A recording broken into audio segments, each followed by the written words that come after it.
Hello everyone, welcome in this retrospective of the year 2025, a video which originally I was not really planning to do. I didn't do any retrospective for the year before, 2024, but I was actually asked to do this one, and I happened to have quite a window of opportunity during those months of January, February.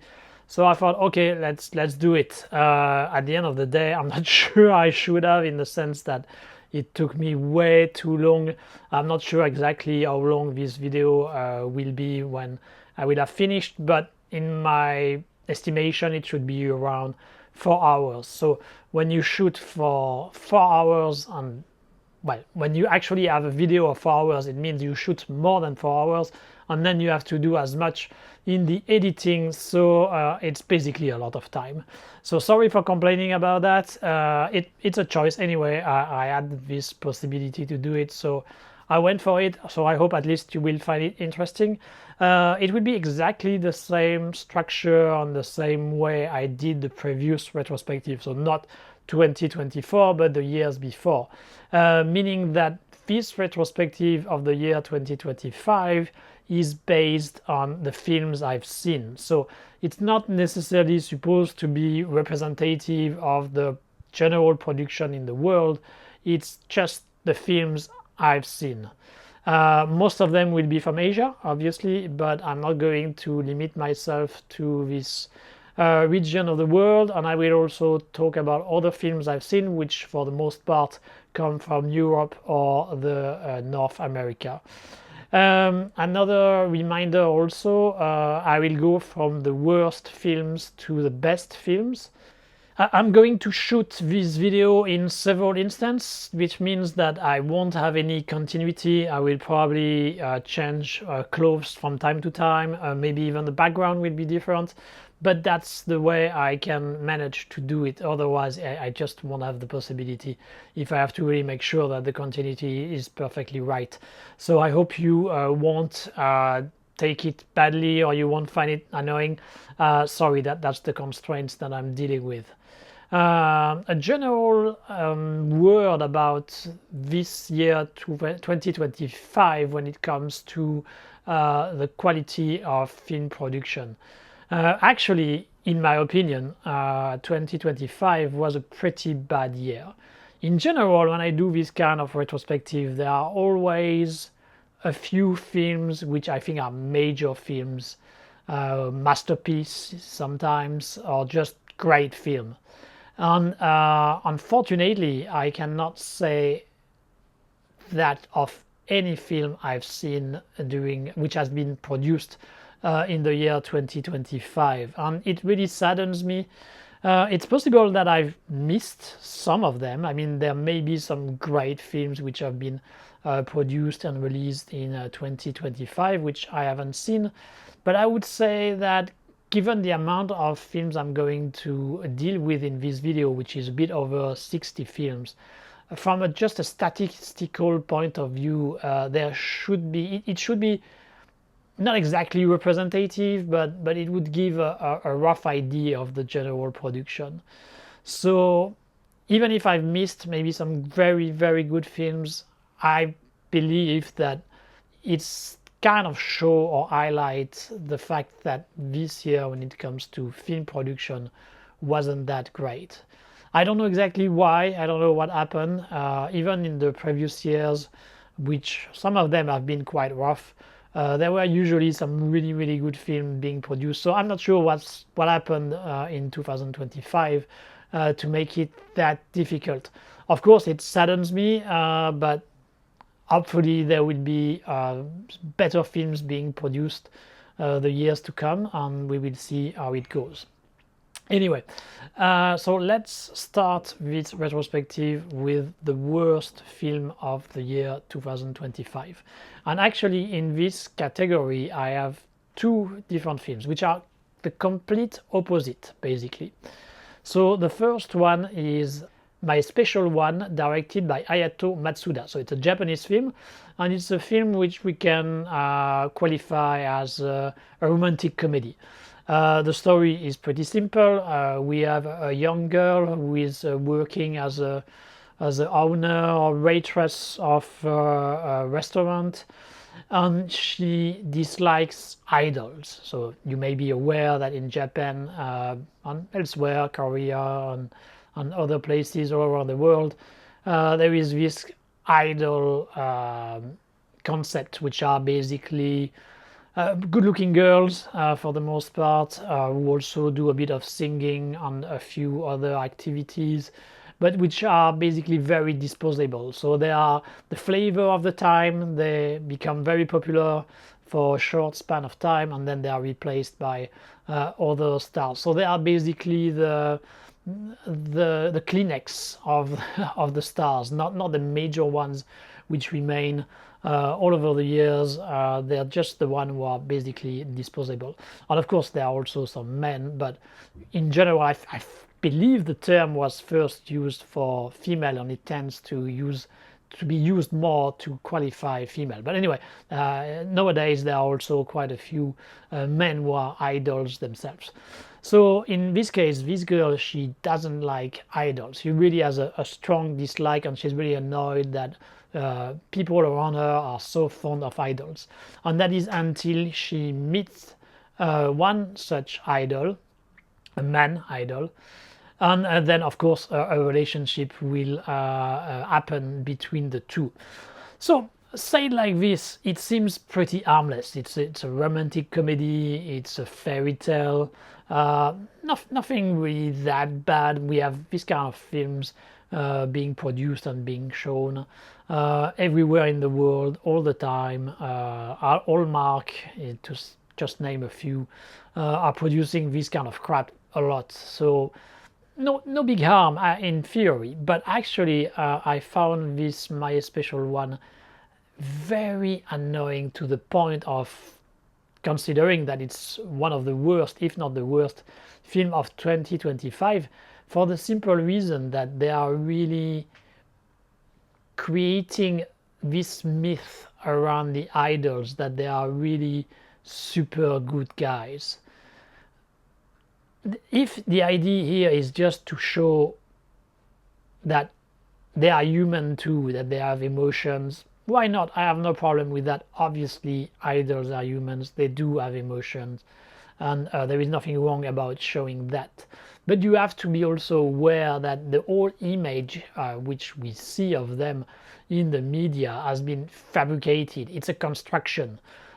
Nobody is all perfect, all nice all the time. That just doesn't happen. It's just not even fairy tale. It's a complete fantasy. It's a complete delusion. And this film is basically trying to make us believe that. So the idol that the girl meets here in this case is really just a great guy. He's really doing this job just in order to give pleasure, to make people happy.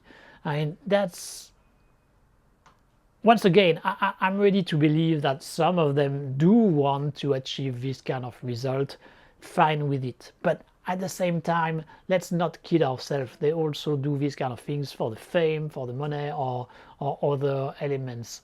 And that's fine. There is nothing wrong with that. But just don't try to pretend that's not the case.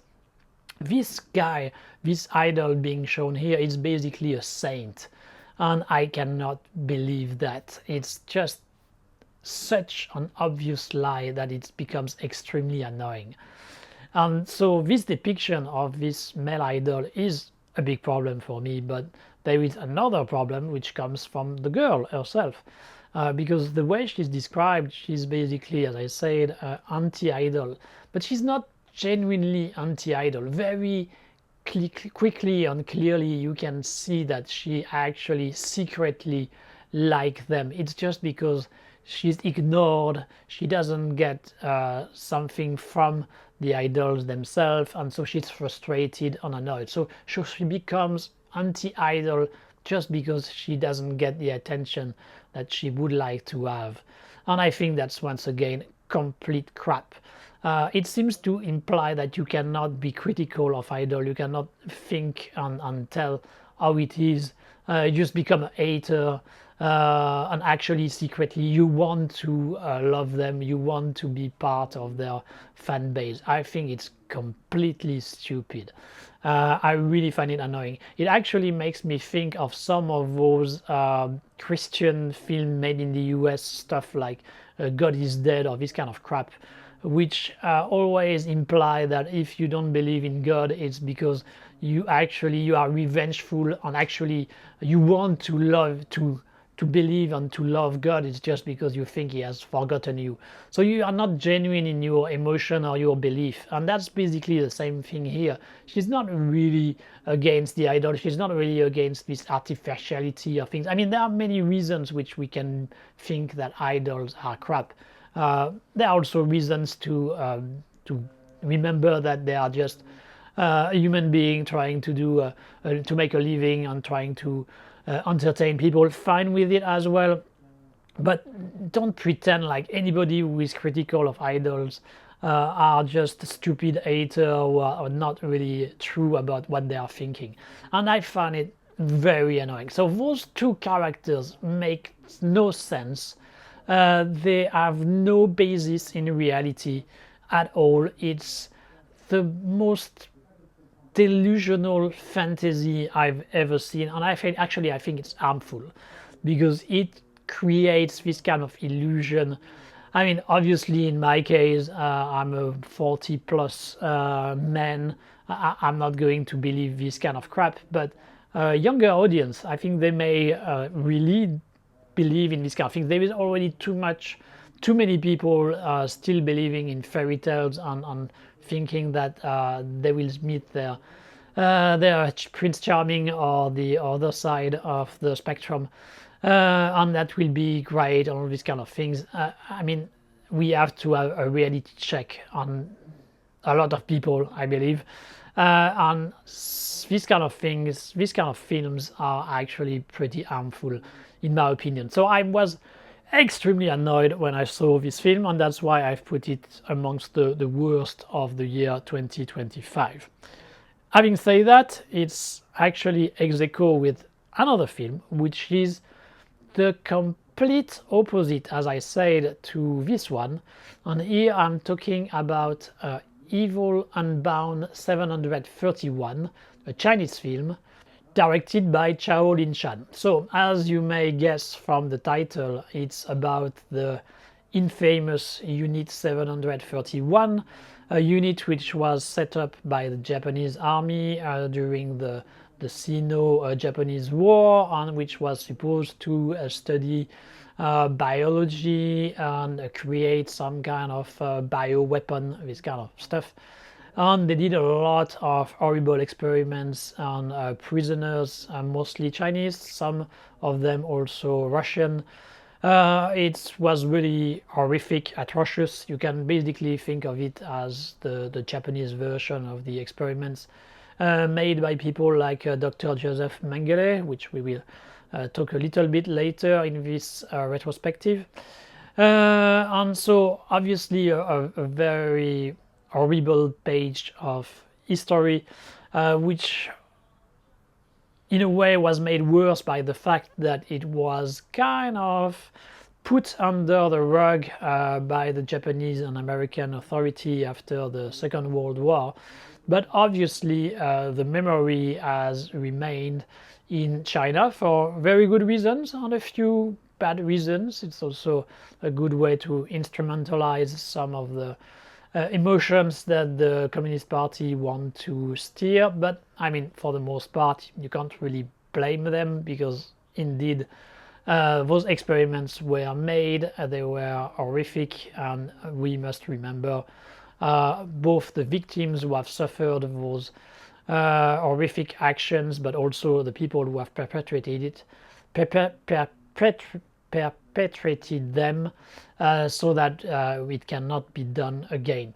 There is actually a very good museum. Well, as you may know, when I do this kind of video, I will sometimes digress about tourism or whatever, food. So in this case here, it's going to be a bit of a touristic advice. Dark tourism, obviously, in the sense that if you go to Harbin, which is a city in the north of China, you can actually visit the museum dedicated to the Unit 731, built where the unit was. Most of what was the unit back then has been destroyed, but anyway, that was where the things happened. And so they built a very good museum, and unlike many museums in China, this one has actually almost everything written in English, and it's also fairly measured, fairly accurate, I would say, about the way it portrays things. Sometimes you can see there are a few ways of describing things which are more to do with the Communist Party ideology rather than just the basic truth. But in general, for the most part, it's fairly accurate, and it's a very interesting museum. Obviously, not so not necessarily, I would say, for all the audience, in the sense that there are some stuff which are quite horrible. So I'm not sure you should bring your very young kids. But anyway, if you go to Harbin, which is an interesting city compared to many other cities in China, you should certainly go have a look at this place. And of course, being the center of the most horrific action of the Japanese army during the Second World War, the Sino-Japanese War, this subject has been already dealt with in several films. So there was the very famous Man Behind the Sun, directed by T.F. Mu, a director who worked before in Taiwan and on Hong Kong, and who then moved to mainland. He was one of the trendsetter of the 80s. He went there before it became the thing to do, and so he directed this original film dedicated to the Unit 731, a film which had quite some impact for good and bad reasons, in the sense that it did show in a fairly crude way some of the experiments which were made back in the days, but also because from an ethical point of view, they did a lot of animal cruelty. They used some real dead bodies sometimes. I mean, so clearly from an ethical point of view, it's not really a film which set the standards very high, far from it. But the film had quite some impact, and it's a decent film, I would say. And so here with in the year 2025, we had a new film dedicated on the subject of this Unit 731. And this film is atrocious. It's atrocious because it's trying to basically show it in a slick and modern way. I mean, I can understand you don't want to repeat what has been done in the film from the end of the 80s. You have to find a new spin, a new angle. Fair, I understand that aspect. But the way it tries to glamorize the whole thing, and the weird fetish about the Japanese look and aesthetic which are brought into it, is very uncomfortable. So each time we have scenes with the Japanese, they are shown like really as caricatural that the Japanese can be shown in American films. So they are basically shown like samurai, they are geisha, they are trying to make it big, to put as much as imagery which comes from Japan in a very superficial and stupid way. We also have a Japanese woman officer, which seems to be here just so that to have a kind of fetish of seeing a woman in a Japanese uniform. It's all these kind of wrong reasons, this kind of love-hate relationship being shown here with Japan, which is completely outside of reality, and that doesn't help when you are dealing with a subject like the Unit 741. And constantly there is this intention to entertain, to make it look like the modern success of the time. So there is a bit of a Squid Game aspect in the film, which seems completely out of place. The story itself, I mean, why not? It's basically a guy fighting against the Japanese, so part of the resistance, who end up being prisoner of the Unit 731. He pretends to collaborate with the Japanese, but actually he's preparing an escape plan and trying to save as many people being in the unit with him. So why not? I mean, I have absolutely no problem with this concept, but this weird mix of trying to look hip, trying to look trendy and modern, and at the same time trying to give you some kind of history lessons about what happened there, it just doesn't mix, and it's actually quite the opposite. It makes it really extremely unpleasant on all aspects. I mean, in my opinion, it should have been better if the director just assumed that he wanted to do some kind of exploitation film, if he wanted to do some kind of Ilsa the she-wolf in Unit 731 setting.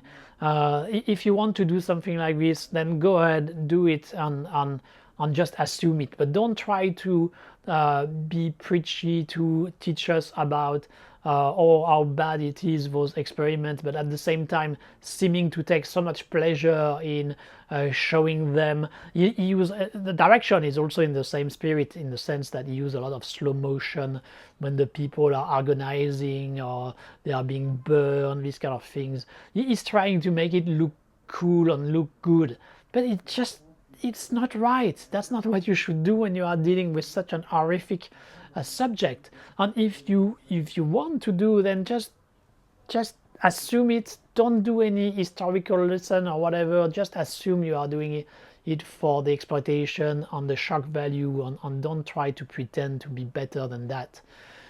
One of the reasons may have been that by definition the Chinese censorship is very harsh. And maybe in order for him to deal with this subject, he had to put some a kind of history lessons from time to time on shows the abuse and stuff like this. So there may be a part of Chinese censorship influence there, but still, that's not really a very good excuse. I just think that the general direction he had chosen to make this film is plain wrong. And so it makes this viewing this film really a very dirty experience. I mean, I didn't feel good at all after having seen that. And not just because it's based on this horrific page of history, but just because the way it was made was just not right. It was not right for anybody, either somebody who wants to get some entertainment or somebody who wants to kind of pay respect to the victims of those actions. So this evil Unbound 731 was a real disaster as far as I'm concerned. So this film, this Chinese film, is the worst of 2025, ex aequo with my special one, the Japanese romantic comedy, trying to make us believe that idols are saints. So very different films, very different reasons, but very bad films anyway.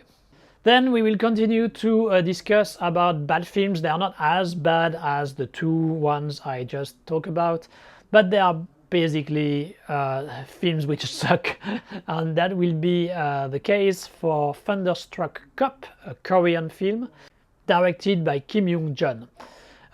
This one is a comedy, a superhero comedy. We follow a cop with also a dad. He has difficulty with his daughter, and he's not the greatest cop either.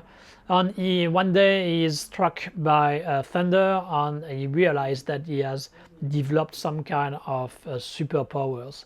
And then, of course, that will change his relationship with his daughter and his colleagues in the police station. The main actor of the film is Shin Yoon-jun. You may remember him because at the end of the 90s, early 2000, he was really considered to be one of the future star of Korean cinema. He was in major film of the time. I'm thinking of Jinko Bed, Bishunmu, these kind of films which had quite an impact, but which were at the very early stage of the Korean wave. But for whatever reason, I actually don't really know why, but he kind of lost the limelight as the years passed on. And now he's still kind of a star, but a very minor star, being the lead in films like this, which are fairly low budget. We don't see him anymore in major films. He doesn't work with big filmmakers.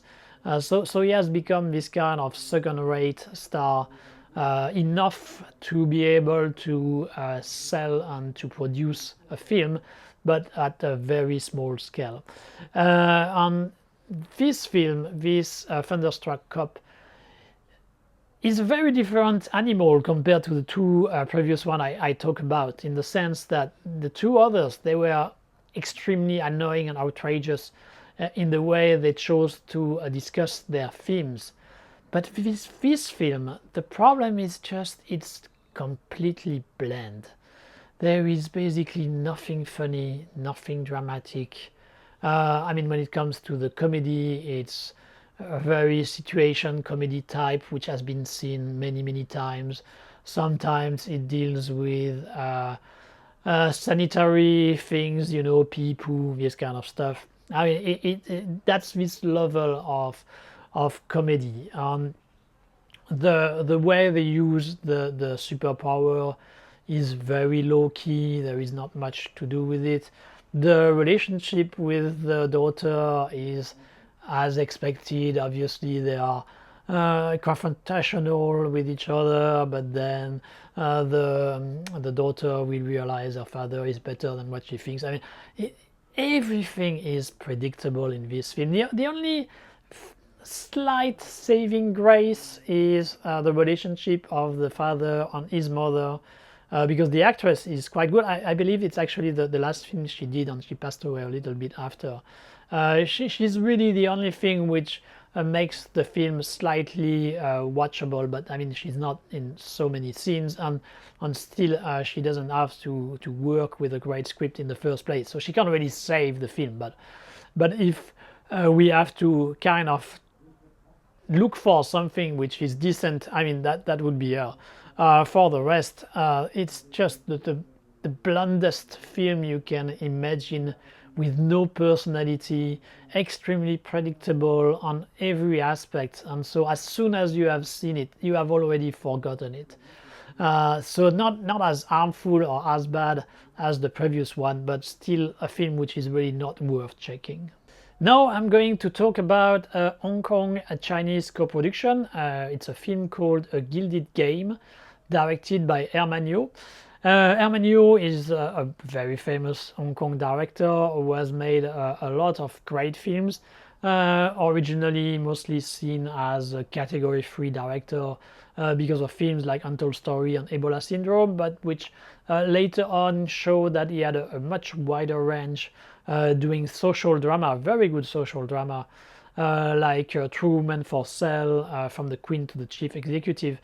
And for a few years now, he has become kind of specialized in those kind of big Hong Kong Chinese co-production, mostly action, but in this case with Gilded Game, it's not really action, it's more like a drama.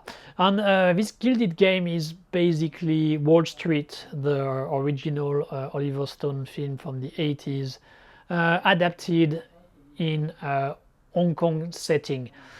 Hong Kong, but taken in a more wider lens as part of China, because obviously, as I think I've already explained it, but when there are these kind of co-productions being made, the most of the money comes from the Chinese side, and the audience is mostly the Chinese side. So the films are made with the idea of satisfy both the Chinese censorship and also the Chinese audience. So this film, even if it's taking place for the most part in Hong Kong, you can basically consider it as a Chinese production. And so, as I said, yes, it's basically Wall Street in Hong Kong. But while Wall Street made kind of sense in the 80s in the US, and also because there was the aggressivity, I would say, of Oliver Stone around this kind of subject, so that made the film interesting. There was a bit of an edge, which is completely absent of this Gilded Game. We just follow the very basic formula: the young guy who is talented but don't manage to make it in the industry, who is going to find a mentor, and is going to kind of betray him, become even more ruthless than the people around him, and so he's going to have some remorse about his action. I mean, you kind of see where it's going. It's very predictable, and I'm so by itself, the story is nothing new, nothing original. The setting of Hong Kong and China doesn't really bring anything, which I think is really a big problem, in the sense that there are certainly a lot of things going on in China and in Hong Kong which are really not that great when it comes to finance, but here it stays very superficial. It doesn't really try to dig deep about the structural problem there may be when it comes to doing finance in Hong Kong and in China. And sorry, I really have a lot of difficulty to feel empathy for those kind of poor people working in the finance, who are pressured by the system, blah blah blah. I mean, I do see some of those people here working in Hong Kong. Yes, I'm sure their job is stressful, it's not easy, but at the end of the day, they are the lucky ones. They are making a lot of money, and I'm sure they are having a fairly okay life. So when I'm being shown this kind of people struggling in a Gilded Game, or having relationship couple problems, sorry, I really have a lot of difficulty to feel any empathy, any sadness for them. There are people who are dealing with much worse in their life, and I do not have much pity for this kind of high-end financiers. So that's clearly a problem. And also, another thing which I find annoying is that, I mean, it goes with the territory, but when you are doing a film about finance, most of the action takes place in those kind of big offices, which are very sanitized. I mean, the whole look of this Gilded Game, because of that, is so bland and without any personality. So the characters are, to me, annoying in the way they are whining and they are complaining and trying to artificially create some empathy. The look of it is annoying because it's this kind of very modern, sleek offices which are disconnected from the reality for the most part. So none of it makes me want to like this Gilded Game. Once again, a bit like Tunder Struck Cop, if we want to find some kind of saving grace, the only thing I would find kind of interesting is Andy Lau trying to play this kind of eccentric, a bit a bit weird finance guy, but even so, even if sometimes it's a little bit funny to see him play the character, at the end of the day, it's still on the low. I mean, you don't really believe in the character itself. It's a bit funny to see him do that, but outside of it, I mean, there is not much to appreciate in the character itself or in the performance. And so this Gilded Game was unfortunately from the start to the finish a fairly unpleasant experience, and obviously I don't recommend you to check it out. And that's really not something I want to say when I'm talking about a Herman film, because it's really a director I respect, and I know he can do much better than that. But I mean, I also know that the current configuration for Hong Kong filmmaker is pretty hard, so I can't blame him for doing that, but I certainly cannot recommend this film of him. Okay, we are going to discuss a very different film this time, and it's a film from India.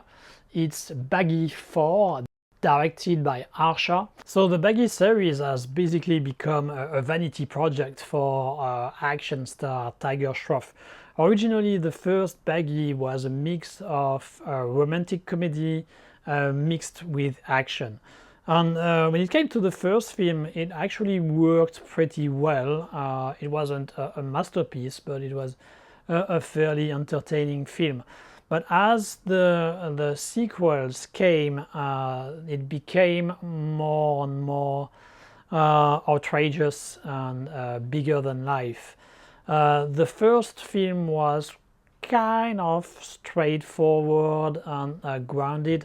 But starting with the second, then we became to have completely over-the-top action scenes. The second, though, is probably my favorite of the series. I mean, in terms of objective quality, I think the first one was the best one, but the second had a fairly fun mix of this kind of over-the-top action and very naive romance.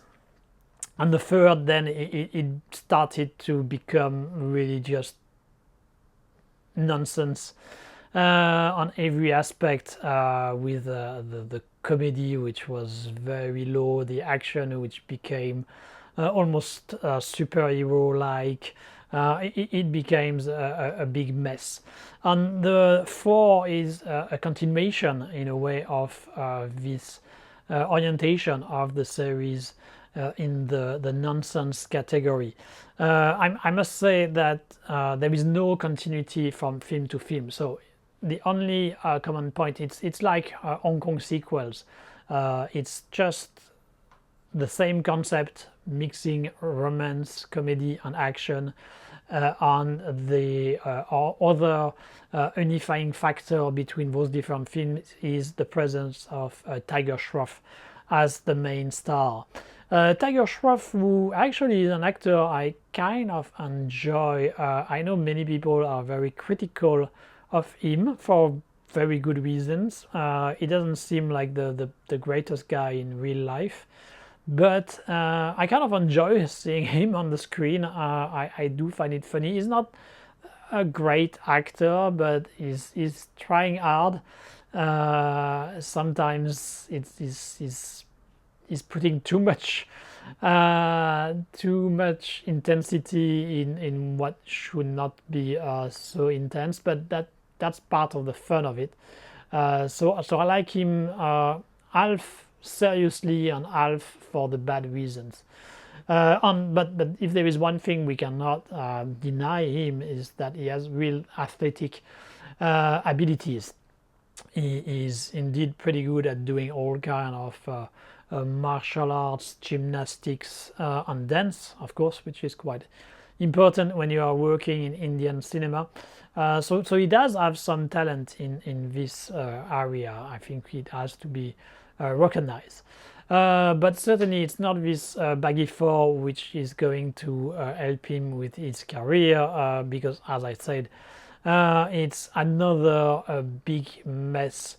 The difference between this one and the previous one is that they have chosen to make it very dark and gritty. In this case, we follow the main character played by Tiger Shroff, obviously, who has just lost the love of his life, and he is in complete depression.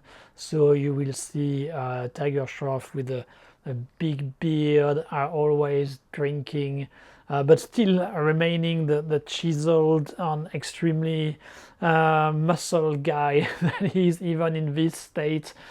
So you can see it's not very serious in the first place. But basically that's the idea. He's completely depressed. But then he will realize that maybe the girl he thought was dead may not be, and it was all a setup. So that's basically the story. On I don't want to necessarily spoil you. Maybe you want to see the film, but we will discover that there have been things which have been done, and the more you go in the story, the more unbelievable it becomes. I mean, it's actually, unfortunately, I don't want to generalize, but I would say that Indian movies are really the specialist in making those kind of stories which are so out of touch, so not grounded with a lot of conspiracy and stuff like this, which are just impossible to believe it could be pulled off. And so with Baaghi 4 we are in this kind of zone, this kind of story. It's completely unbelievable. But that's the way it is. And in a way, if you appreciate the craziness of it, I guess you can find some of the things in the film enjoyable.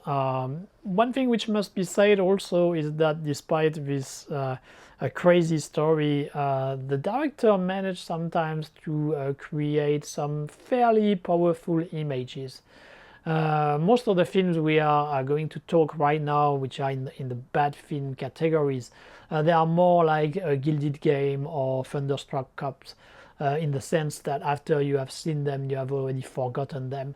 This Baaghi 4 is a bad film, but at least sometimes some of the images are powerful enough for you to remember them. So in this sense, it's more successful. It's a better film than the previous one I've been talking about. On a few others I will talk later. Some dance scenes, some action scenes also are pretty decent if you like the dark bloodshed aesthetic of it, which has become very trendy in Indian cinema those few last years, not necessarily for good reasons, I think. But anyway, you have this kind of fairly dark photography, and it's this kind of spirit, and it's very bloody. It's also CGI bloody, which doesn't make it have the same weight as having some real fake blood. But anyway, it's quite cruel and quite aggressive. But it makes so much not sense that you won't believe in it anyway. So it's pretty harmless at the end, in a sense. So yeah, this Baaghi 4 bad film, but in a way fairly entertaining also. So if you want to do an evening watching some weird, crazy films with friends, with pizza and beer, with Baaghi 4 actually can work. Maybe not on the full length, because we are around, I think, 2 hours 30 minutes, something like this. But just some clips would work perfectly in these kind of settings. Let's get back to Korea, South Korea, of course, with The Priests #2, Dark Nuns, directed by Kwon Hyuk Jae. So The Priest as the title says, it's the number 2, it's the sequel of the first, The Priest, which had been directed by a specialist of this kind of films, which is filmmaker Jang Jae-yoon. He did some pretty good films recently. He did Exuma. He did also a film I really enjoy, which is Svasa, The Sixth Finger, something like that, which I really enjoyed. And it seems to be kind of specialized in those kind of mystery mixed with fantasy and religious concepts. And he's quite good at it, actually. He's a good director when it comes to this very specific subject and format. The Priest was actually his very first film, and it was basically a modern take on William Friedkin, The Exorcist. It was a decent film, but I must say that among all the films he has directed so far, that's the one I found the least good. So when it comes to this sequel, which was not directed by him, I must confess I didn't go very confidently, because the director was gone and because it was the continuation of one of his weakest films, in my opinion. And so unfortunately I was not really surprised that I didn't enjoy this Priest number 2, Dark Nuns. It's roughly once again a new take on William Friedkin's The Exorcist, except here that instead of having male characters at the forefront fighting against the evil, we have nuns, and that's roughly the main difference. For the rest, of course, there are some variations there and there, but for the most part it's what you can expect from a film around the theme of exorcism. And it happens that I'm not a big fan of those kind of films. Actually, I didn't really enjoy that much The Exorcist. I watched it a very long time ago, so maybe I should give it another chance, and maybe I will appreciate it more on the second viewing. But I have the impression that in general all those exorcist films don't do much to me, so no surprise with this one, which doesn't really bring much new to the table. While I was fairly bored watching it, and I cannot really recommend it. I don't have much to say. It's one of those films which, after having seen them, I don't really remember much of it. And I must also say something which I forgot to say in my introduction. When I finally do this video, we are around mid-February, and as I didn't plan to do this video, I didn't take any notes of the films I watched during the whole year 2025. So sometimes I work from my memory, and for films like this, this Priest number 2, they have left so little impression in my brain that I won't have much to say about it. So I apologize if you expect me to delve a bit deeper into some of those films, but I won't be able to do it in quite a few cases. Of course, I will try to do as much as I can when I do have enough material, but yeah, I have to be frank and honest, and it's an illustration here. I just think it's a very generic exorcist film which doesn't bring much to the table, and it was quickly forgotten. And once again, it's a film I don't really recommend, and I put in this category of the fairly bad film of the year 2025. Another bad film for the year 2025, it's Sikandar, directed by A.R. Murugadon, I believe. I probably have butchered his name, I apologize for that. Obviously an Indian film which has Salman Khan playing a kind of royalty in India, who is like the nicest guy ever. He's dealing with the people around him, with his community, like a great leader, helping everybody. He is nice with a woman. He is a faithful husband, a great father. Once again, we are in this territory of the fairy tale character. And I find it completely unbelievable. And here, our hero, which is really like the best hero you can hope for, our hero is going to fight against a corrupt politician and his son who was sexually harassing women, so he's going to go against that. The father, who is the powerful politician, is trying to get his revenge. So you kind of see the dynamic which is going to happen here.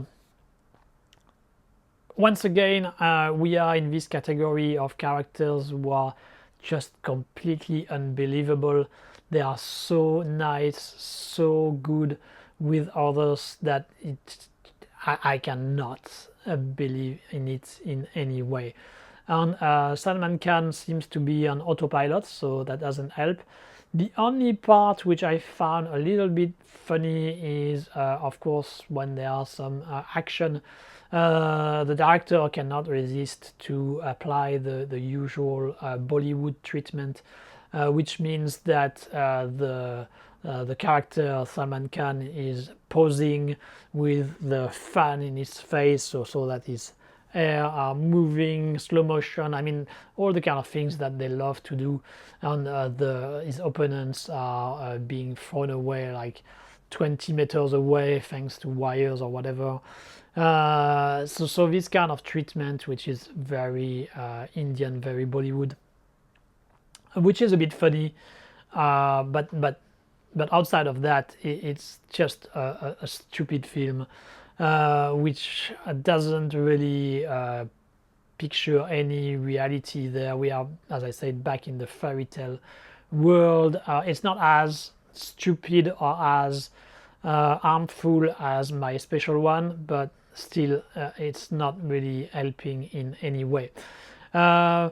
Interesting thing though, which when I watched this film, I was wondering. I must confess, I'm not a specialist of India. I'm not a specialist of its history.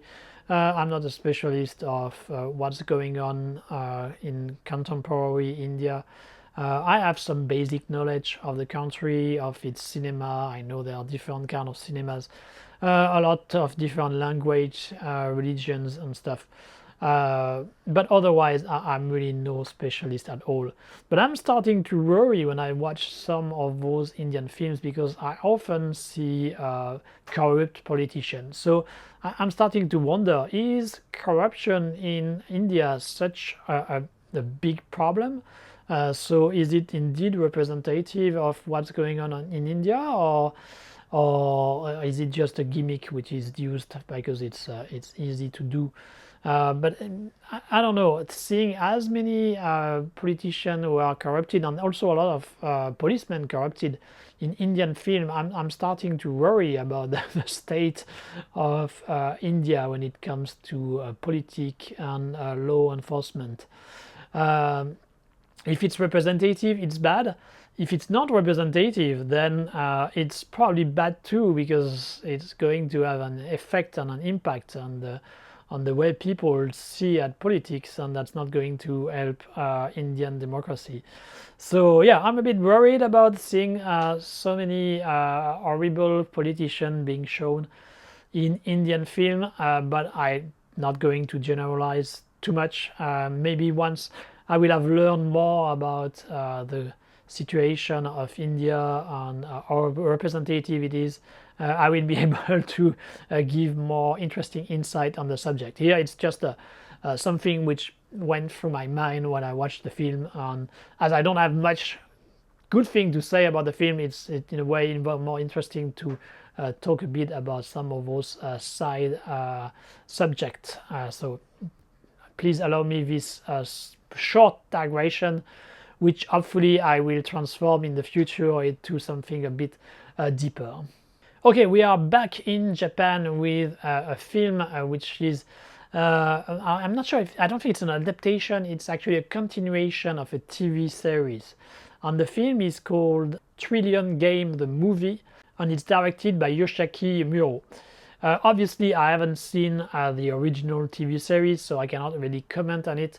It's very clear that if you, like me, you see the film and you haven't seen the TV series, you will be lost. In the sense that there are a lot of characters coming and going, and most of them, I guess, comes from the TV series, so you are used to them, you know who they are, but that was not my case. So that was a problem, clearly not having seen the TV series. But after having watched the film, I can tell you that I have no desire to watch the TV series because I found the film quite annoying.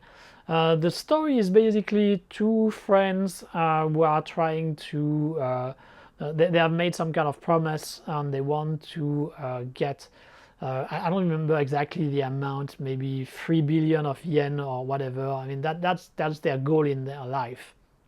And here, in order to achieve this goal, they collaborate with a powerful tycoon in order to open the first casino in an island a bit outside, Japan, a lot of islands, but it's not the main island of Honshu or Kyushu or Hokkaido or Okinawa. It's a small island a bit on the side of the main Honshu. I think it's still technically part of the Tokyo prefecture, but I'm not completely sure.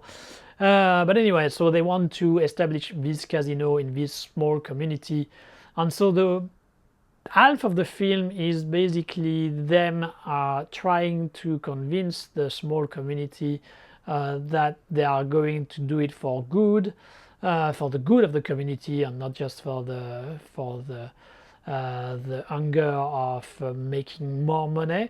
And they have to compete with another company in this endeavor. And then in the second half of the film, as was expected, I would say, the tycoon kind of betray them, and so there is the confrontation between the two.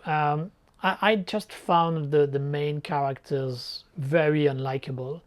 Obviously, they are this kind of idols type, so good looking, but just the whole motivation and this idea of, oh, I want to make a lot of money, but at the same time actually I'm good and I care about the community and the other people. I just cannot believe it.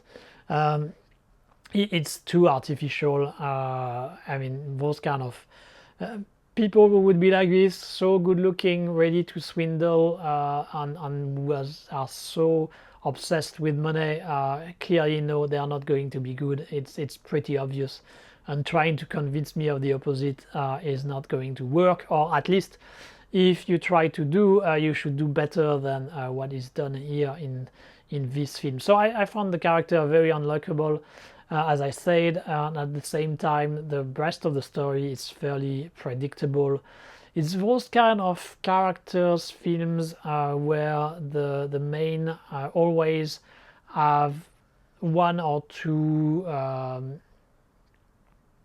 steps before the bad guys, so we think, they have been caught in this trap, but actually then we realize, they already knew this trap was coming, so they blah, blah, blah, they prepared for it. I mean, this kind of films which I kind of find annoying. This kind of mechanism, narrative mechanism, is really extremely unpleasant. Yeah, I've seen it too much. You have to really do it well for it to work. Otherwise, it just tries. It's obviously trying to fool the audience, but it makes no sense in the context of the film. And so yeah, I find it annoying. I find it annoying in this case as well. So there is not much good, but as usual, as you see, I'm trying to do. I'm always trying to find some kind of saving grace.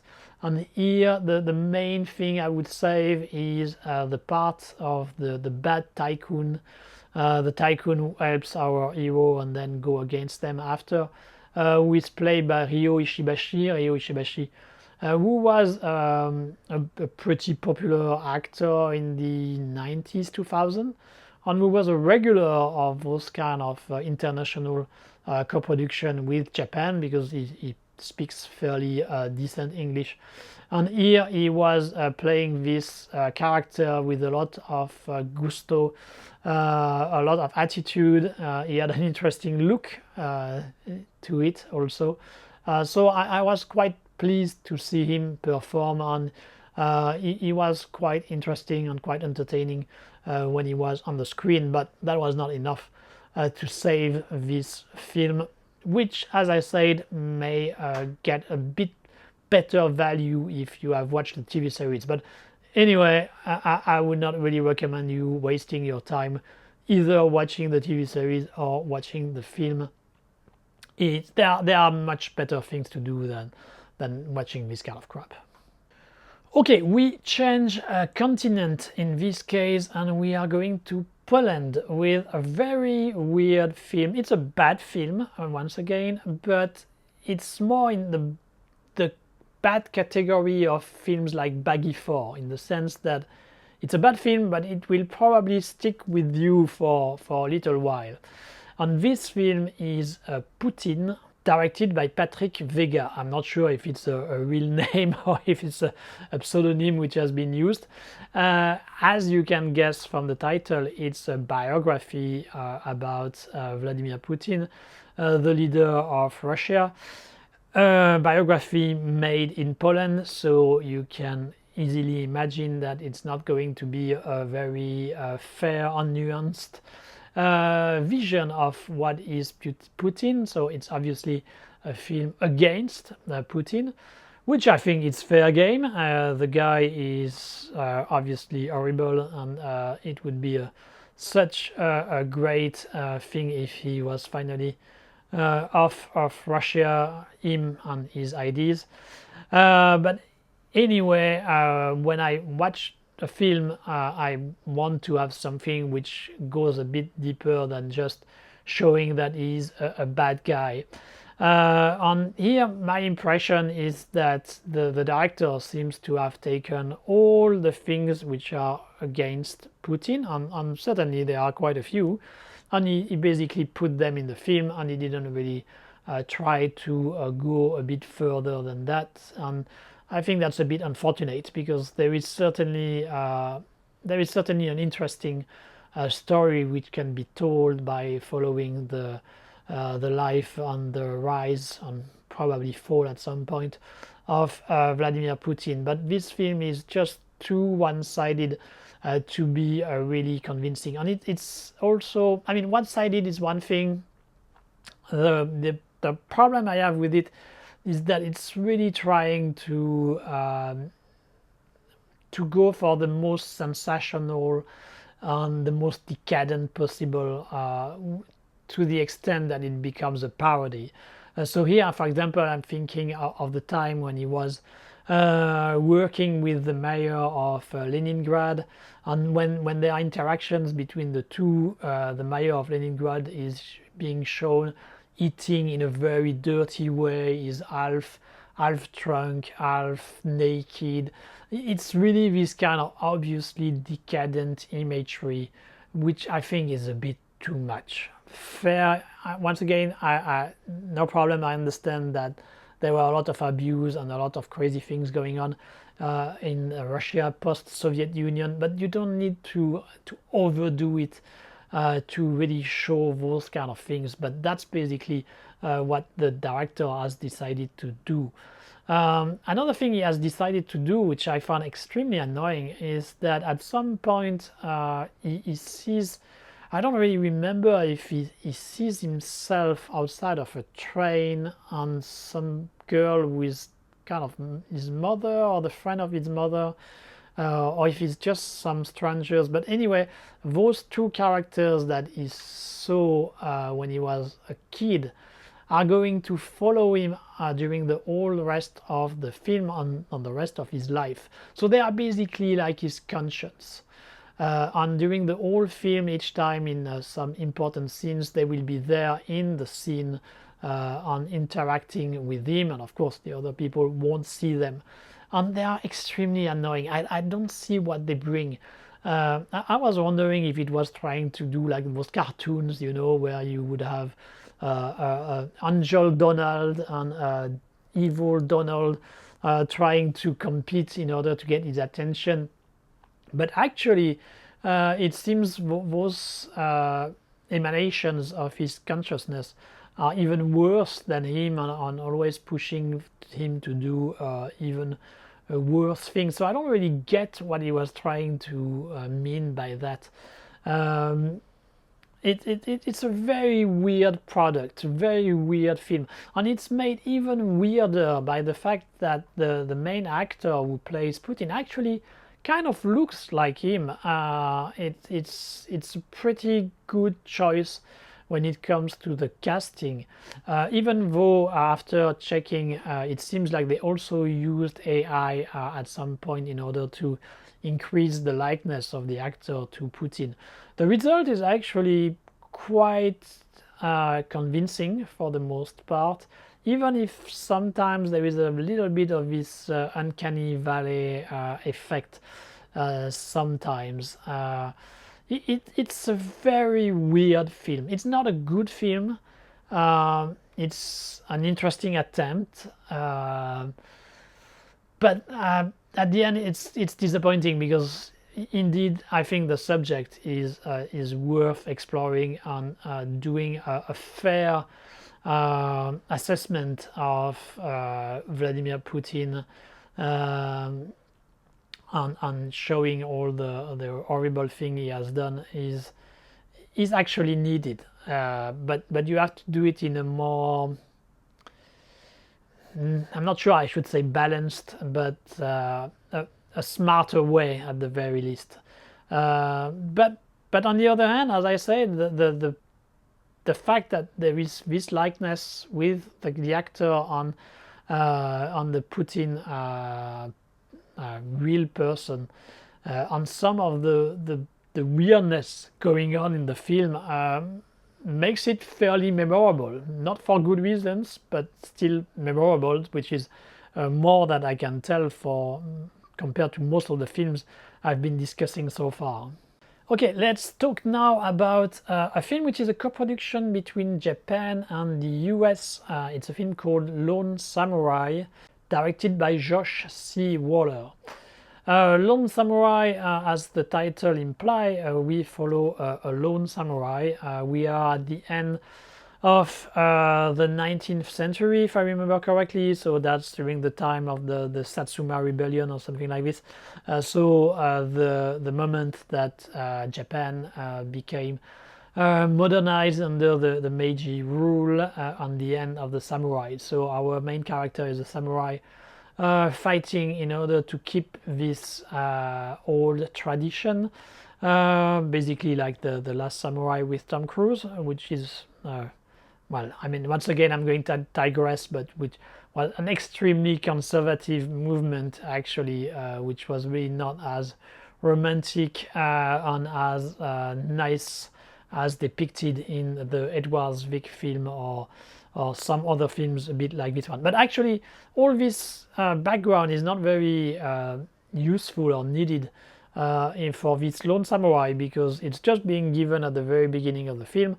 Then he, for whatever reason, he ends up on an island, a desert island, and he has to survive in this environment. And at some point he's going to meet some cannibals, and he's going to fight against them. And that's really the whole story there. So there isn't much when it comes to a story.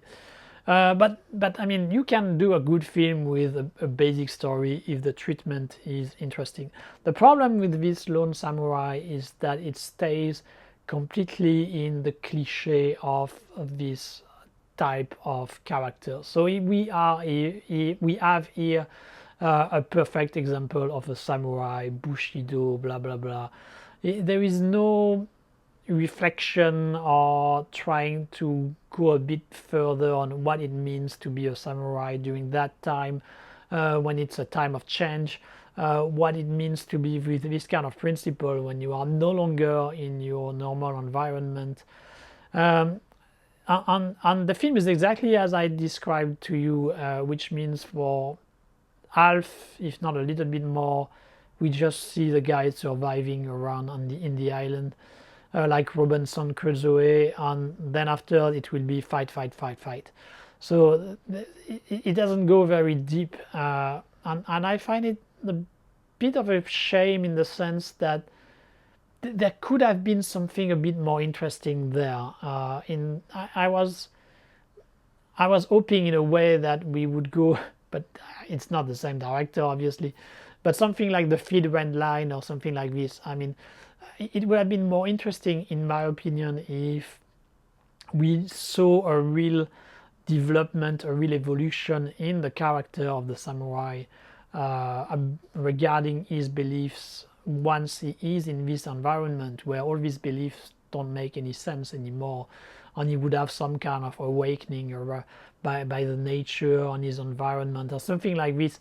There is a very small glimpse of that in a couple of shots there and there, which show the character in the nature, and which could symbolize some kind of awakening, but it doesn't really go anywhere, and that's too bad. I think it could have been much more interesting if it went in that direction.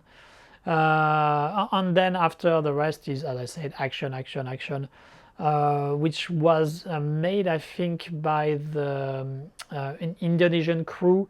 We have what is his name? Yaya something. Sorry, I don't remember his name. Anyway, the guy who was in the Red on many other films since. I'm wondering if Iko Uwais was also involved in the choreography. Not completely sure there, but it's basically Indonesian action crew, and Indonesian action directors, stuntmen. They have been able to do some great stuff when it comes to action those last few years. But here it's average. I mean, it's not bad. There are some okay action scenes, but there is nothing really wow or outstanding, or which makes you really want for more.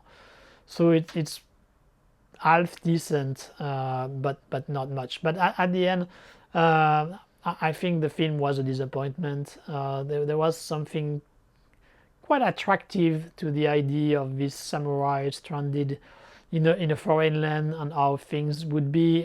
It's a bit like the fish out of water concept, which had already been used in films like Red Sun with Toshio Mifune, or some other films made in Italy or elsewhere. But this one is just a disappointment, unfortunately. And talk about disappointment with the next one I'm going to discuss, which is Sons of the Neon Night, directed by Juno Mack. So a film which had been 10 years, I believe, in the process or something like this, directed a long time ago, which took several years. I don't remember exactly how long, 5, 7, I don't remember.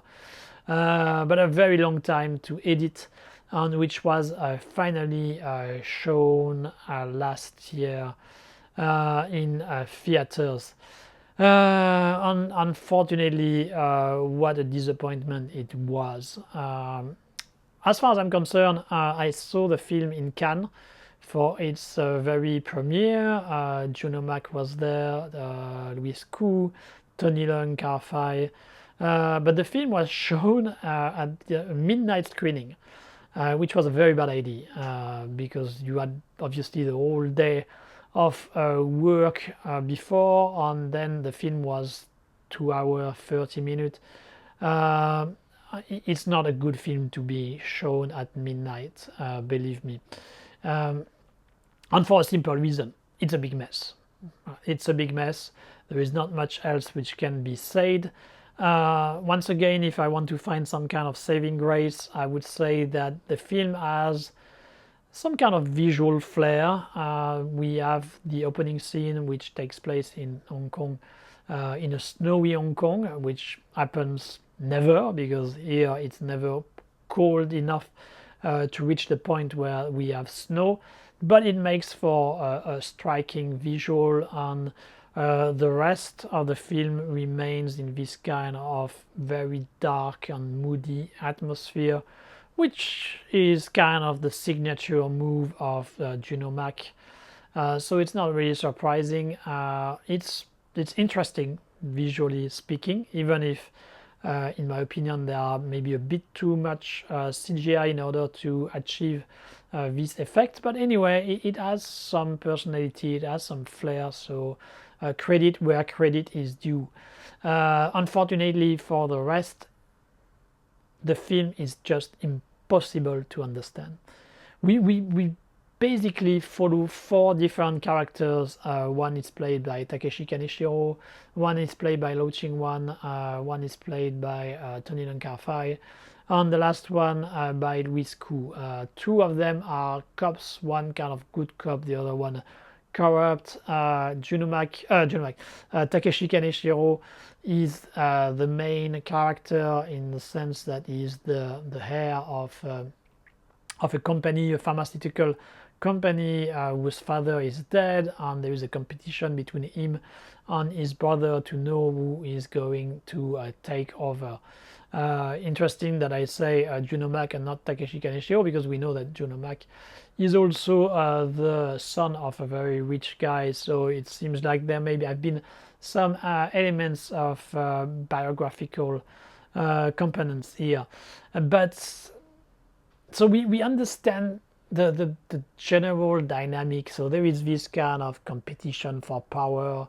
Then we have the killer on his team, Louis Koo, and the other guys doing things related to that, and the cops in the middle. But even if you basically understand the general dynamic, the rest doesn't make any sense, and probably for good reasons, because they have shot so much that I don't think a film even a bit over 2 hours is enough in order to really make it understandable.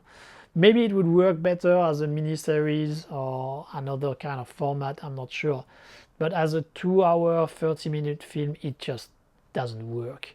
It's impossible to understand what's going on. I tried to concentrate on the film, and I tried to understand what was going on when I watched it the first time, but honestly after halfway point I was just completely lost, and I just gave up. And I thought, okay, maybe that's not the right way to appreciate the film. Maybe you just need to let yourself being carried by the mood, by the atmosphere. But even like this, it just didn't work. So it's an unfortunate big mess. Made even worse by the fact that you can see there have been a lot of money there. There is a huge star power. There are the actors I've talked about, but there are actually a lot of other fairly famous actors who are present for small parts.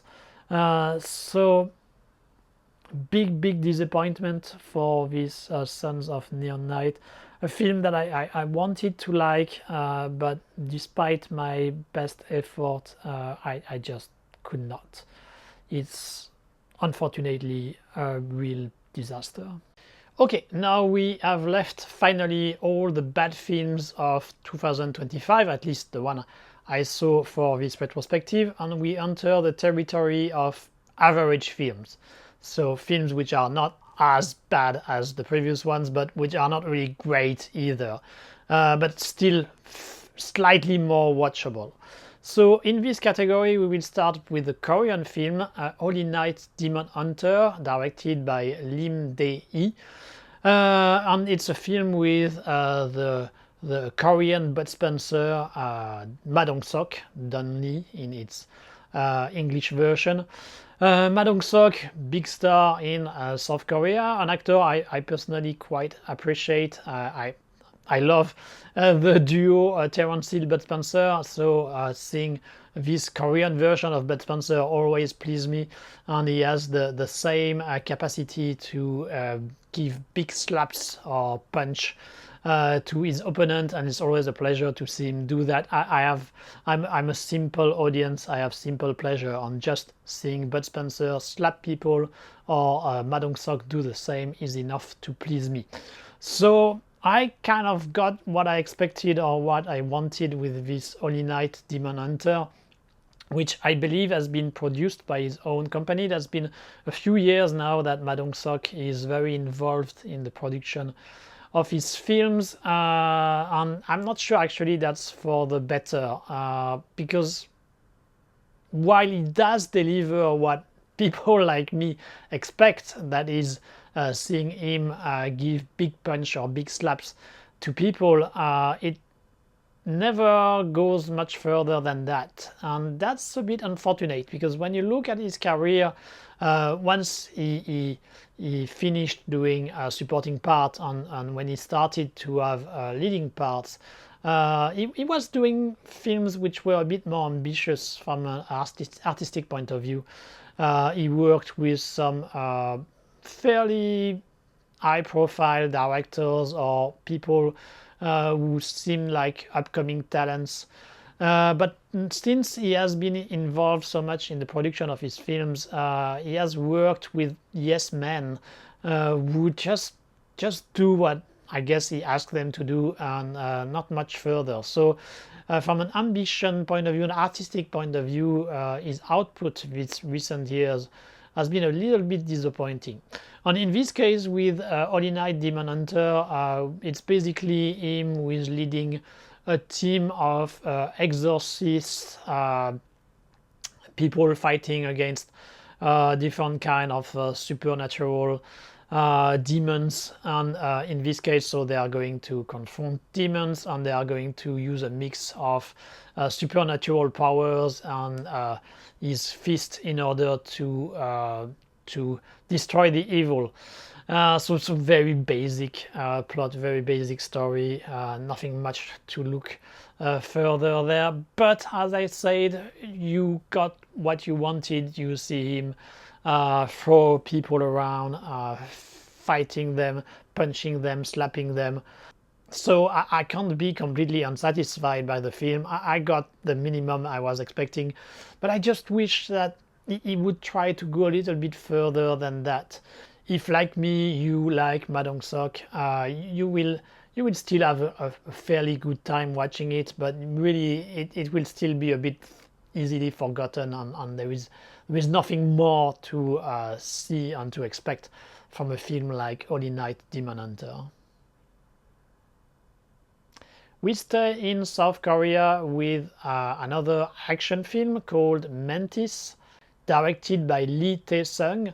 And Mantis is a category which we are going to discuss quite a bit in this retrospective. It's the first one, but there will be a few others, which are the John Wick wannabe films. So that's obviously a category which has been created following the success of the original John Wick with Keanu Reeves. And I must make a confession, which I may have made already in other videos, but I actually don't like John Wick. I was very disappointed when I saw the film. I saw it much later than most of the people, so I knew there was this hype around this action film. But when I saw it, I just could not believe how dumb the story was. And so I didn't enjoy watching the film. Yes, the action is fine, but that was not enough to make me forget the vacuity of the plot and the story, the characters. I never believed in it. The kind of John Wick mythology which was developed with those super assassins, I just didn't believe in it. I could not get into this universe, and so after I watched the first film, which I really disliked, I didn't go further with any of the other John Wick films. So since this day I haven't seen any of the John Wick 2, 3 and 4, but I guess I will have to watch some of them at some point, especially the one with Donnie Yen and Hiroyuki Sanada. But anyway, I'm not sure I will really appreciate them more, so I'm a bit fearful of doing it, and I've been able so far to push it to another time. But still, I have to watch those John Wick wannabe, and most of the time it's not a very pleasant experience, because if the the model which is being used here is not good in the first place, in my opinion, obviously. Well, very clearly the ripoffs are not going to be much better, and so that's what happens with this Mantis. It's actually a spin-off of another film, another Korean film, which was Kill Boksun, and which had quite a success, I believe, on Netflix. Those two films are Netflix productions, or at least they were shown on Netflix. And Kill Boksun I didn't really enjoy very much, and of course this spin-off, that's kind of the same result as far as I'm concerned. So we follow once again a team of super assassins who are working for this corporation, this mysterious company which hired them and which has been destabilized because of the events happening in Kill Boksun. And so they are going to create their own little startup in order to become the most successful killers in the business. And so a lot of the film, at least in the first half, will be based on the difficulty to create a startup, and a lot of the comedy of the film will be based around that idea, doing some kind of parody of what it is to do a startup, to start a company, and the difficulty you are facing, but in the realm of assassins and super killers. And so that's where the comedy comes from. I mean, as I said, all this mythology around this mysterious association of killers, and so, which comes from the original John Wick, I never believed in it. I never got into it. So once again here, I just could not really enjoy the whole process. And when it comes to doing a parody of the economy and the corporate culture in South Korea, I thought it was better done in another film which had been produced like 10 to 15 years ago. Which I forget the name, of course, but I find it more interesting in this on this specific topic. So here I wasn't convinced by the way they are making fun of South Korean corporate culture, and the rest of the characters. The main actor, the lead, is quite energetic. He is quite putting a lot of himself there, but the character is still quite shallow in my opinion, and the relationship he has with his associate lover, I didn't buy into it either. So I just had a lot of difficulty to enter into either the characters or the whole universe which was developed here. And the action itself was okay, but not that great either. I thought that the final fight was more interesting, a bit more intricate in the choreography, but for the rest it's pretty generic.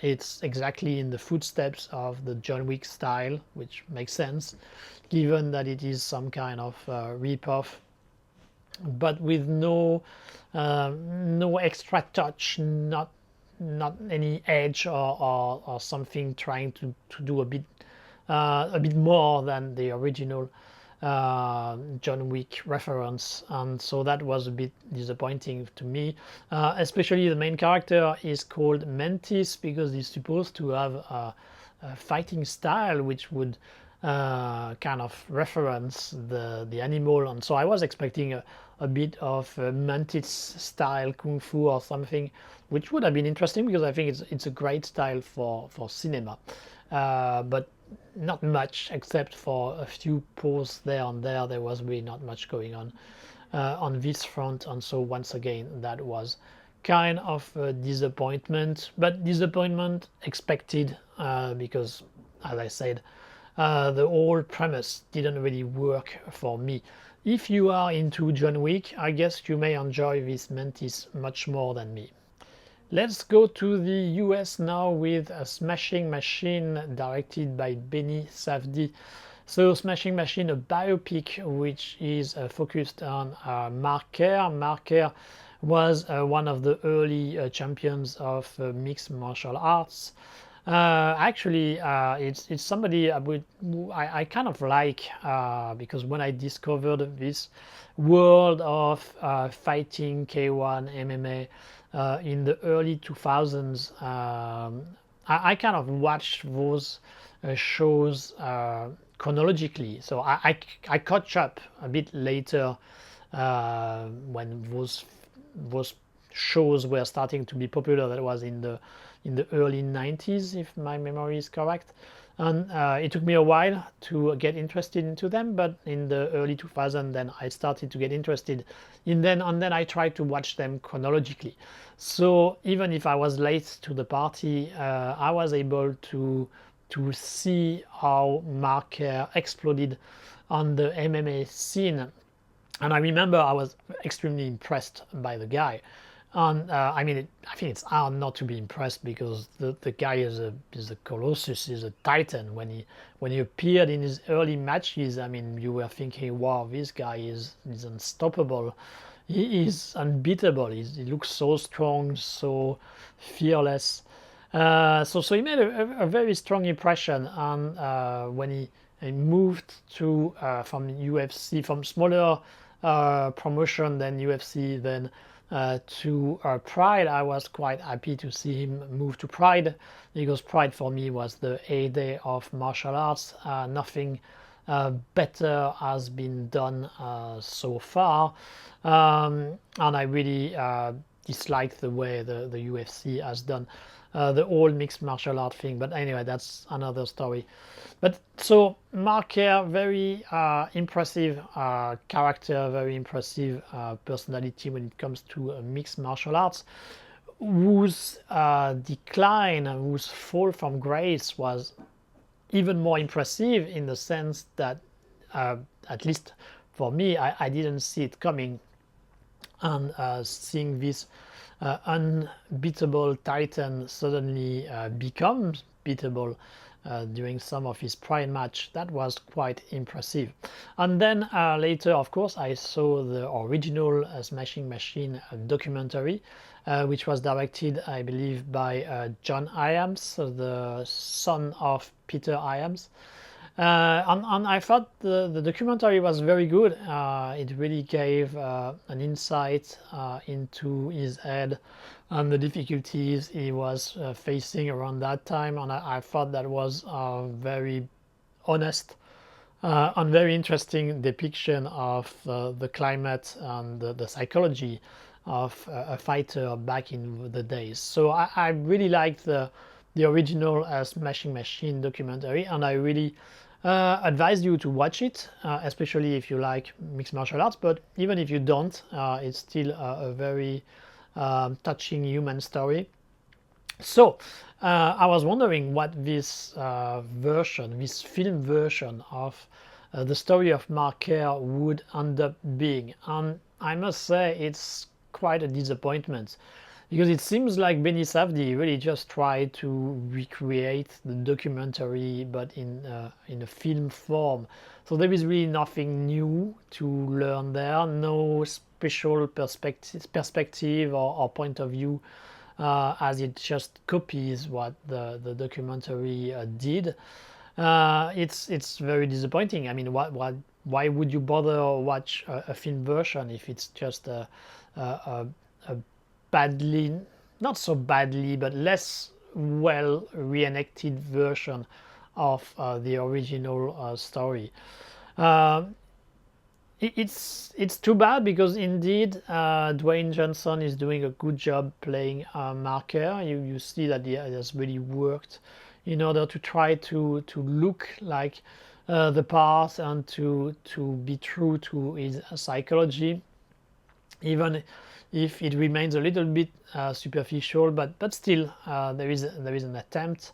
And the rest of the cast is quite good as well. It's quite interesting to see who they chose to play people like Mark Coleman, or to see them recreate the Pride time, these kind of things. It's quite funny, I must say, when it comes to the historical recreation. It's not bad, and it's interesting to see, but still at the end, why watch the copy when you can see the original? So kind of a disappointment, but also kind of expected, I guess. I just hope that the film gave, I mean the production gave a lot of money to Marker, because as we know, after his series of defeats, he just left the MMA world, became, I believe, a car seller.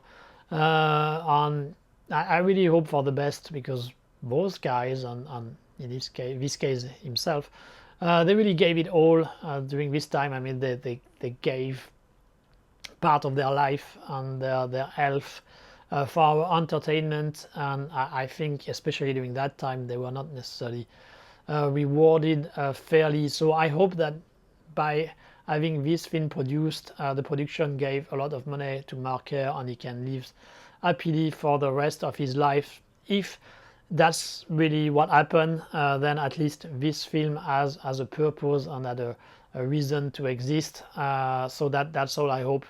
It's not a great film. Once again, better check the documentary. But if it makes Marker being richer and at least comfortable in his future life, then it's quite good anyway. Okay, now we move to India with Mirai. Mirai, it's not a Japanese film. Mirai, it means future in Japanese, but it's Indian. It's a film directed by Karthi Gattanami, and it's a comedy around superhero, let's put it this way. So it's a similar concept, I mean, similar theme, similar mix of genre with this mix of superhero and comedy, such as Tunder Struck Cop, the Korean film I talked a little bit earlier. But the style is extremely different, and this Mirai is a bit better compared to the previous film I talked about. So here we have some kind of mythology elements from India. We have some sutras which have been spread all over the world, which a bad guy is trying to gather in order, of course, to rule the world, these kind of things. And then we discover that the last guardian who can prevent this from happening is actually somebody who has been raised in a small suburb of Indian city, which I don't remember which one. And so he has become some kind of semi-delinquent. He has his crew of funny guy around him, and so that's this guy who has to face this kind of a world threat. So you can see the dynamic. It makes me think a little bit of films like Golden Child, for example, with Eddie Murphy. There is a little bit of this mix of comedy and wannabe mythology. The early phase of the film, when they are putting the whole mythology, when they are setting up the whole mythology, is quite decent. I understand that the film doesn't have a big budget, and they used quite a bit of AI in order to compensate for that, and I thought it worked quite okay. But once we go into the comedy part, then it becomes a bit predictable. Of course, the guy is going to make fun of all which is happening until he finally realize his willpower and accept his destiny. I mean, all this has been done many times, and it's kind of predictable, and it goes exactly on track. So that's kind of the problem with the film. There is really nothing original. The comedy is hit and miss. Sometimes it works, sometimes not so much. We find also many tropes from Indian cinema when it comes to the action. We have the usual over-the-top action style with a lot of slow motion, a lot of exaggerated postures and moves during the fights. It's a style. It's the Indian style, I would say. You like it or you don't. I thought it was okay. as long as you know what you are dealing with. There is a scene, for example, where the bad guys goes to fight some ninja. I mean, the ninja are absolutely not like ninja. It's just like a basic kung fu martial arts kun, and so that wasn't very convincing. On the other hand, there were some scenes a little bit better when he's supposed to be in Morocco. Not sure if they went there to shoot, probably not. And some of the guy he has to fight are using some very diverse and original weapons, so that was kind of interesting. But anyway, the film is not a bad film, but it's just too predictable and too conventional. The actors are doing okay job, but there is nothing really outstanding which will make you remember this film more than others when it comes to this mix of superhero mythology and comedy. It's decent, but really still quite forgettable at the end. More disappointing in a way than this Mirai is the next film I'm going to talk about, which is a co-production, I believe, between US and South Korea. It's Mikey 17, directed by Bong Joon-ho. Bong Joon-ho, the director of Parasite, so has become one of the most famous South Korean director today, probably next to Park Chan-wook. And Bong Joon-ho, in my case, it has always been hit and miss. There are films I really love from him. I really like his Snowpiercer. I really like Mother. But there are quite a few of his films I also didn't find convincing at all. I'm not a big fan, for example, of Memories of Murder, even if it probably requires another viewing, because when I saw it, I didn't necessarily have the whole context for me to appreciate the film. But even so, there are quite a few films from him that I didn't necessarily enjoy that much. So it's as I said, very hit and miss with him. And in this case, with this Mikey 17, unfortunately for me, it's a miss. And it's really unfortunate because I kind of like the premise, the original premise, this idea of doing a science fiction film quite realistic in its approach, with a crew being sent to colonize another planet. All the artistic direction of the film, I think, is actually quite good. The idea of having different clones was interesting, but it ended up being just a kind of comedic gimmick, and it doesn't go very far about the questions which we should have around the cloning technology. And so for me, that was a big disappointment. The rest of the film, when it comes, for example, to the encounter with the extraterrestrial life, these kind of things, it just felt like it had already been treated in a better way elsewhere. There are a lot of things which makes me think, for example, of Nausicaa, the original manga and animation film by Hayao Miyazaki, but it was much more interesting and much more convincing in Nausicaa than it is in this Mikey 17, which just feels like reheated same story on that front.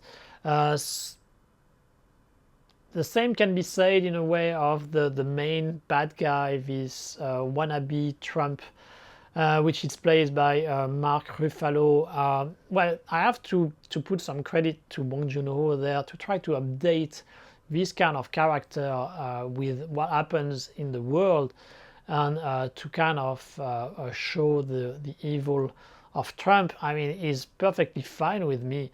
But I don't know, the way it is described here doesn't feel right. It feels too much like a parody. Well, it's very hard not to make a parody of Trump style crazy people, but still I wasn't that convinced with the way it's shown here. It's an interesting attempt, but it falls a bit flat, and so that's how it feels for me on most of this Mikey 17. A lot of good intentions, a pretty decent looking film about the artistic direction, the attempt to create a realistic science fiction show. All this is pretty decent, pretty well made, but it just remains too much superficial in the message and in the themes that the film is dealing with, and that's really too bad, because there were indeed a lot of material which were worth exploring a little bit further on going deeper. So yeah, at the end for me, this Mikey 17 was a slight disappointment. It's not a failure, but it should have been much better than the final result. We stay in South Korea with The Match, directed by Kim Young-soo, a biography of two Go masters from South Korea set during the 60s, 70s, I believe, or maybe 80s. I think the action starts from the early 60s and goes until the 80s, 90s. Well, as you can see, my chronology of the event of the film is not very accurate, but I remember we see the Korea of the 70s, 80s, or something like this. On the historical recreation of this era is actually quite convincing. So the film on this front is quite good. And once again, it's one of those films where you see the potential and you think, yeah, it's a good idea. So basically here we have the rivalry between two Go players from South Korea, one the master, the other one the student, and of course there will be this competition between the two, and it will be made more complex by this special relationship that they have. So interesting concept, but once again, it's one of those films where I was never able to really get into the story. One of the reasons, I guess, is because it's dealing with Go, which I'm not super knowledgeable about. I'm a little bit familiar with, but I'm not a specialist in any way about the subject and the game. And so, as the film is based in part on these rules of Go, I was never really that thrilled about following them. You can see that the director was aware that it could be a problem, and he tried very hard to make casual audience like me understand what's going on. But even like this, that was not enough for me to find those Go match thrilling. And the rest of the film obviously centers on this relationship between those two characters, and even there I was never really into the characters. I never really felt the strong connection that they had, which I guess they had in real life. And so I was never really invested in the character throughout the film. There are good performances. The main character is played by Lee Byung-hun. I mean, he's a good actor. He has proven over and over again. So I don't think his performance is at fault here. I'm just guessing that the script and the director's choice when it comes to the general orientation and direction didn't really fulfill the full potential that the film had. So once again, it's one of those films where I cannot say it's a bad film, because a lot of effort has been put on every aspect, but it just falls flat at the end. So kind of a disappointment against this The Match. Now let's talk about a film from France, which is The Orphans, directed by Olivier Schneider. So it's an action film. You may not be aware, but for a few years now there have been a trend in France of doing action films with, I would say, low to medium budget, which often end up on streaming platforms. We are going to talk about another one, which is Last Bullet. Last to Lost Bullet, I don't remember exactly. We will see when I will be talking about this specific film. And The Orphans is part of this small trend of the French film industry. The director, Olivier Schneider, is a second unit director, action director, choreographer, who has a pretty impressive CV. He has worked on many action films and has done a pretty good job in general. And so here, that's the first film he directs as a full-fledged director. Unfortunately, the result is not really up to what we could expect, given what he has done before, and that's really unfortunate. So the story of the film is a bit far-fetched. How to sum it up? So we have a character, a mother and her daughter. An accident happened. The mother dies in the accident, but the guy who caused the accident is actually the son of a very powerful individual, a powerful mother, who is the head of a security company and who has a lot of connection.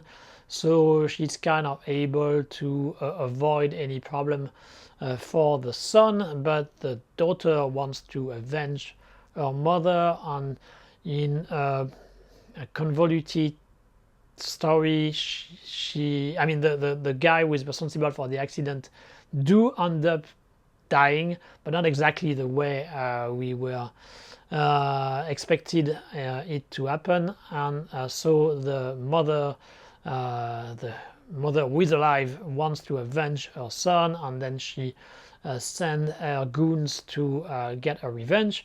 And then this girl is going to be protected by two orphans who are supposedly and potentially, one of them, the father of this girl, but they don't really know who. They were orphans, they were in love with the same girl. One of them is the father, but they lost connection with both the mother and the daughter, and they also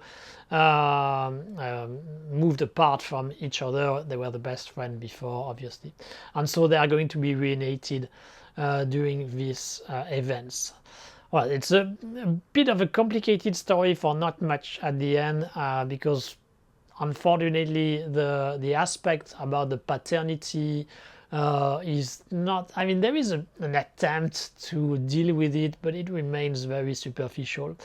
And another problem with this story, as you can see, The Orphan, so it's based on these two characters who were the best friend, but who drifted apart and who are now kind of enemies. But they are going, of course, to reunite here in order to defend their daughter. So it should be based on this relationship, on this chemistry between the two characters. And I found the film to fall a bit flat again on this front. There is not much chemistry between the two actors. They are both pretty good actors in their own category, but there is just not much chemistry going on between them, and that's a problem because the film is supposed to be based on that. So when it comes to the characters and the way they are, their interactions, the film doesn't manage to deliver. And even worse, in a way, the film doesn't really deliver when it comes to the action, and that's a problem when you are doing an action film directed by somebody who is specialized into action. There is the best part of the film is a chase scene, a car chase scene in the street of Biarritz. Biarritz being in the southwest of France, beautiful city. That's actually a good idea to set the action there, and you will be able to see a few nice landscapes there, but I think once again it's not really used to its full potential. So this car chase is quite okay. It's kind of a French specialty, I guess, at that point, to do some good car chases. But even so, even if that's the best action piece of the film, I was still a bit disappointed by it. because the director makes some choices which I think are not up to the level that it should be. For example, at some point, the girl has been kidnapped and put in a van. One of the father, wannabe potential father, jump on the van, so he's doing some things. It's pretty good, this part, but then at some point he has to escape from the van. He has to jump on the car which is being used by the other guy, and so of course they are driving at the same time, so they go full speed, or it looks like in the film. So it's a pretty spectacular and dangerous stunt, and we see indeed the guy who did it, who must be a stuntman, I guess, a double.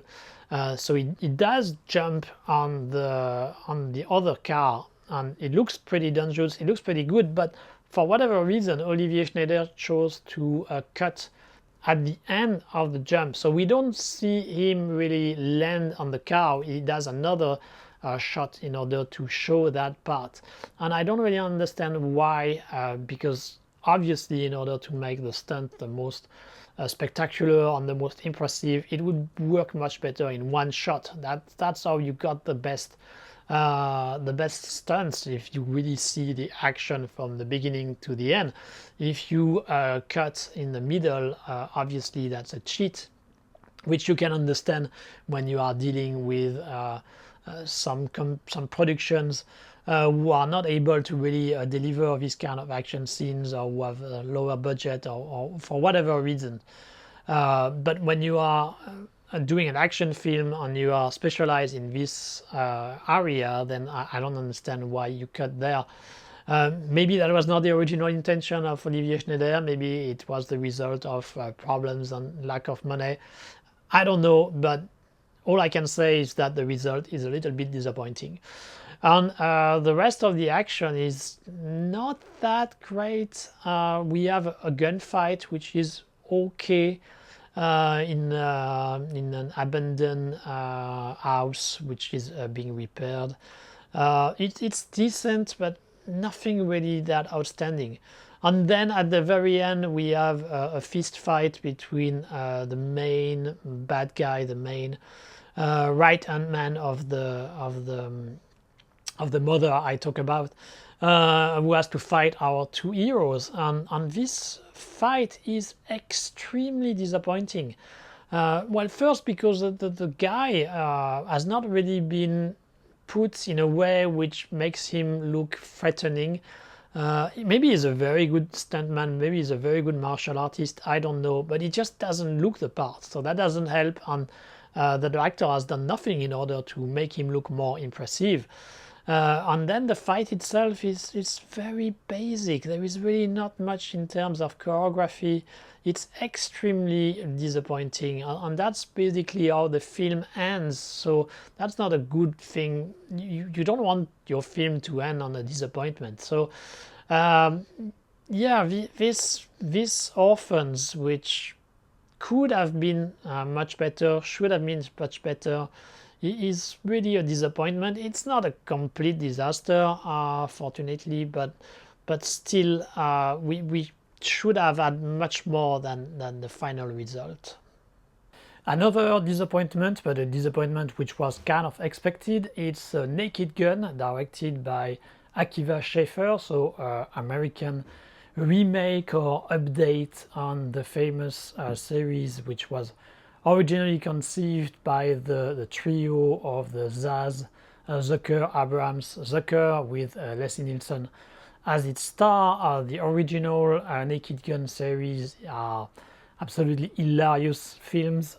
Maybe not the best of the trio. I still think that films like Airplane or Top Secret maybe even better, but still we are talking about amongst the very best that the trio, the Zaz, did when you like this kind of very absurd and surrealistic comedies.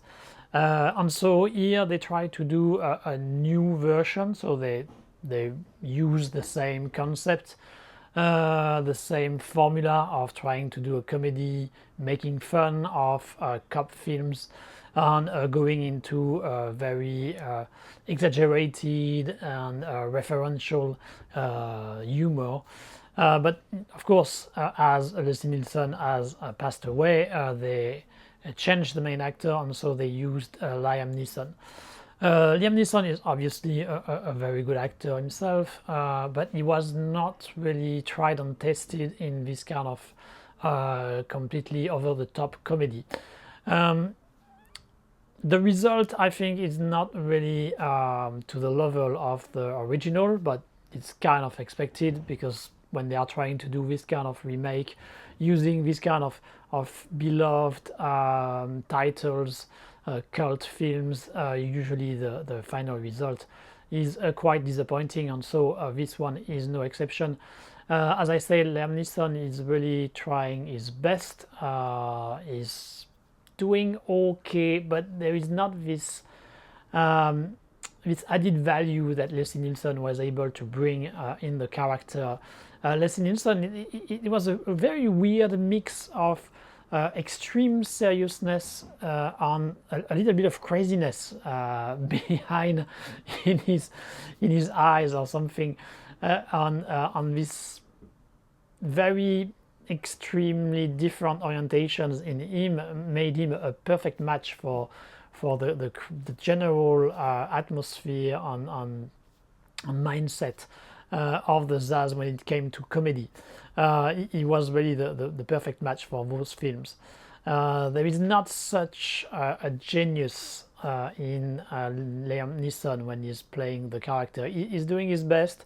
I think he's doing okay, but that's not enough to make us forget Leslie Nielsen. He has a good counterpart in Pamela Anderson. Pamela Anderson is quite a good choice, I think.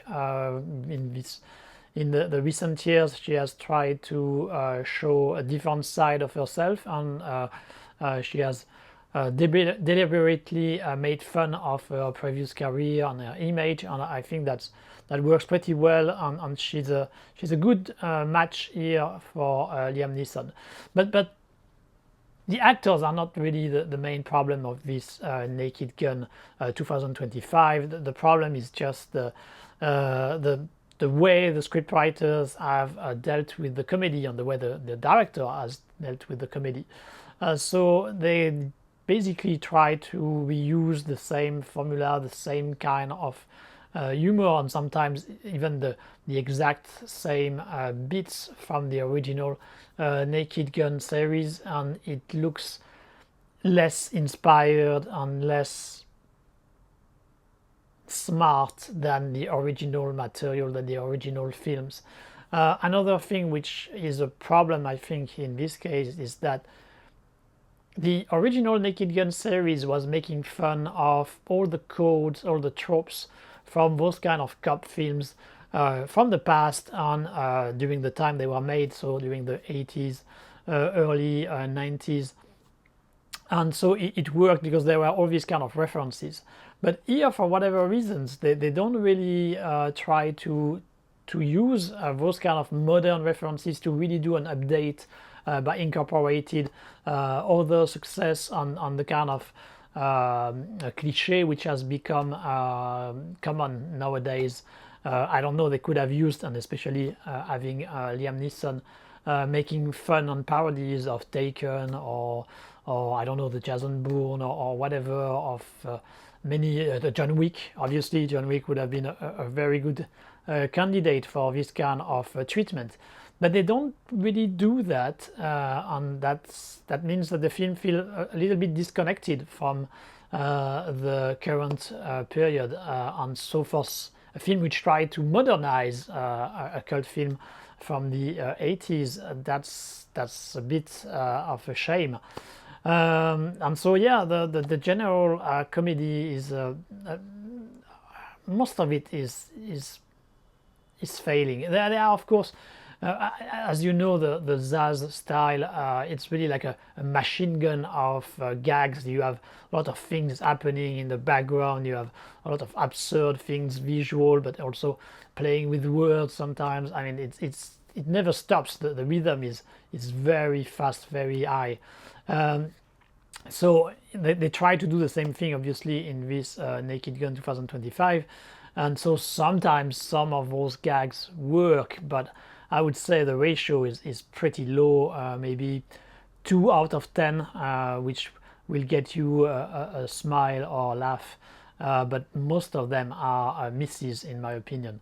And so yeah, a disappointment, but as was expected, because as I said, when they try to remake those cult films, the result is usually pretty bad. We'll stay in the action category with a Japanese film called Demon City. It's a film directed by Seiji Tanaka, and it's an adaptation of a manga. I mean, now, as you may know, in Japan, like half of the films being produced are a manga adaptation. I haven't read the manga, so I cannot say if it's a good adaptation or not, so I'm not going to go in this territory.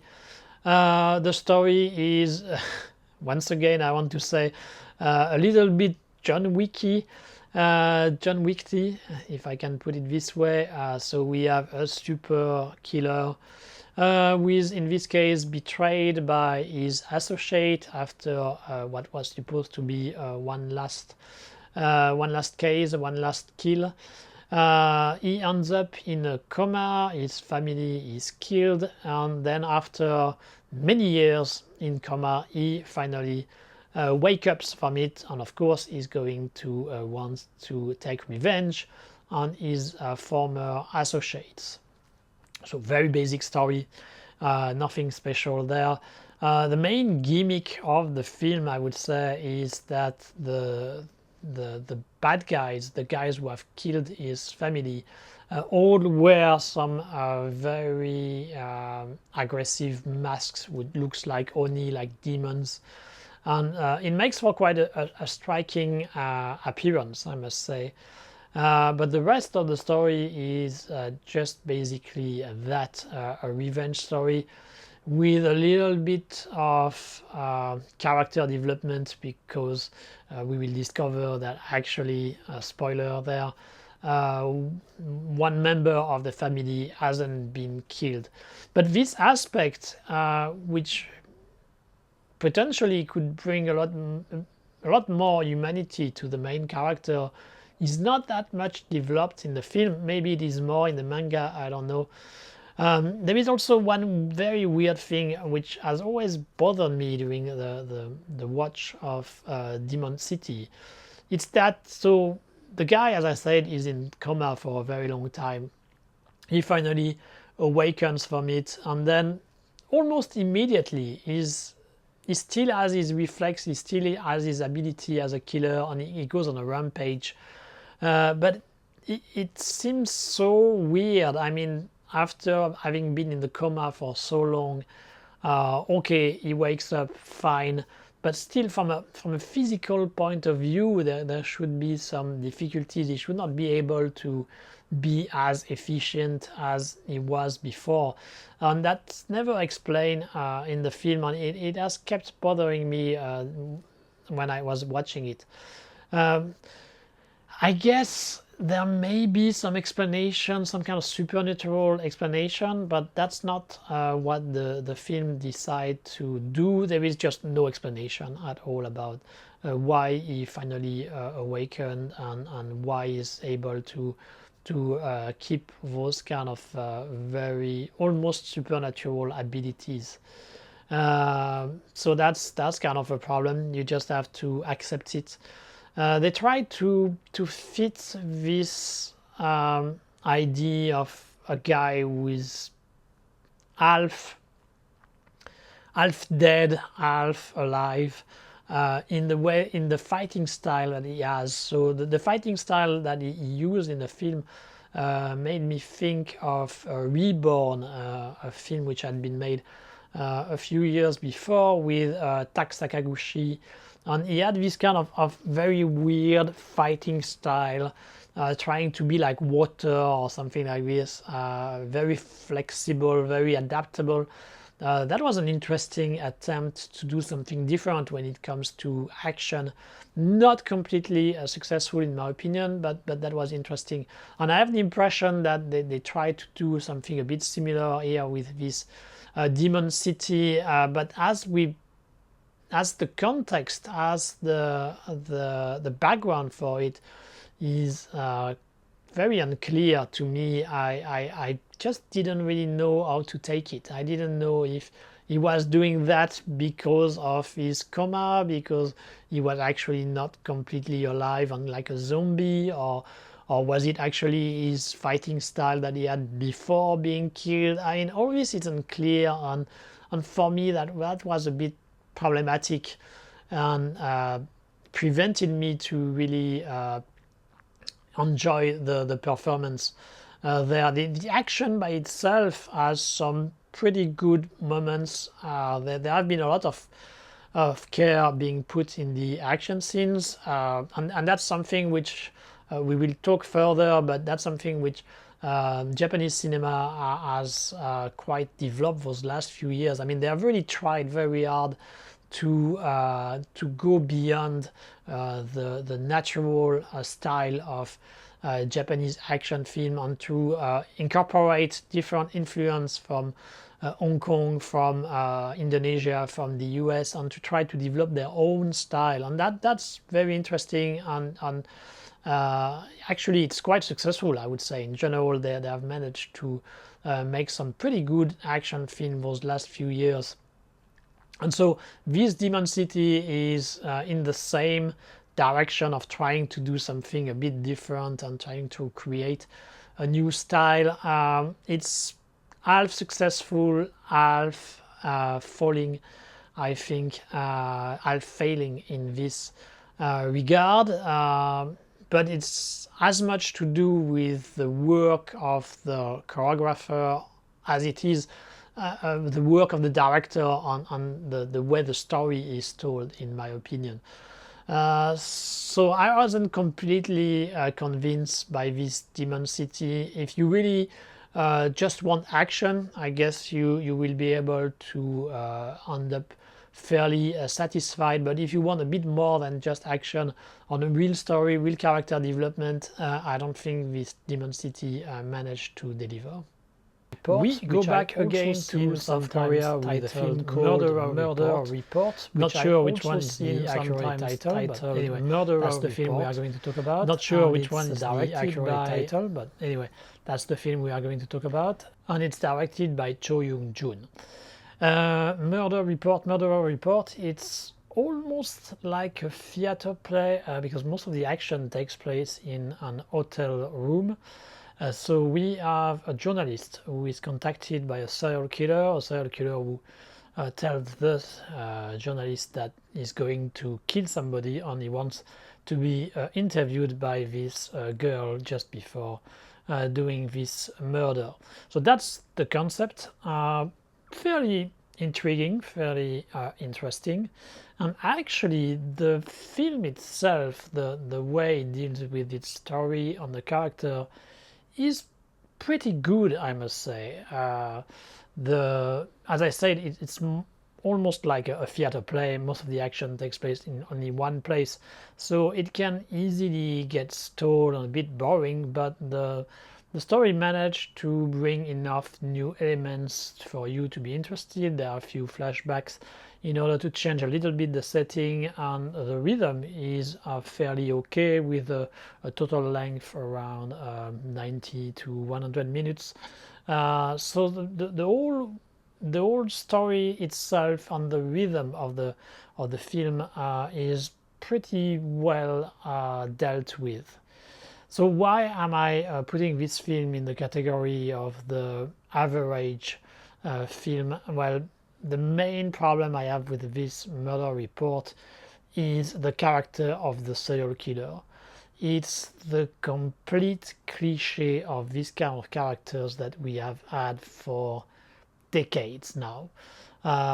Meaning it's somebody who is good looking, who is very cold, calculative, who has already thought about everything and who knows what the characters are going to do. It's this kind of character, and I'm so tired of seeing these kind of characters being portrayed in film over and over again, especially in South Korean films, because they have been doing it for more than 20 years, I think now. It's them who used this kind of, created this kind of cliche of having very good looking serial killers, but the rest was basically taken from other films such as Silence of the Lambs, with Anthony Hopkins' interpretation of Hannibal Lecter, this kind of stuff. And they did their own twist with it, which was novel and fresh enough in the early 2000s, but then it has been done and done and done again and again and again. And so I cannot stand it anymore, and that's the things which really drag the film down, in my opinion. There is also another problem, which is kind of a spoiler, so if you want to watch the film, maybe avoid what I'm going to say here. But actually we learn through the course of the film that this serial killer is actually not really a serial killer. I mean, he has killed several people, yes, but he does it with a clear reason which can be morally justified. I mean, it's of course very controversial, not really that clear cut, but still, it's not like a serial killer who kills for the thrill, for the pleasure, and for the impulsion that he can have. It's completely different.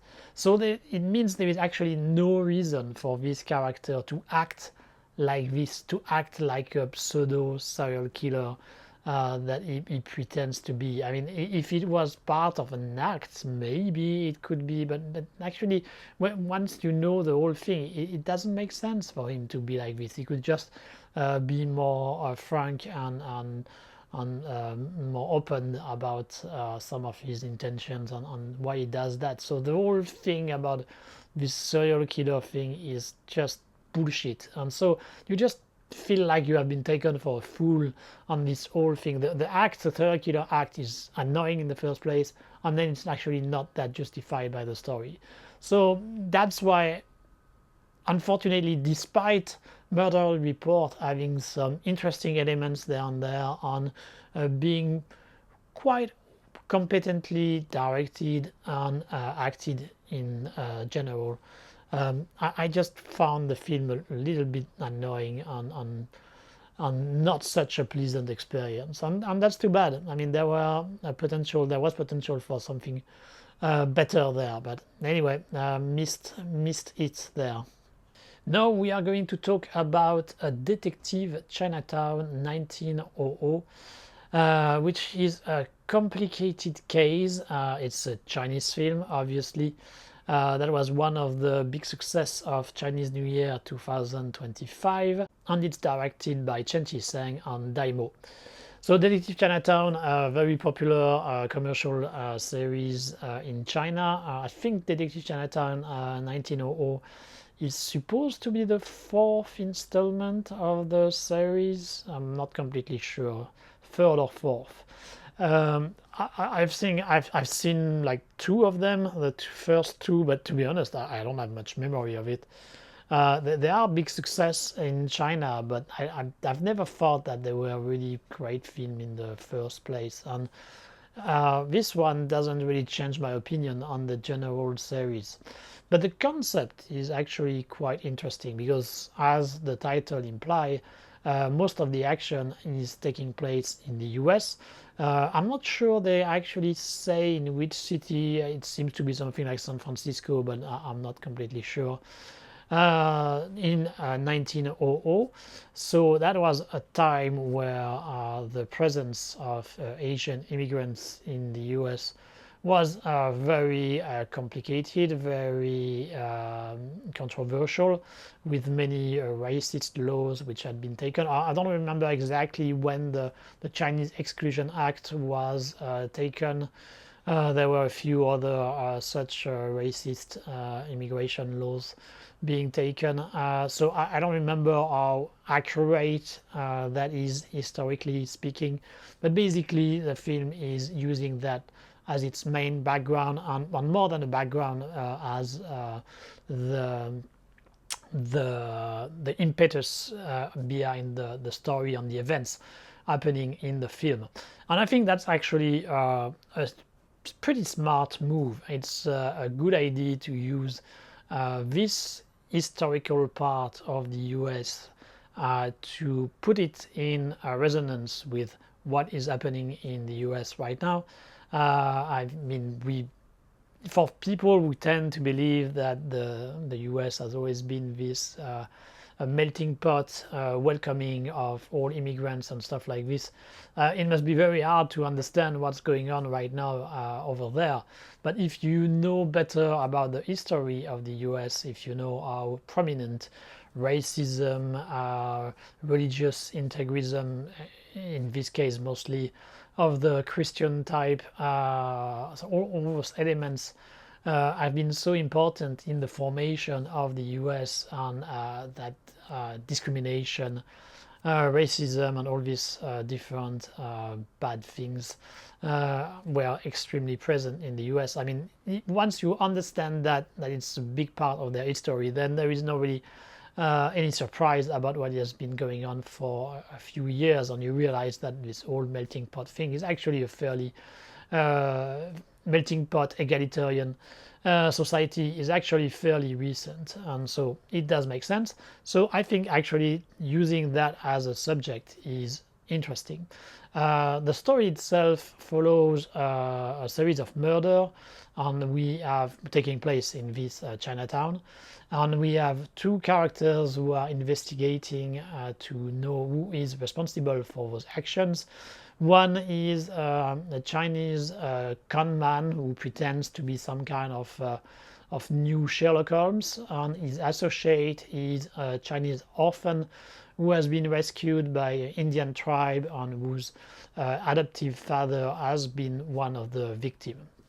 And those two guys, who are unlikely allies, of course, are going to have to combine their strength in order to manage to solve this series of murder, which tend to reinforce racism and discrimination against the Asian community. So, as I said, good idea. Also, pretty good production value. I mean, you see that the movie had quite a big budget. Even when it comes to the historical recreation, it's a bit of a hit and miss. In general, it's pretty well done, but you can see that sometimes there are some typical elements of Chinese art direction where they want to overdo it, and it's not that convincing or that well made. That's something you find quite often in Chinese blockbuster. They want to overdo those aspects, and sometimes it feels like it doesn't fit. So there is a bit of that in this Detective Chinatown 1900. Casting pretty good. We have Chow Yun-fat. Always a pleasure to see Chow Yun-fat. So he's playing some kind of leader. I don't know, he's a kind of triad leader, but he's also like the leader of the whole Chinatown community, which I think, in my opinion, is kind of a problem. But maybe I will expand on that later. You have John Cusack, and you have several Chinese actors who I'm familiar with, but I don't remember exactly their name. I apologize.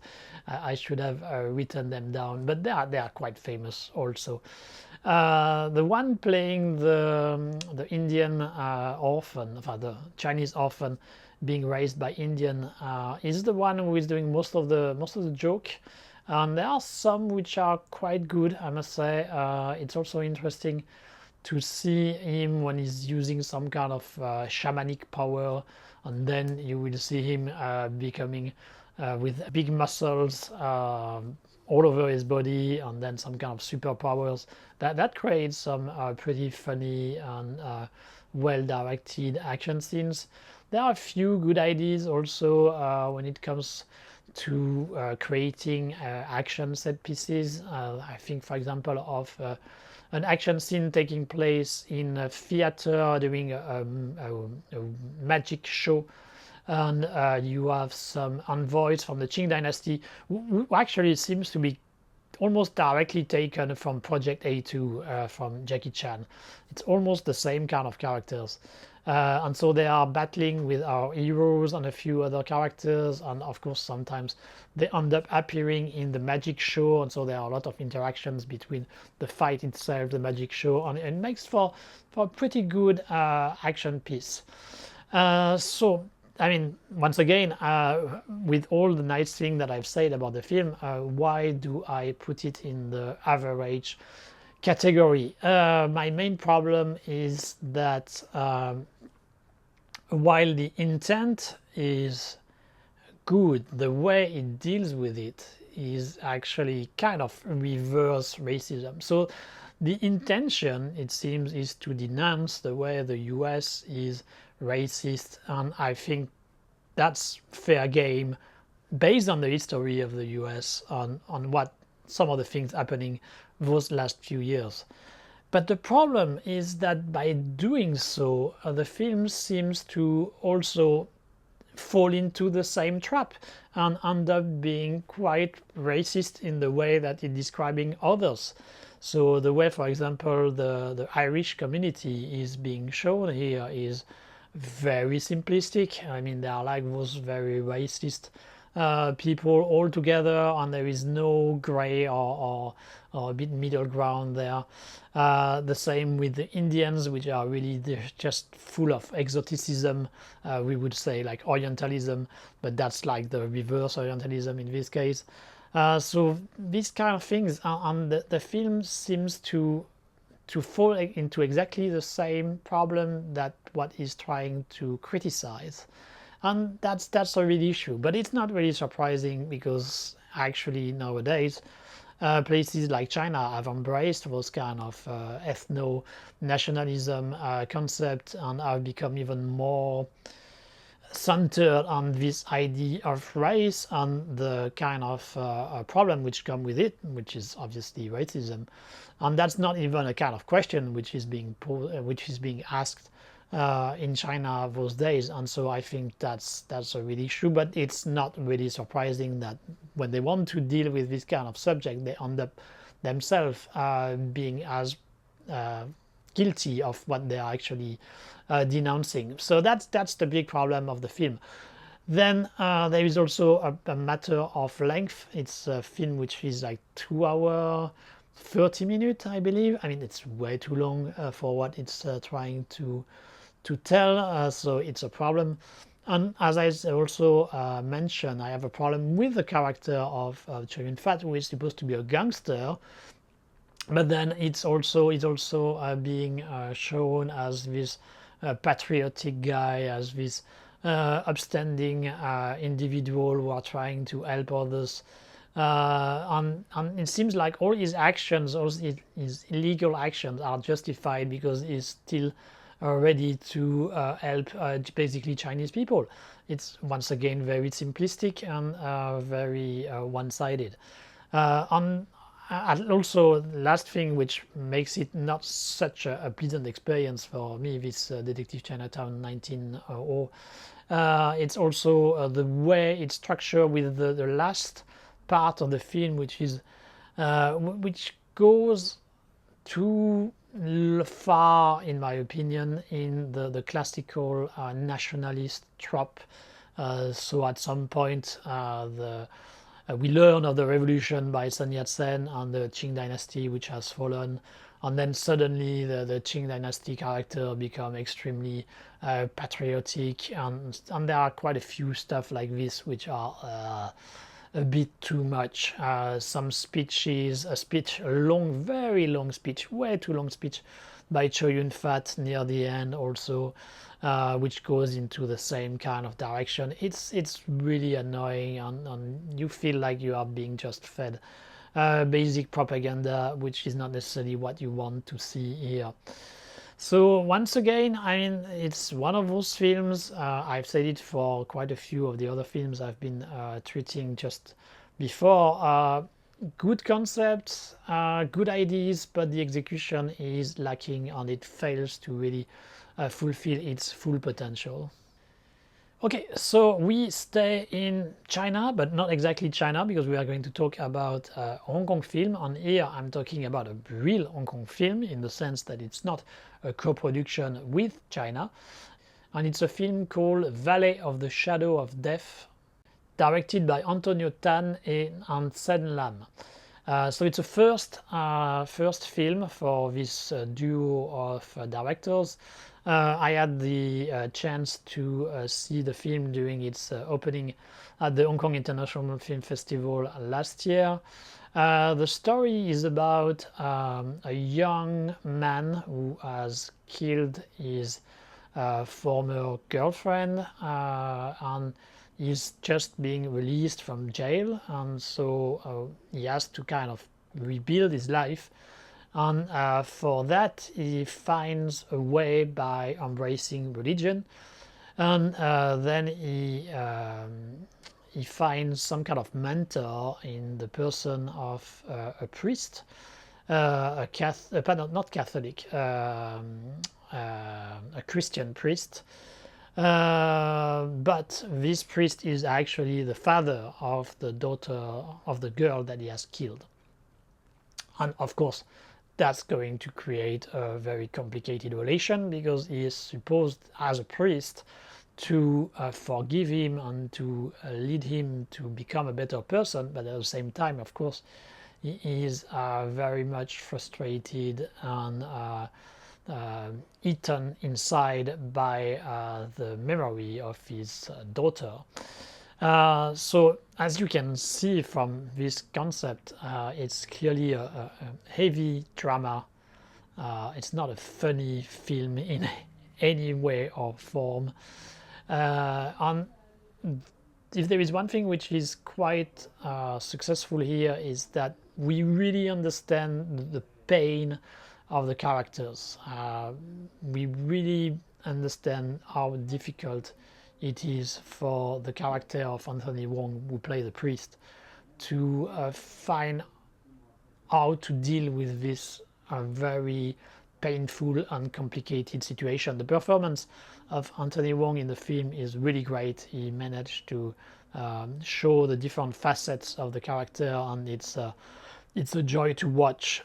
For a small production on a small budget, it also managed to create quite a few striking images there and there. There is a whole sequence where the character of the killer, the former killer, has to carry a cross like Jesus in the hills of the New Territory. I mean, that's pretty powerful image. So on all this front, the whole setup, the whole feelings of the characters is very well portrayed and described here. And I would argue that it's actually also quite reflecting the spirit of Hong Kong in general here. I mean, for quite a few years now, Hong Kong is quite gloomy. There is a bit of pessimistic vision on the city, and a bit of a despair feelings in many people, especially amongst the youngsters.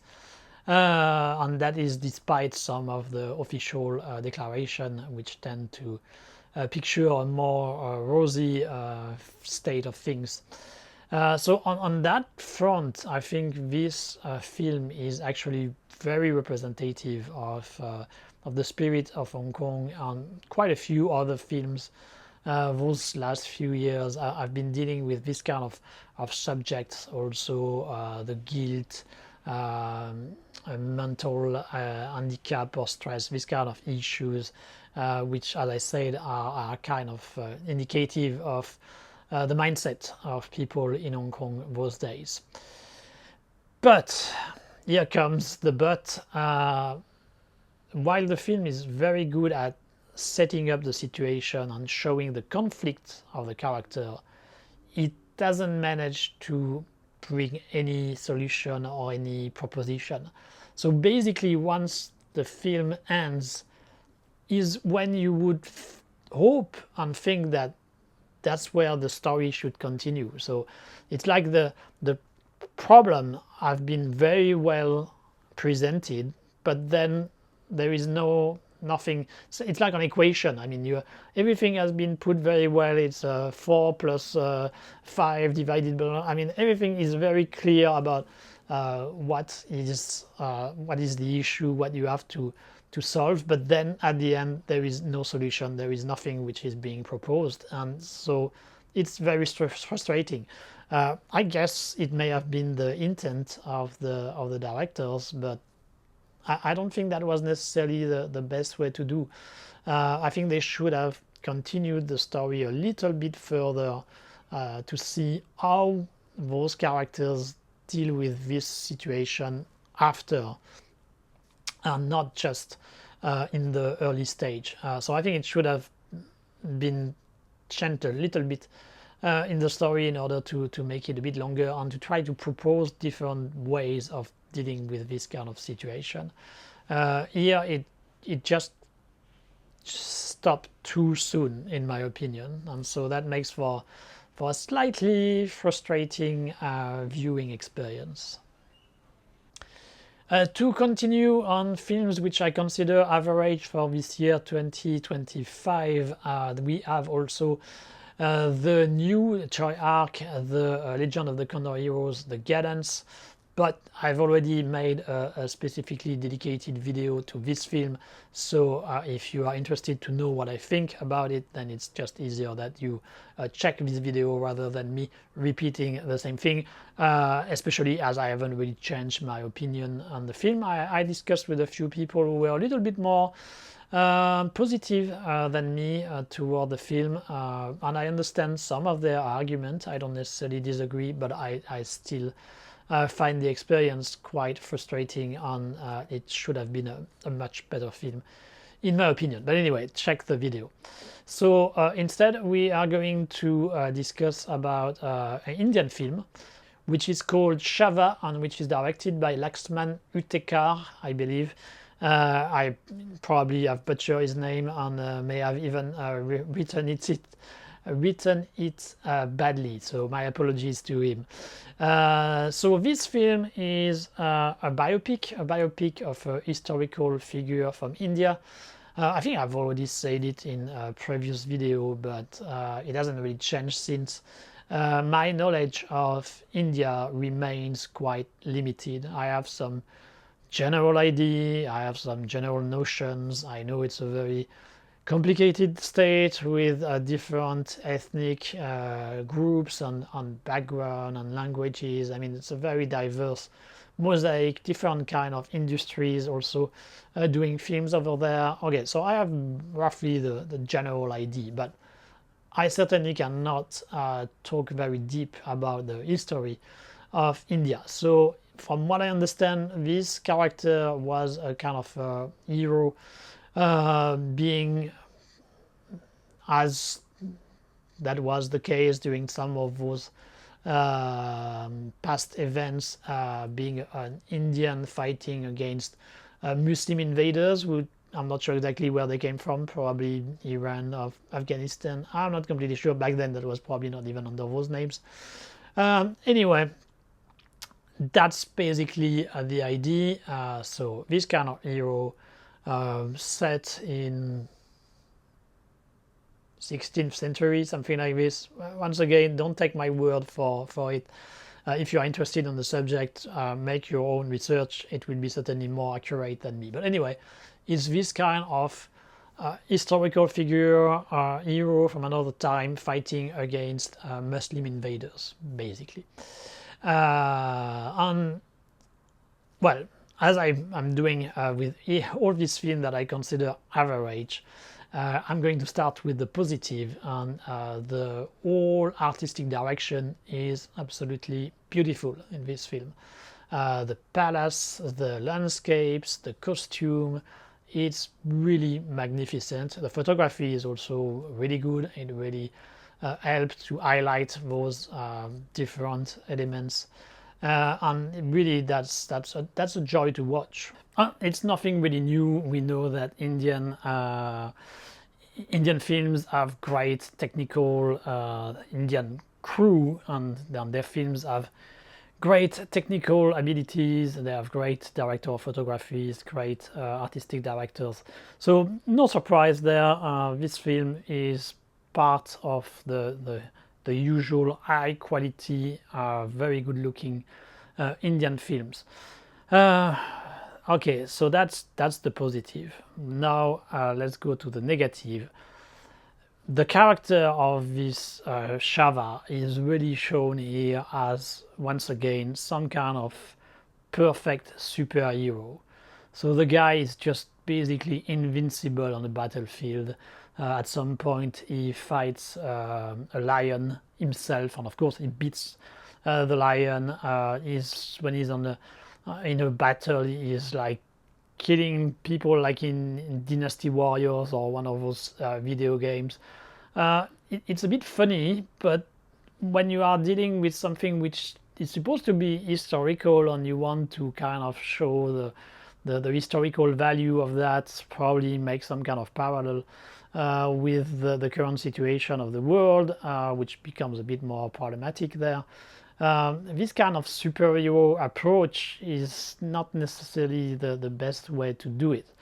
And it becomes extremely annoying toward the end, because basically at the end he ends up sacrificing himself, and we have, during the last third of the film, some kind of Indian version of the Passion of the Christ, with the character who is being tortured by those horrible Muslim invaders, of course, but he's so proud, he's so strong, even when he's being treated in the worst way possible. He refused to kneel in front of them. I mean, once again, it's funny in a comic book point of view, but it makes absolutely no sense. I mean, nobody could at some point, if they have been tortured for days and days and days, resist. I understand it's from a symbolic point of view, blah blah, okay, but it really stretched credibility to the maximum. And the message behind it is also not so great, because it really shows the Muslim and the Hindu as really like lifelong adversaries who can never find some kind of compromise, which I don't think is necessarily a very good message to carry, but which is once again a representative of a certain spirit that there is in India nowadays, from my limited understanding of the situation. So very good looking to watch this film, but not necessarily a spectacle that I would recommend, or if you watch it with a critical mind about what is being shown here. I had been talking about John Wick and the Mantis, the wannabe John Wick, South Korean wannabe John Wick. And there are also some official American wannabe John Wick, and one of them is Ballerina, directed by Lex Wiseman. So this one is indeed an official part of the John Wick franchise, so I'm not going to expand on my own opinion about the John Wick. I already did it when I talk about Mantis.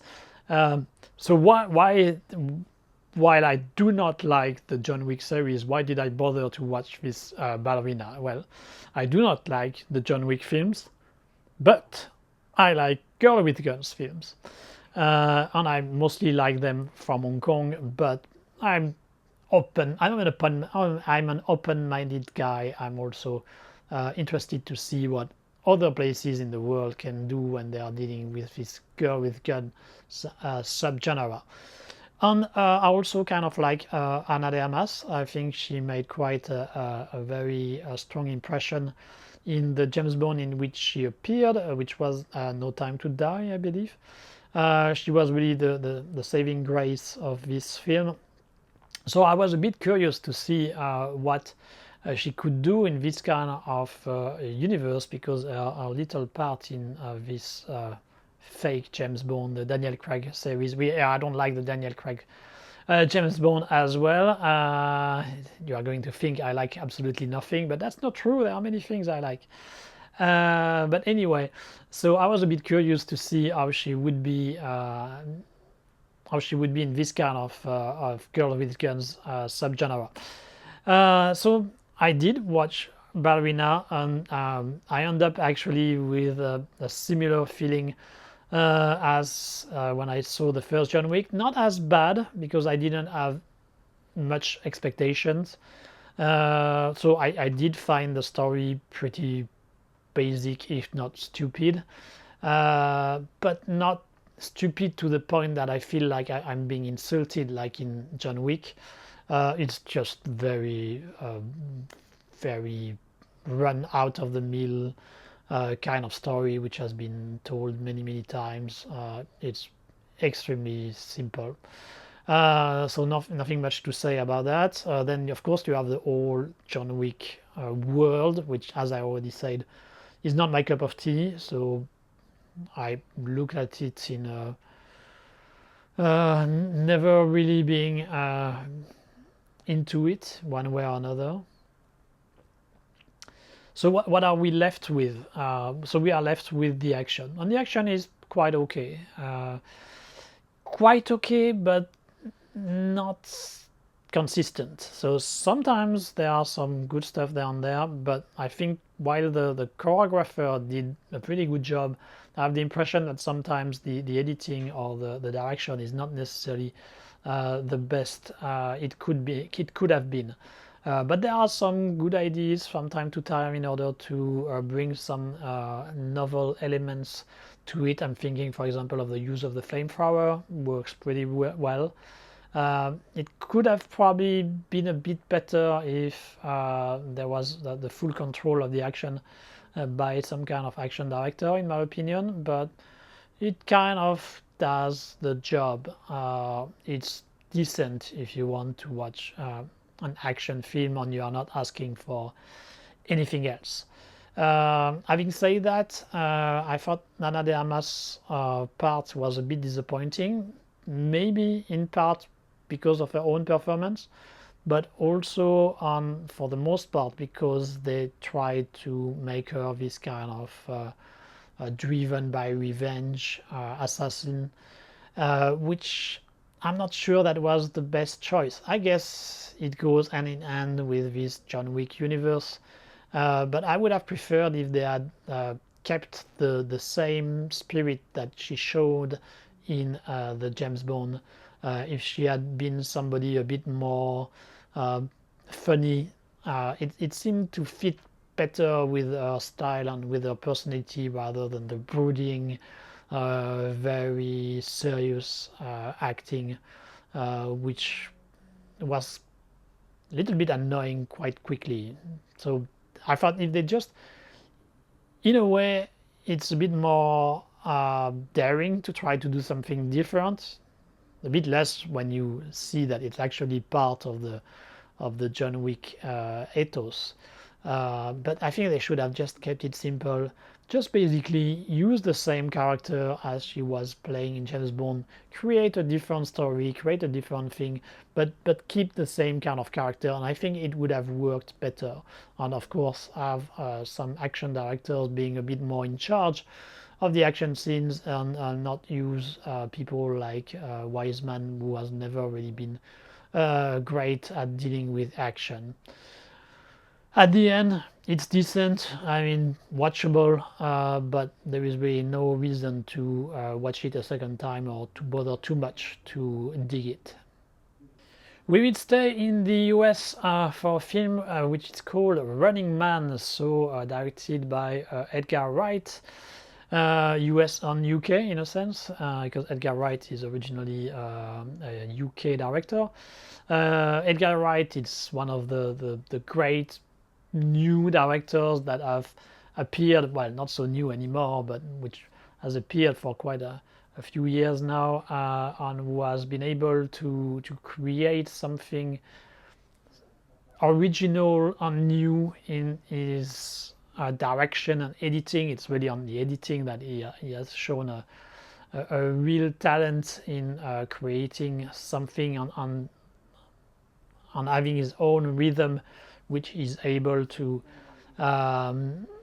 to impart to all the films that he has worked on. So I mean, he's a really interesting director who is really worth to follow on. All his films have interesting aspects. Unfortunately, I must say that this Running Man is probably one of the weakest offering I've seen from him so far. I actually kind of like the original Running Man. I know it's very kitsch and very cheesy, but I was used to watch it on TV when I was a kid and teenager, and I think it also has one of the very best Faltermeyer's original score, which was then later used extensively in many Hong Kong films from the early 90s. So there are a few good points to this Running Man, even if I rewatch it today, I guess I would probably be a bit more critical than what the teenage me saw in those films. But still, I didn't really see the point of Edgar Wright trying to remake this story. So I must confess I went there with a bit of worry and being quite cautious about the result. One of the problems of the film is the casting. I think the main actor who has been chosen to play the lead part is not right. He's self-described and then described by other characters throughout the film as the most angry man, and actually doesn't seem to be at all. When the guy is trying to act like very angry, it's not very convincing. And the guy looks too good. He doesn't fit. I mean, he should have. Oh, you can tell me on quite fairly that Arnold Schwarzenegger didn't fit at all, neither. But we were in a comic book, so it kind of worked better. Here, the film has a bit more higher ambitions, I would say, being a critic of the way media works, society, these kind of things. It's trying to go a bit further, which is to the benefit of the film, but then it means that this casting is just wrong. And that's a big problem because most of the film rely on following him. Then there are some weird choices that Edgar Wright makes throughout the film in the way that the story develop. There are some. I mean, he's known, as I said, for his editing and his rhythm. So he's very good at having this kind of very quick, fast pace and using it also as a comedy counterpoint. It's really one of his trademark. But and when he does it sometimes in this Running Man, it works pretty well. But there are quite some long sequence where he doesn't really do it, and then the film end up being slow and a bit boring at some point. He's trying to make some points regarding the media, regarding helping each other or hating each other, which I think are very fair point, and I give him credit to try to do that. But it's a hit and a miss on this front. I think he was convincing enough when we saw him being helped by poorer people who are also black, so showing that there can be this kind of solidarity between people, and it's not all about trying to get money by betraying others, by trying to take advantage of others, these kind of things. So on this aspect of the film, I think that was commendable. It got its message pretty clear. What I'm less convinced is the way he is criticizing the media, because he is kind of aiming at the way the TV is manipulating others, using AI, these kind of things, which is not by itself a wrong idea. But the problem is that in the current society where we live on, The TV is not necessarily what is the most problematic. I mean, it could be accurate if we are talking about some other country where state TV is still the main propaganda arm of the state, on the main way that it can transmit its message. But nowadays it's a much more complicated situation, and a lot of disinformation come from social medias or other ways, and so not being able to deal with this and just concentrate on TV feels outdated and not really up to the current situation. It's almost reverse in a way. It's almost counterproductive, because it seems like he's implying that the TV is the culprit. It's the one who are brainwashing people, and the people who are saying that they are lying to us, all these kind of things, they're actually right, but we end up actually feeding those kind of conspiracy theorists and others in the current society. So there is a whole problem, I think, on the message that Edgar Wright wants to transmit here about the risk of disinformation and manipulation, and that's a big problem, because that's indeed at the heart of the film.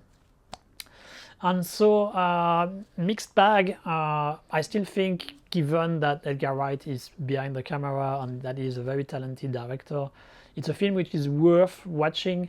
It's not as forgettable or as average as some of the other films that I've been dealing with or talking about so far, but it's still a problematic film on many fronts, and I don't think it's fully satisfying. And as I said, it's actually, in my opinion, one of the lowest offering from Edgar Wright so far. Now let's go to Taiwan to discuss 96 Minutes. It's a film about bombing in a train, which is a subject which we will discuss again a bit later in this video.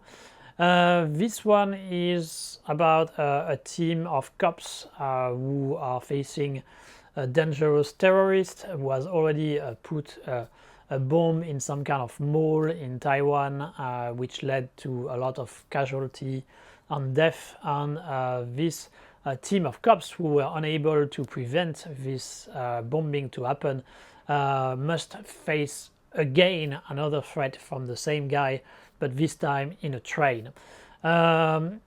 It's a film which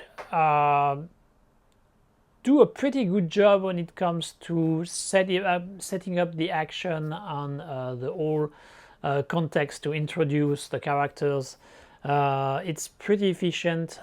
All the first sequence with the bombing in the mall, we clearly understand that the main idea behind the film is going to be this kind of moral test, which are you going to sacrifice yourself or people who are very close to you in order to save a lot more of people you are not necessarily familiar with. And so that's this kind of ethical question.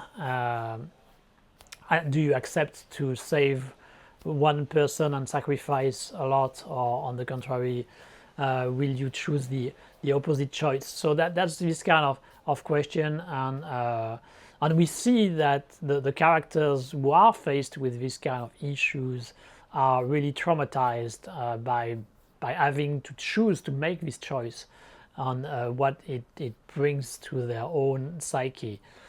So all this is actually quite well done, and so when the film starts to go into what will be the main topic, which is this bomb which are put in trains, so it seems like it's going to be a pretty good ride, quite interesting. Unfortunately, it seems like the director chose to really go in the direction of making an extremely melodramatic film, and the more it goes, the more it becomes exaggerated and actually quite annoying to see. Many of the situations become almost artificial just with the idea of trying to create more drama and more reasons to feel bad about the situation. At some points, the victims of the previous bombing are fighting with the mother of one of the cops who was in charge. I mean, it's a bit stupid, and it just feels like it's there in order to make you feel bad about the whole situations, and it, as I said, it goes really overboard when it comes to the melodramatic part. And as the film progresses and as it keeps going in this direction, it becomes more and more annoying. The original theme about this moral dilemma is kind of getting lost in the process, which I think is a bad idea. I mean, it's the wrong choice to do. Same goes also, surprisingly, with the special effects. The more you progress in the film, the less the special effects are credible. There are actions which starts to make really no sense. So at some point, the passengers of the train have to jump from the train before it can explode, and they all end up almost unarmed. Of course, the train slowed down a little bit in order to make it a bit more credible, but I mean, still, we are talking about a speed train here. We are talking about old people, kids. I mean, if they are jumping from a train like this, you are bound to have a lot of people wounded or even some dying in the process. So the whole situation is kind of very hard to swallow. The same, at some point, there are two trains coming from different direction, and one is going to jump from one to the other. I mean, it's really stretching the suspension of disbelief to extreme length, much further than needed, in my opinion. They could have come up with situations which were a little bit more grounded, and which also kept in mind the trauma that the characters are facing, and this kind of ethical dilemma in a more interesting way, in my opinion. But the more the film progresses, the more it collapses, and it also actually kind of collapsed, technically speaking, because the special effects are getting worse and worse as the film progresses. Probably some budget issue, I guess, but that doesn't help to make the film convincing. And as it is the case of many of the films I'm talking about in this retrospective, the film is way too long. It's 2 hours. I think they could easily have cut like 20 minutes in order to make something a bit more fast-paced and with less downtime. So unfortunately, this 96 minutes is a disappointment. And when it comes to the Taiwanese film of 2025, that was clearly the weakest offering for me. Okay, so now we enter the territory of films which are decent, not great, not masterpiece or anything, but which are at least watchable. Okay, so now we enter the territory of films which are decent, not great, not masterpiece, but which you can still have enough enjoyment for you to have a good time. So the very first film in this category I'm going to talk about, it's a French comedy. It's called The Green Gang, and it's directed by Julie Manoukian. I'm not sure you will really have the opportunity to watch this film because it's a very small production from France. Not sure it gets exported very much, but we basically follow a group of eco-terrorist justice warrior who want to create a better world, who are very concerned about stuff about ecology, social justice, this kind of stuff. And they end up teaming up with an old thief in order to be able to show how hypocritical some kind of corporation is on this kind of issues. And so the interesting dynamic here, of course, will be that those people who are a bit extreme in their beliefs will put a little bit of water in their wine, as we say in France. So they will mellow down in dealing with this thief who is completely disconnected from these kind of issues, but there will be some kind of compromise. So it's a feel-good film. It's not supposed to go very deep on these kind of issues, but the dynamic between the characters is actually quite enjoyable.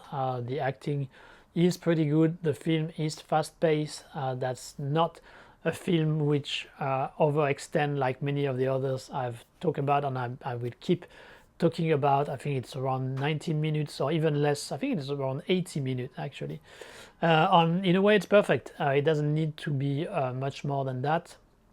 It's not a film which is going to stay in global consciousness or anything which would be considered as a great film, but it's an enjoyable show, rather feel good, and the performance of the actors are pretty good, so no reason to deny the pleasure I've taken in watching it. And so while extremely minor, I think it deserves a small recommendation. The next film we are going to talk about, it's, I believe, Australian, New Zealand production, even if most of the action takes place in the Netherlands, and it's called Jimpa, directed by Sophie Hyde. It's a film which I actually saw during the Hong Kong Gay and Lesbian Film Festival, so it's a film which is very much on this kind of issues, and it follows a young woman who has been raised in an extremely liberal family. Her mother is completely open on this kind of issues about gender, sexual orientations, all these kind of things. She has a grandfather who is played by John Lithgow, who is openly gay and who is very clear about these issues, who is very eccentric also.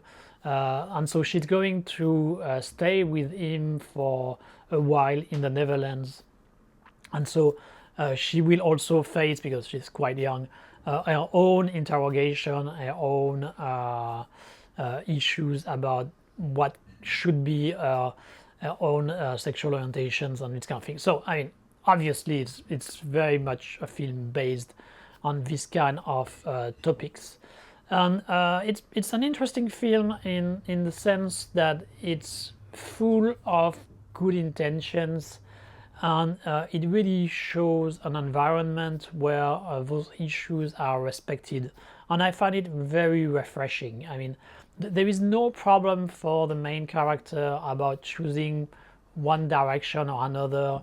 I mean, there is a problem for her because she doesn't really know, but there is no problem when it comes to the family. The family is extremely accepting of anything she would do.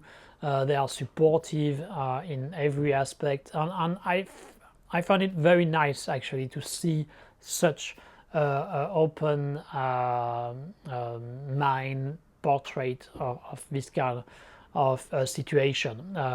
Too often, I mean, it's often shown in a more conflictual way, which I understand is also quite often the case, but fortunately there are some times where it's much more happy in a way, rather than conflictual. So that part I found extremely interesting and extremely refreshing, and really feel good in a way, especially also because we have John Lithgow, who is an actor that I kind of like, who really bear it all. I mean, really in every aspect, in every sense of the word, he really goes all out about playing this kind of over-the-top gay grandfather, and it's quite delightful to see. It's a real pleasure.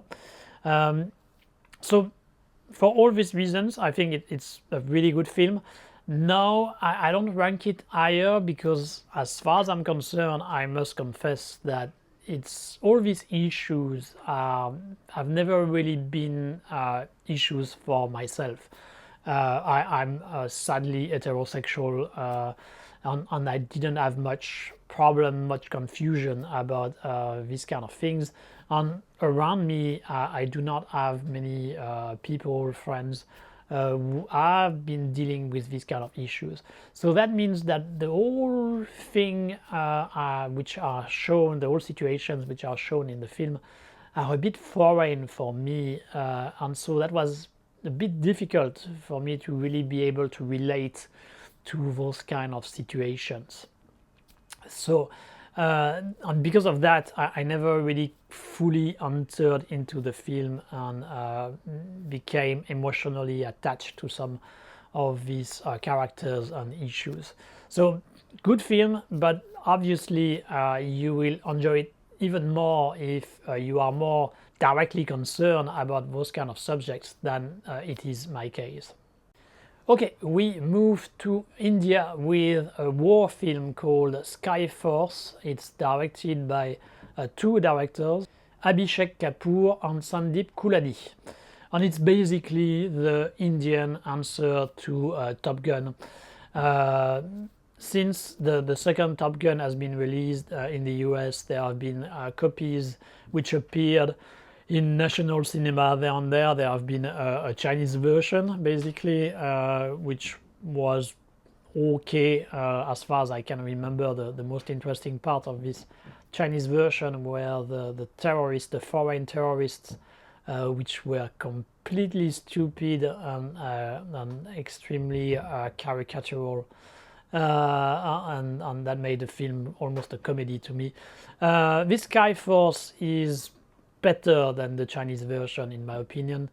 I haven't seen actually the second Top Gun, and I'm not a big fan of the first anyway, so I cannot really compare that much, but I found that this film was quite decent. So it takes place, once again we are entering into Indian history territory, so not very good at that.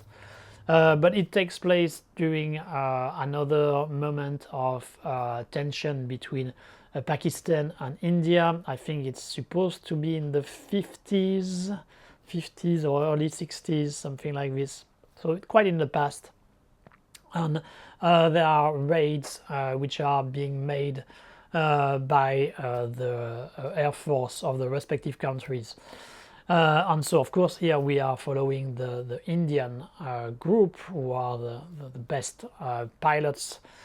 And so there is this aspect of having to do missions in Pakistan.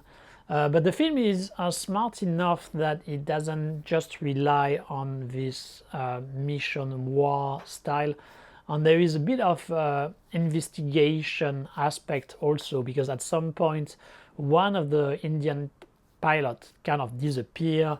Is considered to have disobeyed orders, so he doesn't have the respect that he deserves, and his superior, who is also of course his friend, is convinced that it's not the case, that he hasn't disobeyed the orders, that he has done it for good reasons. And so there will be a whole investigation about what happened to his former teammate. And the whole investigation part is actually well dealt with. It's interesting enough that keeps you on your toe, on wondering what really happened there. And the progression really helps to make the film interesting until the very end. So this part is quite good. The part when it comes to the part when it comes to the mission and the flights and the fights in the sky are also pretty well made. The special effects are quite convincing, I thought. But it's an Indian film, and so they cannot resist to go quite far in terms of heroics. And in my opinion, they put they push it a bit too far, in the sense that at some point it becomes almost unbelievable. And it's too bad because most of the time the action and the mission, the in-flight mission, seems fairly realistic, and so there is a real tension when there are some difficult situations. But then we will see the pilots do some really crazy acrobatics, which by their frequency becomes more and more difficult to believe and to swallow. And I think at the end it becomes counterproductive. If they had kept it grounded the whole way, I think the film would have benefited. But all in all, it remains pretty decent, quite okay. Good performance also from the actors. There is not too much nationalism. There is a little bit at the end with some kind of patriotic speech, which is not really the kind of thing I enjoy the most. But given that we are dealing with a film which the background is about the rivalry, the opposition between Pakistan and India, I guess it's already pretty low in terms of nationalism. So at the end, it's quite okay. It's welcome that they didn't go too far on that front. I just had a bit of an issue by the fact I'm not sure if the film has been shot either in 4K or UHD or something like this, but because of the way it has been, the technical format, it means that during the drama scenes, the picture feels a bit flat, like a TV series, and that doesn't really play to the best for the film. I guess it makes the action scenes, the scenes with the fighter jets and stuff like this, probably more impressive when you sit on a big screen. But as far as I'm concerned, I saw the film, of course, on my computer, so I could not really get the full experience of this Skyforce and this choice of format. So for me, this format was a bit more of an obstacle to deal with rather than a plus. But if you have the opportunity to see the film in a better environment on a big screen, it may work better. But all in all, anyway, despite its flaws, I thought this Skyforce was an okay film, not a bad offering when it comes to war films, Top Gun wannabe, or films dealing with between the conflict between Pakistan and India. So quite okay. You can have a look to it. I think you will have a good time. We move to South Korea with a film called Wall to Wall, directed by Kim Tae-jun. It's a film centered around the difficulties to find places to buy, so real estate issues. It's a subject which I'm very familiar with living in Hong Kong, and it seems like South Korea is facing similar problems, meaning that the prices of apartments and houses in big cities is becoming higher and higher, and it makes it very hard for normal people to be able to afford such places. It seems like even in South Korea, despite this kind of big price, you can still get some decent sized apartments. That's not the case in Hong Kong, I can tell you that. You will pay crazy amount for something extremely small. But anyway, that's the different dynamic between Hong Kong and South Korea. But anyway, the general idea is that so the film highlights this social problem, and it does it pretty well. I thought that the whole setting up of the situation when we see this guy who is really putting all his money, all his assets in order to buy these apartments, and basically the rest of his life depends on that, on the burden that it brings on him. I think all this was pretty well described. We really can feel the pressure, the tension on the character, how important this event, buying an apartment, is in his life. And so the whole setup was pretty good. And then when things start to go south, the director does it also pretty well at the beginning. So the main issue here is that our main character is going to discover, after having bought his flat, that there are some kind of weird sounds around his place, which he believes may be the result of the action of his neighbors, and is going to get quite obsessed about it, because it's supposed to be the house, the flat of his dreams, and he's also afraid that it may lose some of its value. So he's going to start investigate what is the source of those different sounds, and he's going to get more and more obsessed about that. He's going to encounter some weird people living around him as well. And so all this situation is really enjoyable. I thought that was a good way to tackle this kind of issues, and there is some fun elements in trying to uncover what's going on in this building. Some, as I said, weird characters, which makes it quite funny in a way, both horrific to some aspects, but also kind of comedic. And the director managed to jungle between those two ingredients pretty well. That is in the first half of the film. Unfortunately, at some point, once we start to understand what is going on, this resolution is not so good.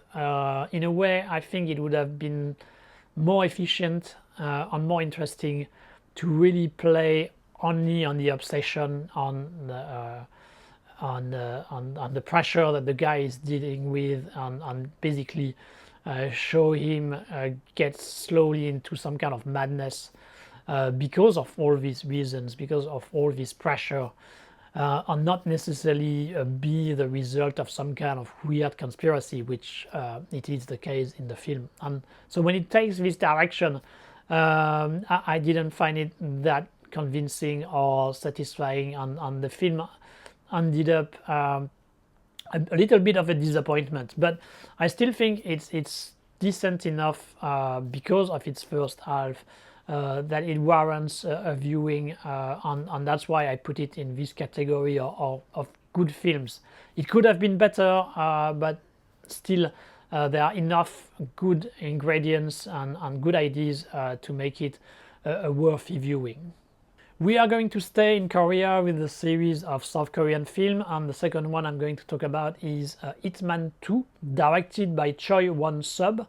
So it's a direct sequel of Hitman. Hitman, it was a spy action comedy where we followed a special agent from the South Korean spy agency, elite guy who wanted to retire and to become a webtoon artist. And of course, he was using his own experience as a spy, as a special agent, to feed his artist ambitions, but his past was coming back to haunt him, and he could not really talk about it openly with his family, so that was the source of the comedy. It was a decent action comedy, and I think this Hitman 2 has basically exactly the same qualities and the same flaws as the first film. The main difference, the dynamic is fairly similar. There is really nothing much new. The only originality is that they have added more characters, so now it becomes more like an ensemble cast and not just a one-man show. So here we have the main hero, who is, as I said, exactly like in the previous film, but he has also a colleague from the spy agency and an officer also, who are very much involved in his life and his activities. And at the same time, of course, there will be some kind of terrorists which are not showing their true color at the beginning, and that will create a lot of fairly funny interactions a few action scenes also there and there, which are decently shot and made. And so same ingredients, same kind of cooking, and same kind of results. The film is pretty entertaining. It doesn't go much further than that. It doesn't really deal very deeply about either what is being a spy or what is being a manga or manhwa artist in South Korea. It's fairly superficial, but it's well made enough for the film to be a fairly pleasant experience. So yeah, I thought that Hitman number 2 was quite okay, nothing outstanding, but still a good experience anyway. Still South Korea with Yadang the Snitch, directed by Wong Byung-guk. Yadang the Snitch, it was a surprise success at the box office in South Korea 2025. It's cop and gangster films, and it's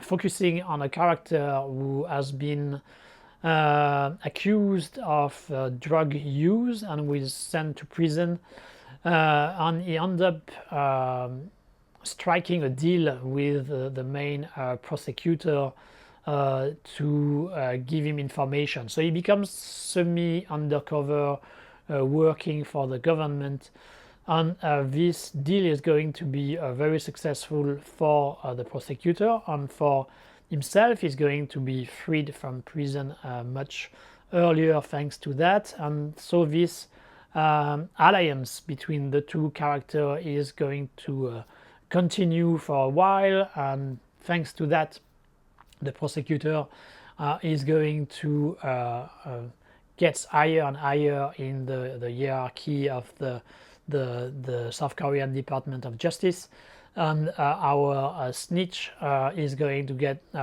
richer and richer thanks to that. So everything goes very well for the two characters until they encounter some kind of powerful political elite, some guy who wants to become the next president of South Korea. His son is a spoiled brat who is using a lot of drugs, with abusing his power, and then the prosecutor is going to decide to align with this politician in order to keep rising in the ranks, and is going to throw under the bus is a former ally. And so we are going to follow this guy trying to get his vengeance toward the guy who helped him originally. It's a typical Korean gangster film in the sense that it's quite slick when it comes to the whole visual. It's also quite violent, as we can expect it. It has become almost a trademark of this kind of South Korean cops and gangster films. So all the usual ingredients that you can expect from this kind of films is there. Of course, the main actor playing the snitch is a good-looking guy. He's quite okay. I think he brings a lot of energy. He's really going all out, playing his character with quite some gusto, and it works pretty well. The supporting cast is also doing good performance in general. There is nothing really wrong about the film. I think it does a good job. It's just that it feels to me a little bit too predictable. I mean, it as I said, it follows in the tracks of most of those cops and gangster films in a way which doesn't bring much new really to the table.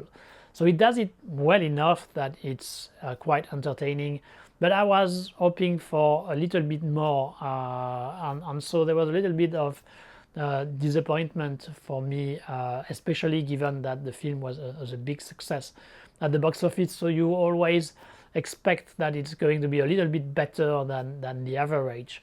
Here it's average plus in a way. quite okay, nothing wrong about the film, but I thought there could be a little bit more than that. We moved to Japan with a new adaptation of a manga. It's called Badan Ban Vampire, and it's directed by Shinji Hamasaki. So as usual, I haven't read the manga, so I cannot comment on the quality of the adaptation. The premise of this film is that we have a vampire living in Japan, and he especially likes the blood of young people, but not too young. So they have to basically become adults for the blood to be really tasty, and he meets a young teenager who he finds beautiful in and out, and is very eager to be able to suck his blood, but he has to wait for him to reach adulthood. And in order to make sure that he's going to be able to suck his blood, so he's going to become part of his family. The family is running some kind of onsen or public bath thing, so he's going to become an employee of this company, and he's going to become a friend of this teenager in order to make sure that he is around to keep his bounty and to be able at some point to do what he wants to do. The film is a comedy. It's not supposed to be taken very seriously, but it's quite entertaining. The whole premise is a little bit stupid, and I guess you can easily feel which direction it's going to be. So a lot of the comedy is going to be centered around the sexuality, in a way, of the situation, in the sense that some people are going to think that he is in love with this teenager. The teenager is going to fall in love with a girl. The girl is going to fall in love with a vampire. And that's going to lead, of course, to a lot of misunderstanding and awkward situations. So it's this kind of style of comedy.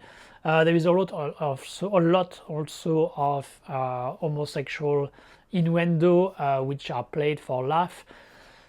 Can be a bit divisive. You kind of wonder sometimes if it's not a bit outdated, this kind of homosexual jokes, but I have the impression that it's not meant to be done in a discriminatory way or anything like this. At least that's how it felt to me. So I kind of went along with it, and I still enjoyed it. As the story progresses, we will also meet some new characters. There is a guy who is kind of a semi-delinquent in the Japanese school, where the prey is going with the grandson of Frankenstein or something like this. So it's going to play on this kind of situation, and then there will be a real bad vampire who will arrive in the story at some point in order to make the film a little bit more serious toward the end, but not too much either. As I said, it's first and foremost a comedy. I actually haven't seen many Japanese films dealing with Western style vampire, and even less trying to do it in a comedic way. So I found that was quite refreshing. The comedy works for the most part, not all the time, but there are enough moments where it works for it to be quite enjoyable. It's very manga in the sense that it goes sometimes to a very absurd length, but for the most part it works, and I had a pretty good time watching this Badan Ban Vampire, and hopefully I hope they will keep doing adaptations, and they will do a sequel at some point. We had talked about the wannabe John Wick that was Mantis. We are going to talk about another wannabe John Wick, which also comes from South Korea, and this one is a little bit better in my opinion than Mantis. It's The Old Woman with the Knife, which has been directed by Min Kyu Dong. So same premise, same concept. We have some kind of corporation, a small corporation, a small company here, who are using some kind of elite killers. The main character is someone who has been in this company all her life, and she's nearing retirement, but she's going to face a rival in the company, so another elite assassin who seems to have a grudge against her, and so there will be this rivalry, and we will understand as the story progresses why this guy has this grudge, and of course that will lead to some fist fight, gunfights, and all these kind of things. So this film is a little bit more interesting to me compared to Mantis, mostly because the main character is this old woman. So that creates another dynamic with the new rival, because there is really this idea of different generation, different values, different ways to look at things, which made it a little bit more interesting than just the basic fight between two assassins. Having said that, the film tries a bit too hard to look more complex, more complicated than it really is. So it used a certain amount of flashbacks. I thought the flashbacks, when it comes to explaining what was the deal with the rival, made sense and worked pretty well. But there are a lot of flashbacks also explaining how our main character has become an assassin herself, and I thought that was needlessly complex and peppered throughout the film. I think if they had just started with that from the very beginning, it would have been much clearer and much more efficient. So I have a bit of reservation there. For the rest, it's this kind of John Wick type film, but there is a little bit more care, I have the impression, in trying to develop the characters and to make them a little bit more interesting. So that's why I rank this Old Woman and the Knife higher than films like Mantis or Ballerina. The action is pretty good. They have done a nice job when it comes to gunfights and fist fight, especially during the ending. There are quite a lot of them near the end, and they are well made. But I have just one reservation when it comes to that. First, they are kind of stretching the limit of credibility once again, because for two reasons. The first reason is that the number of opponents that our main character has to deal with is really quite extensive, and I find it a bit hard to believe that the opposite character would be able to recruit so many mercenaries in order to do this kind of fight, and the guy will remain loyal during the whole time. I mean, that's a bit stretching credibility to me, but of course it's done for the sake of entertainment and bringing a spectacular action. I can understand, but still suspension of disbelief was a bit in peril during that moment. And there is another issue which doesn't help either. It's the fact that while the main character is old, when she starts to fight and stuff, she fights like a young girl, a young action star, which makes no sense. I mean, I understand she's supposed to be an elite killer, she's supposed to be better than others, fair enough. I don't expect less, but still she's like 60 something when it comes to the story, so there must be an impact, and they seem to be aware of it, because sometimes in between fights she would be a little bit like this, but then during the fights she would fight exactly like if she was 20 or 30 years old. So I thought that was not a good thing, because the conflict of generation and the age of the character is a big element in the story. So I think they should have included that aspect more into the action scenes. She should have struggled more. Of course, I understand she would have prevailed because that's still the hero. It makes sense, but she should have suffered more of her age, in my opinion. I have the impression that the action director and the director kind of forgot about that or didn't want to bother too much about it during some of the fight scenes, and that was not necessarily the best idea, in my opinion. But when it comes to those kind of wannabe John Wick, this Old Woman on the Knife was one of the better ones, in my opinion. I mentioned the rise of a small B-movie action film coming from France with The Orphans, with Lost Bullet, which I will develop a little bit further later.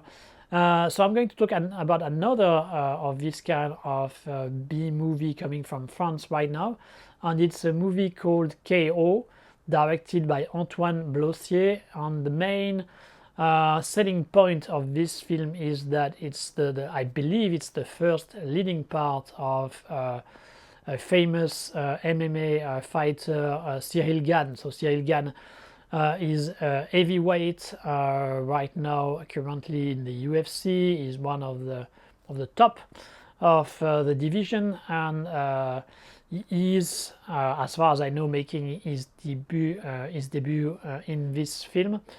So the story is basically, it's quite simple. We have a young kid who is witness to some kind of drug trafficking. Obviously, the drug traffickers want to catch him, but then there will be a cop, a woman cop, who is going to team up with a former boxer. The former boxer, who is played by Cyril Gane, who actually has caused the death of the father of the kid during a fight, an accidental death.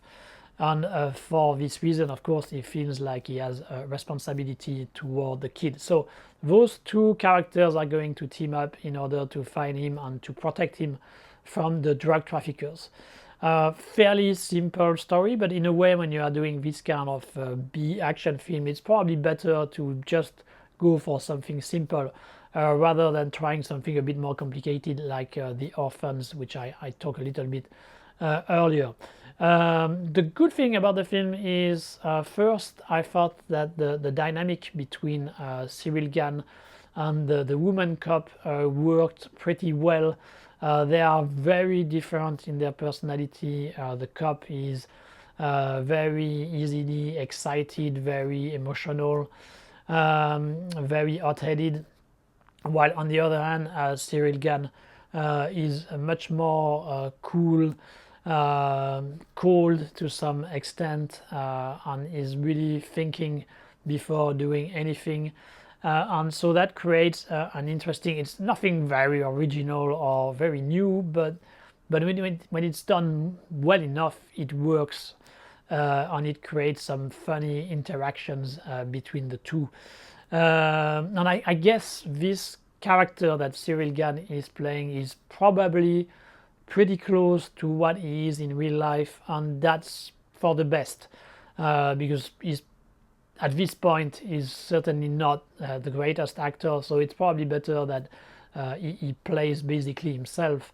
And I think here he was indeed quite convincing.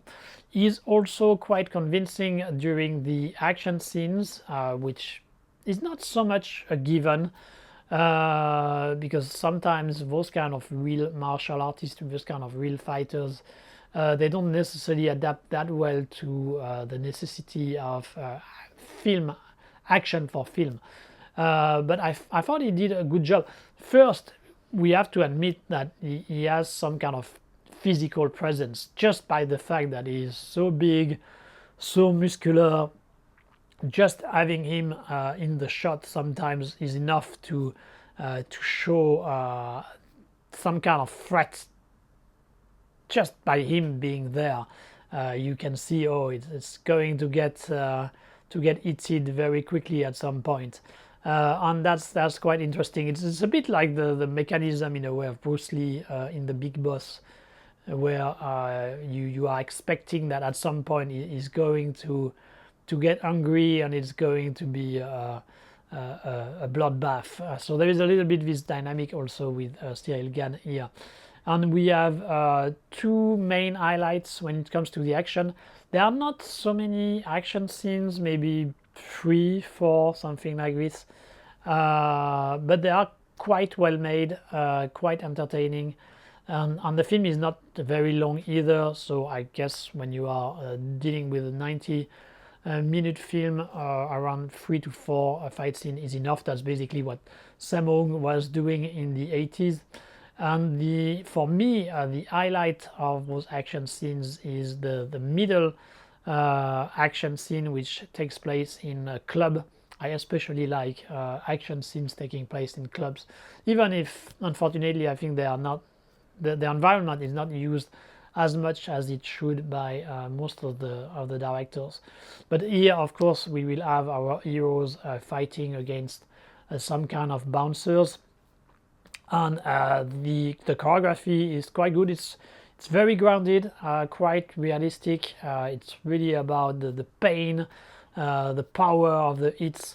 But even so, what I enjoyed especially is that there were a little bit of Hong Kong inspiration at some point. One of the bouncers is a kind of a super kicker, which you don't see very often those days, and I find it quite enjoyable. So this whole sequence, I think, is really well made and kind of justify watching the film. The ending takes place in a police station, and it's a mix of fist fight and gunfight. It's also quite good, quite convincing, well made. Not as good in my opinion as the club fight, but it's a good way to end this film. It's not a film which tries to reinvent the wheel or to be a blockbuster or anything. It's just a small B movie, but which try to deliver what you can expect from this kind of films. And I think the contract has been fulfilled in this case. I kind of enjoyed the presence of Cyril Gane, and I hope I will see him in more films like this in the future. We move to the US, or we move to Eastern Europe, because we are going to talk about Red Sonja, directed by MJ Bassett. So an adaptation of this Marvel character, who is basically a female version of Conan the Barbarian. There had already been one adaptation in the early 80s with Brigitte Nielsen and Arnold Schwarzenegger, which was kind of a disaster, I would say so. And so this new version, in my opinion, is a bit better. Brigitte Nielsen in the original 80s film was a very good casting choice. She embodied this character pretty well. The new actress is a bit less physically impressive comparatively, but she really tries her best, and I think she does manage to deliver for the most part, especially when she has to wear the famous metal bikini, which has become the visual signature of the character, and which obviously makes no sense. So of course the film kind of refers to the whole stupidity of the concept. So it's quite smart, I would say, in assessing that it's ridiculous, but still going with it because that's what you want to see in a film like this. It's a B movie, like KO. I mean, it's obviously not a huge budget, so you cannot expect to have huge epic scenes and a lot of extra and stuff like this. It's not able to deliver to this extent, but once again, when it comes to being a B movie and assuming being a B movie, this Red Sonja is doing the things the right way, I thought. There are a few characters, a bit of makeup, a few monsters there and there not many, but when they have them, they try to do them the best they could. There is one character with mostly makeup who looks convincing enough. Then you have a big monster in the middle of the film in some kind of gladiator scene, which is CGI. So I guess a good part of the budget went into this sequence. And it does work. I mean, it's convincing enough for you to accept it and have a pretty good time.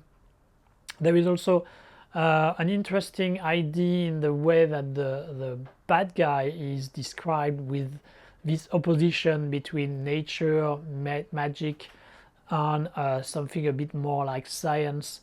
And I thought that was a good idea. So the bad guy is using some kind of machine which are a bit more scientific, and that creates interesting opposition.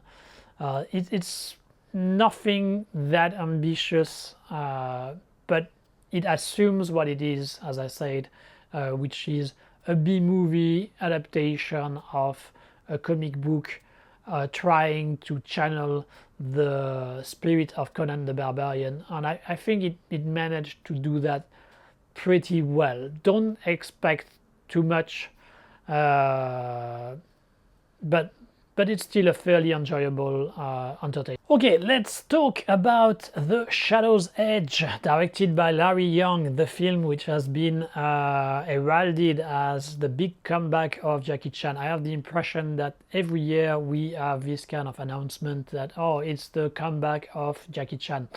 We already had it in a way with one of the previous films of the director Larry Young, which was Raiden, which was dealing with kind of the past of Jackie as a stuntman, and giving tribute to this legacy, which in my opinion was not that successful in this endeavor, even if there was indeed some partial good intentions.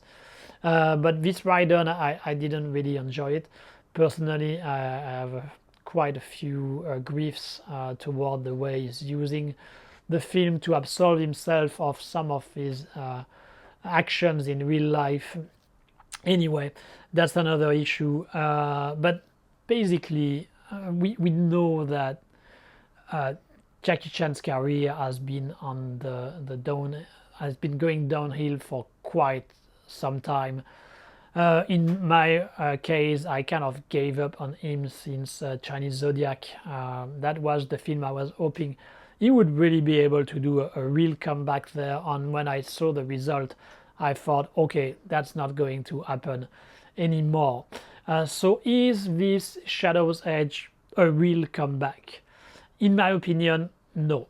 But it all depends where you are setting the bar. If you are hoping for Jackie to be able to do films like he did in the 80s and the 90s, like Police Story, like Drunken Master 2, just forget it. Just give it up. It will never happen again. Now, if you hope that at least he can do a decent film, not as good as those films of those previous decades, then you may find some satisfaction in this Shadow's Edge, because indeed it's probably one of his best films in the last, I don't know, 10 years, something like this. It's decent, but it's not great either. First, one must say that it's actually a remake of another Hong Kong film, which was called Eye in the Sky, a Milky Way production. It happens to be one of the very few Milky Way productions that I haven't seen yet, so I cannot really comment on the quality of the remake and adaptation. But the film centers basically around the idea of surveillance, of having technology watch over us and use for law enforcement. We have Tony Nuncarfai, who is at the head of a group of thieves, and Jackie is a super guy, a super cop who is kind of retired and who is going to be brought back in order to track back this very notorious and famous but elusive gangster and his gang. So that's basically the story. And weirdly enough, I don't know why, but as I heard quite a lot of positive feedback toward the film, I was hoping that the story would be interesting. And it could have been. It could have been because indeed the way we are watched over by technology, by camera everywhere, it's a real issue. It's a real subject, and it brings real questions about liberties and the way we deal with law enforcement nowadays. But actually, all this is kind of a gimmick in the film, and there is really no deeper thinking about what it means. And it kind of makes sense because it's a Chinese production, Chinese Hong Kong co-production, but you know the dynamic when it is like this, it's mostly Chinese. And clearly that's not an issue. I think it's not an issue for most of the officials, obviously. But even for most of the public, I mean, that's not the kind of questions that many people in China really consider, and they just take it for granted. But we have a different perspective from the West, and I think on that we are a bit more aware of some of the bad consequences these things can bring. And I think it would have been more interesting to put it to good use and to ask a few questions, at least when it comes to that. But that's not the case. So actually, in order to enjoy this Shadow's Edge, you must take it for what it is, and it's basically an action film, and that's it. So all the surveillance aspect and these other questions are just a background, and they don't really matter that much. Especially also because the way the bad guys are using them. I mean, they are so good at it. They are using a lot of the camera, using the camera. They are being able to hack into the systems. I mean, they are very, very good at it, to the point that, in my opinion, it becomes quite unbelievable. They're also extremely well equipped. They are just too good to be true, in my opinion. They have a lot of very powerful weapons and stuff like this. I mean, once again, it stretched very much the credibility. My suspension of disbelief was challenged many times in the films, and I just had a lot of difficulty to believe at some of the things which were being shown. But once again, I think it has to be taken just for an action film, and all this background is not really should not be really seriously considered. When it comes to the action, well, the action director in this case, I think, did a really good job. Especially given he doesn't have the best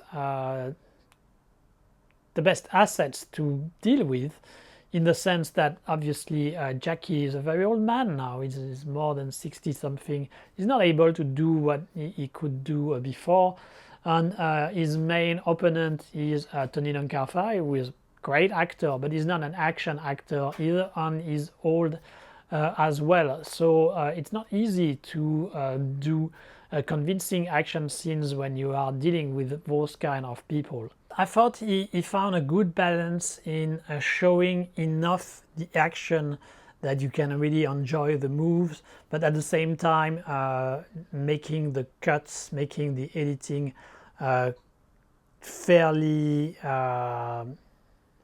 tight enough, in the sense that you don't have too long shots which allow you to use double a bit more, and also create the rhythm through the editing, partially, not just the editing but also the choreography. I mean, if he found the right balance, using the doubles, showing the action well enough to make it spectacular, and having some of the real moves made by the actor. So I really thought he managed to strike the right balance in order to make it convincing. So really credits to him in order to achieve this result. There are quite a few action scenes throughout the film. The film is too long, as usual. I think it's like 2 hours, 15 minutes. You could easily have cut at the very least 15 minutes. I think probably even more. But anyway, but as at least you get quite a few long action scenes, like the opening chase. The final also is quite long.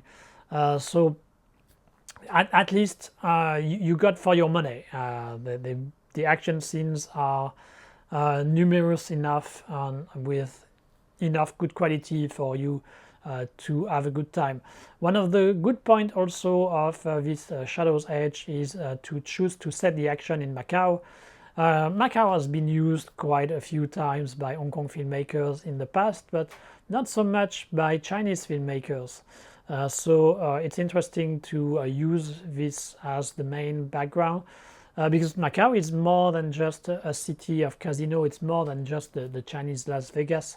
It's one aspect of the city which is interesting, but there are also other elements like a small village in the south of Cotai, or the old city which with its Portuguese flavor, which brings something a little bit different. Some area which are a little bit more gritty as well. So this different mood depending on where you are in Macau, I think are well used in the film, and that's really an asset, that's really an advantage to this Shadow's Edge. So come back of Jackie Chan in the sense of his glory days, no. Come back from Jackie Chan in a decent action film, yes. And I guess, given the state of his career, that's already quite an achievement. We move to the only Russian film of this retrospective. It's a film called Kraken, directed by Nikolai Lebedev. Nikolai Lebedev is actually a pretty good, pretty solid Russian director. He made a quite good war film in the early 2000s called The Star. He made an entertaining heroic fantasy film called Wolfhound.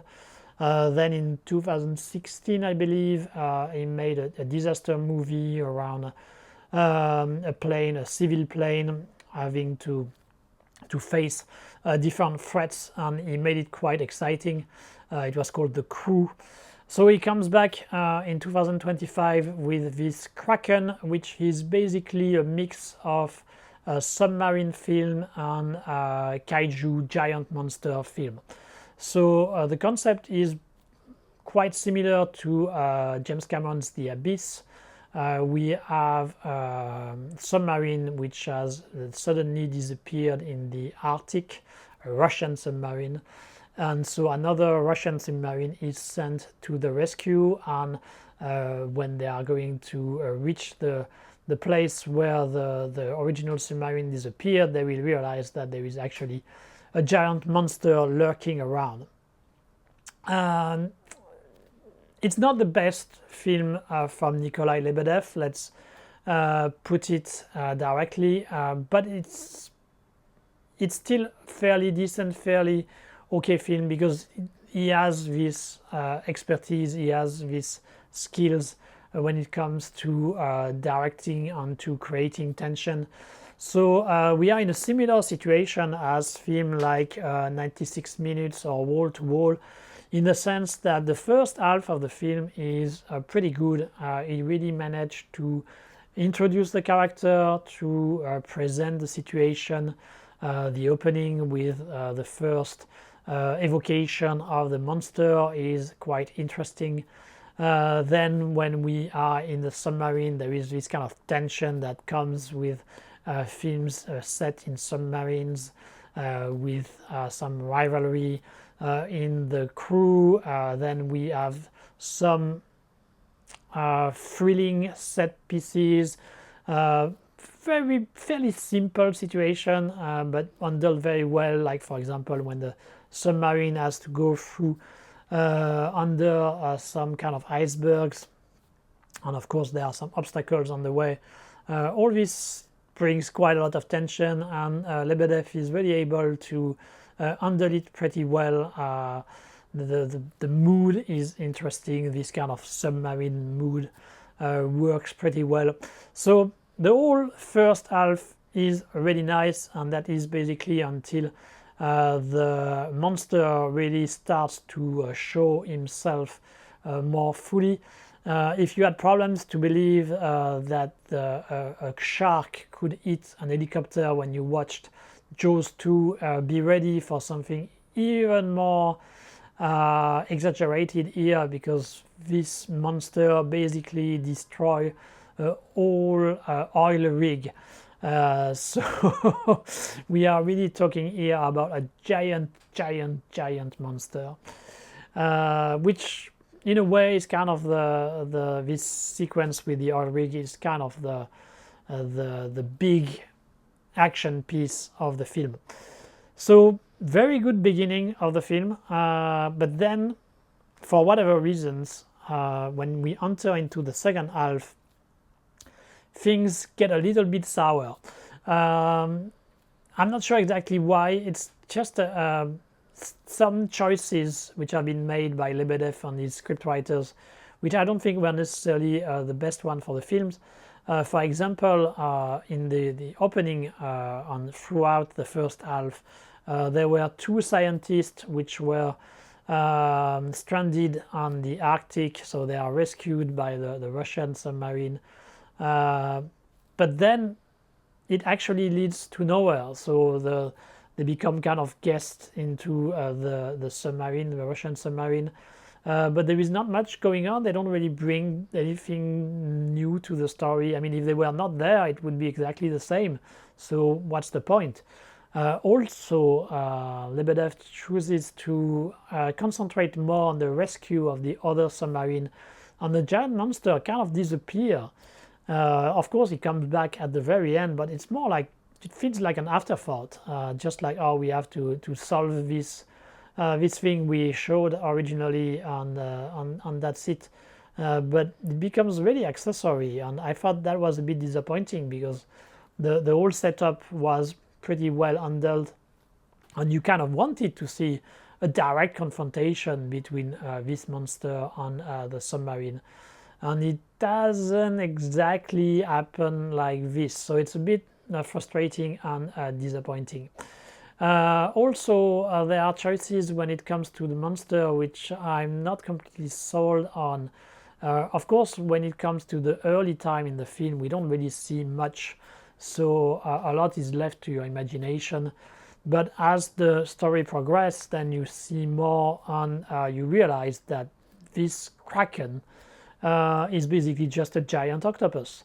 And I found it a bit lazy. I would have preferred if there was a bit more work in trying to design some kind of more interesting monster. It could be based on octopus if Lebedev and his crew wanted, but I still think they should have gone into something a little bit more interesting. Also, what I felt like was missing is usually in those kind of films, in those kind of monster films, there are always some kind of pseudo-scientific explanation or mythical explanation about what the monster represents. And I usually kind of enjoy those, even if they can be a bit stupid. But here there is almost none. They just almost take it for granted, and that's it. And I find it a little bit disappointing. I thought it would have been more interesting to play the myth of the Kraken, and to bring a little bit of religious overtones. But I mean, it would make the thing more the whole confrontation more mythical and more interesting, in my opinion. It's especially disappointing because the music sometimes goes a bit in this kind of semi-religious tones, and I thought it worked pretty well. So I thought the film should have been a bit going more into that direction. it felt during this second half to me that Lebedev was trying more, was kind of getting disinterested into the whole kaiju thing and was going more into doing some kind of revenge towards what happened with the Kursk. If you remember, that's the Russian submarine which sank and had all its crew dead in the process. And it feels a bit sometimes that this Kraken is supposed to improve the image of the Russian Navy. So the submarines shown here are very modern, very high-tech. The crew is very professional. And then, of course, they come to the rescue to the other submarine, and they manage to save some of its sailors, some of its crew. It really shows that the solidarity of the crew members and the will, in a way, of the Russian government to save its sailors and its people, which I think is kind of a stretch. It was a stretch, obviously, during the time of the Kursk, and I'm sorry to say that I don't really believe the mindset of the higher-ups in the Russian government has changed on that. So it feels more like, as I said, a fantasy and a bit of a propaganda coup there in order to make the Russian Navy better, even if I also can believe that they have made some improvements since the Kursk disaster. But yeah, so basically the second half of the film goes a little bit too much in this direction and much less into the kaiju direction, which I found a bit disappointing. But Lebedev, as I said, is a good director. He managed to create enough tense moments and some quite striking image for the film to remain okay entertainment. It's a bit over 2 hours, 2 hours 10, 2 hours 15 minutes, which is in a way too long, but strangely enough, I wasn't really bored during the whole film, so I think that's to put to his credit. It could have been better, but it's still okay viewing. Now let's discuss Exit 8, a Japanese film directed by Genki Kawamura, an adaptation of video game, which I haven't played, once again.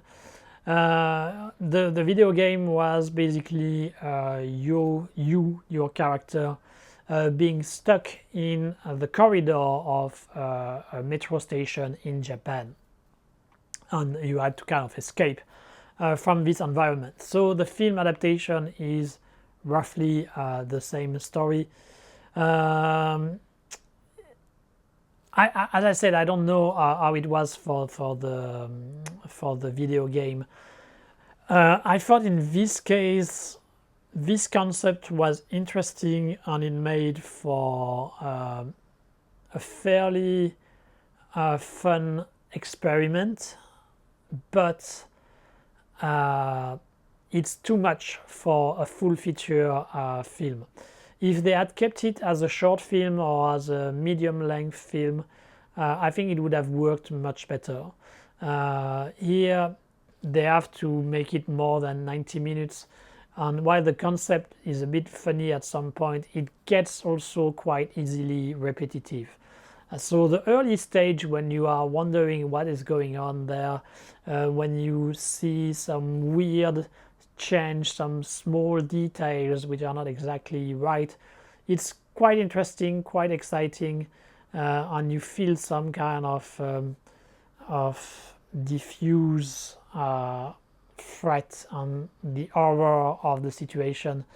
There are also some more direct references to famous horror films. I'm speaking specifically to The Shining, and they work pretty well. So when we are dealing with this kind of everyday life aspect gone wrong, and when the film, the few times where it goes full horror, I think those two aspects of the film work really well and it's quite enjoyable. But it cannot do that for 90 minutes. So it creates some other situation which I found much less convincing. At some point, for example, we change the viewpoint from the main character that we have followed, and we follow the viewpoint of another character. I didn't really understand why. We were always from the viewpoint of the main character. I didn't get why suddenly there is another viewpoint. It felt like it was put there in order to add 15 to 20 minutes to the film. Also, when it comes to the theme and the explanation behind the events being shown there, the filmmaker chose to go into the direction of parenthood. So basically, kind of spoiler, but it's kind of obvious from the very start of the film. The whole events are triggered by the fact that the main character may become a father and he has difficulty to assume it. I was not really sold on this proposition. Maybe because I'm not directly concerned by this theme, but I just don't think it was necessarily the best way to deal with the whole situation. I thought it would have made more sense to deal with the question of what it is to live in our modern society, where we repeat the same action over and over again, where our everyday life is like the same routine, going to work. I mean, this whole thing that we are all, not necessarily all, but most of us are doing on an everyday basis, and really question what it means as a human being to do that. And there is a little bit of that at some point in the film, but it's not really exploited further. And I thought that's too bad. Also, if maybe they had expanded a little bit more, instead of just being stuck in like 3 corridors in the metro, to go a little bit more in some other parts of the metro station. I mean, the metro here representing the boredom of this kind of life as an office worker or something like this.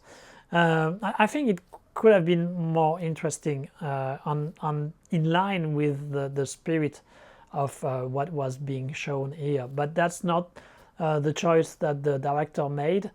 So at some point I thought that the film was running out of steam. Still, the experience is not unpleasant. There are enough good ideas there and there to find the film fairly fascinating. So I put in the category of fairly good film. Once again, a film which could have been potentially better, but still worth a viewing. Now we are moving to from the metro of Tokyo to the very north of China, with a film called Family at Large, directed by Kong Bo. It's a film which focuses on a character who has just gone out of jail and whose son has disappeared. He is the victim of some human trafficking network, and in order to find him back, he's going to actually kidnap the pregnant girlfriend of one of the member of this network, and follow through this network in order to find back his son. It's a film which, as you can see, is dealing with human trafficking. I'm always a bit cautious when we are dealing with those kind of subjects, because I have the impression that for quite a few years now it has become instrumentalized by some of the political force on the far right, and so I'm very cautious and a bit skeptical when filmmakers are using it as a narrative device. But in the context of China, it kind of makes sense, because the trafficking of child was indeed something fairly serious in China at some point. The film is actually set in early 2000. I think that's one of the reasons which they were able to produce it. If they had set it in contemporary China, I guess it would have been much harder. I don't know if that reflects a reality. I do remember reading quite a few stories about child trafficking in China back in the days, and I haven't seen that many, if not any, today. So I'm assuming that the situation has indeed improved, but I'm not completely sure on that. Human trafficking is still an issue in Asia, but it seems to be more about those kind of troll farms or scam farms around Southeast Asia. Anyway, here it kind of makes sense given the specific context of China, and so we follow this character trying to solve this mystery of what happened to his son. The mood is extremely heavy, extremely pessimistic. The whole film is taking place, as I said, in the north of China. I'm not completely sure they said where it was, but I believe it's like Manchuria, Heilongjiang, in this area. It's during Chinese New Year, so it's completely snowy, super cold, and we are all the time in this kind of industrial environment where life is hard, where people are blue collars, and it makes for a very interesting atmosphere, very gritty mood, which I really enjoyed. Actually, I kind of like those Chinese films dealing with this kind of environment. If you have liked, for example, Black Dog from the year before, 2024, I believe, it's a similar kind of mood, so industrial end of an era kind of mood. It fits with the mood of the character as well, who are all very desperate about their life. You see that every step is a struggle for them. So that's kind of to the benefit of the film. That's one of its qualities, that the director managed to keep this mood throughout. But I must also say that sometimes it feels a bit forced. It's so heavy, it's so down when it comes to the situation and the character, that sometimes you wonder if the director is not a bit over enjoying this kind of atmosphere and seeing his character suffer.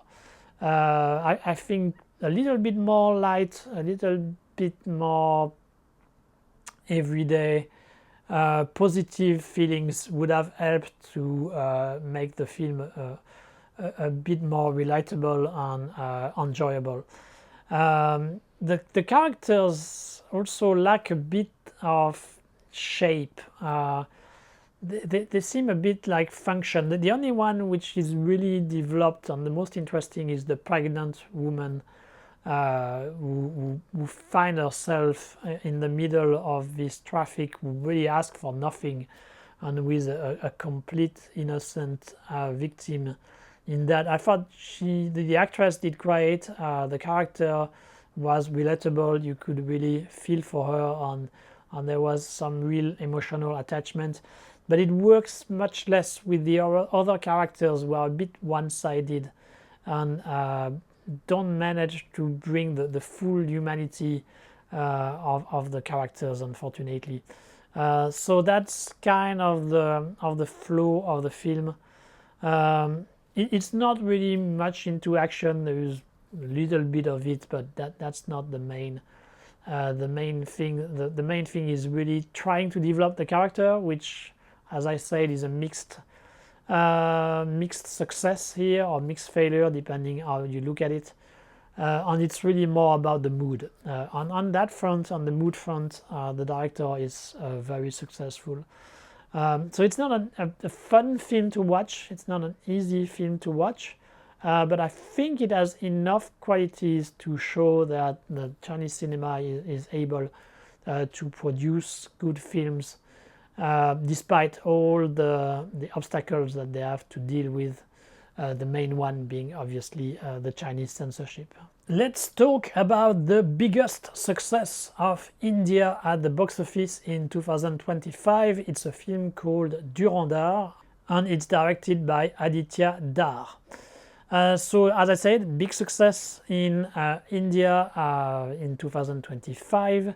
It's a film which follows an undercover agent. We are, I believe, end of the 90s, early 2000. We are once again in the context of conflict between India and Pakistan, and facing the menace, the threat of terrorists. The Indian Secret Service sent one of their agents to Pakistan, and his job is going to be an undercover into the gangs, into the criminals networks of Pakistan.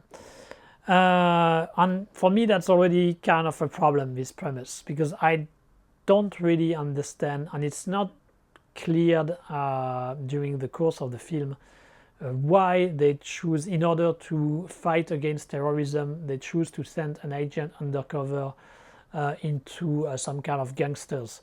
I understand there may be a bit of overlap between the two, they may collaborate with each other, but it's not the same anyway. I mean, if you really want to fight against terrorism, it would still make more sense to try to send an undercover agent into the terrorist group, but that's not what they do here, and I don't really get why they chose not to do so. And it's, as I said, it's not really explained in the course of the film. Having said that, once you accept it, you actually have a pretty good undercover agent into a criminal gang film. It's a fairly classic story by now, which Hong Kong, amongst others, have done many times, and with great result. This Indian version works pretty well.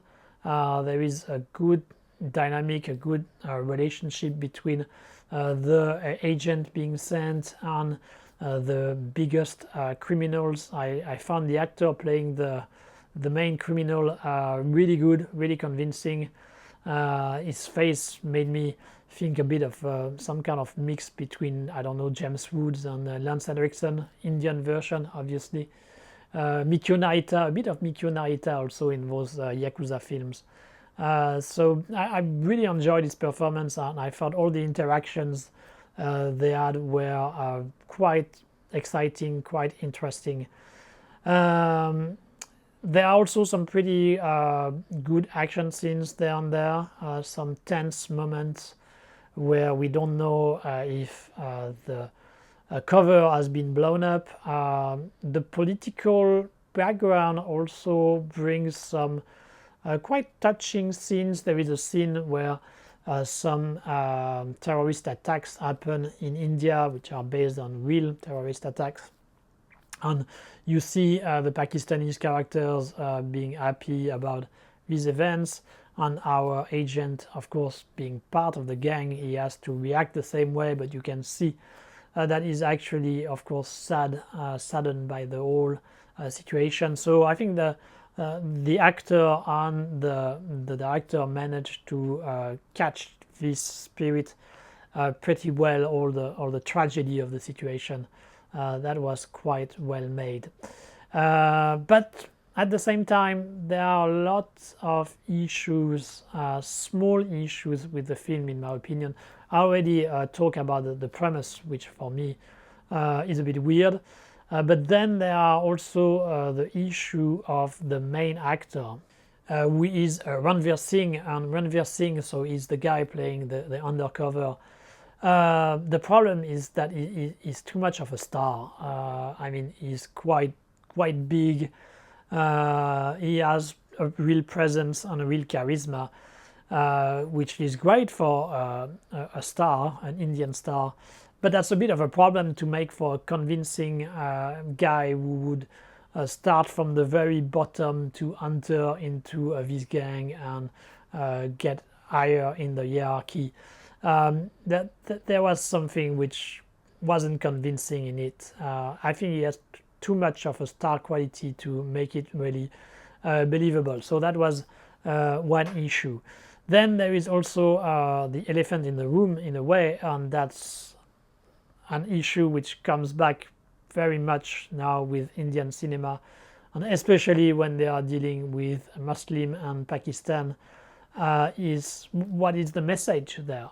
And that's not very clear what the director really wants to say. There is actually a part 2 coming up, so I guess it will get clearer, but I'm afraid there may be a bit of a simplification on the whole dynamic between India and Pakistan, and behind what the director is doing is just another way to be critical toward Pakistan Muslim and to show India as a poor victim which has done nothing or which is very innocent. I mean, you know, this kind of configuration. Not to say, of course, that Pakistan hasn't done some bad deeds. Obviously, they have. But it's always a more complicated dynamic than just this one-sided, all bad on one side and all good on the other. On the nationalist Hindu wave, which has been in action in India for quite some time now, is not really a great development in my opinion. So I'm afraid Dhurandhar is a product of this mindset, even if at this point it's not very clear. Still being the biggest success at the box office of India, I think it's worth a look, especially as if you don't go too deep into some of those questions, it's a fairly entertaining offering. So be warned, be ready, but have a look and make your own opinion. A complete change of mood with a Japanese film directed by Kei Ishikawa, which is called Pale Light from the Hills or something like this. I think I may have the title wrong, but anyway, I will make a correction if I didn't say it properly. So it's an adaptation of a book I haven't read, once again, so I cannot comment on the quality of the adaptation, but from what I know, the book is quite famous and very much appreciated. The story centers around the consequence of the atomic bomb on Nagasaki. So we have two different timelines. We have one where a mother, a Japanese mother living in the UK, is with her daughter, and the daughter wants to know more about the past of her mother. And then we have those long flashbacks showing the life in Nagasaki in the early 50s, I believe. So just a few years after the atomic bomb. And at the heart of the story is the friendship between this young woman in the flashback and another woman, and underlying there is the consequence and the discrimination that some people had to face following the radiation of the atomic bomb. So it's full of good intentions. I think the structure worked pretty well. The way the interactions between the present and the past is quite convincing. Where the film is lacking is that there is some kind of melodramatic twist near the end, which is supposed to justify some of the things we have seen earlier, but I thought that this twist was very easily guessed. I mean, you saw it coming a long time before it finally happened, so it kind of falls flat when there is this kind of revelation. You kind of had guessed it already before, and so that makes the film, it doesn't prevent the film from being a fairly enjoyable experience, but it doesn't manage to create the the powerful feelings that the director certainly intended to. There is also some choices when it comes to the historical recreation of Nagasaki in the early 50s, which I'm not completely convinced of. The colors, for example, the photography are very pastel, and it creates this kind of idyllic vision of Nagasaki post-war, which I think is a little bit too much. I didn't necessarily expect for the director to go into an extremely gritty description of the place at the time, but something a little bit more in between I think would have been welcome, even if you can kind of justify some of these choices with the way that the story is structured, but still I think a little bit added realism would have been welcomed. So from a dramatic point of view, the film doesn't really achieve the whole objective that it has, but I still put it in the category of good films because I thought that the film still had some pretty good intentions. It wanted to show the suffering of the character, and it did it with a real empathy for them, which I appreciated. There was also a kind of classicism to the direction, which I found kind of comforting. It wasn't really trying to force things. It wasn't really trying to make it overly dramatic. There is this whole mood, atmosphere, which is kind of pleasant in a way. And just for that, I thought that it was not a bad experience, not a bad viewing, even if the film doesn't really manage to achieve some of its potential.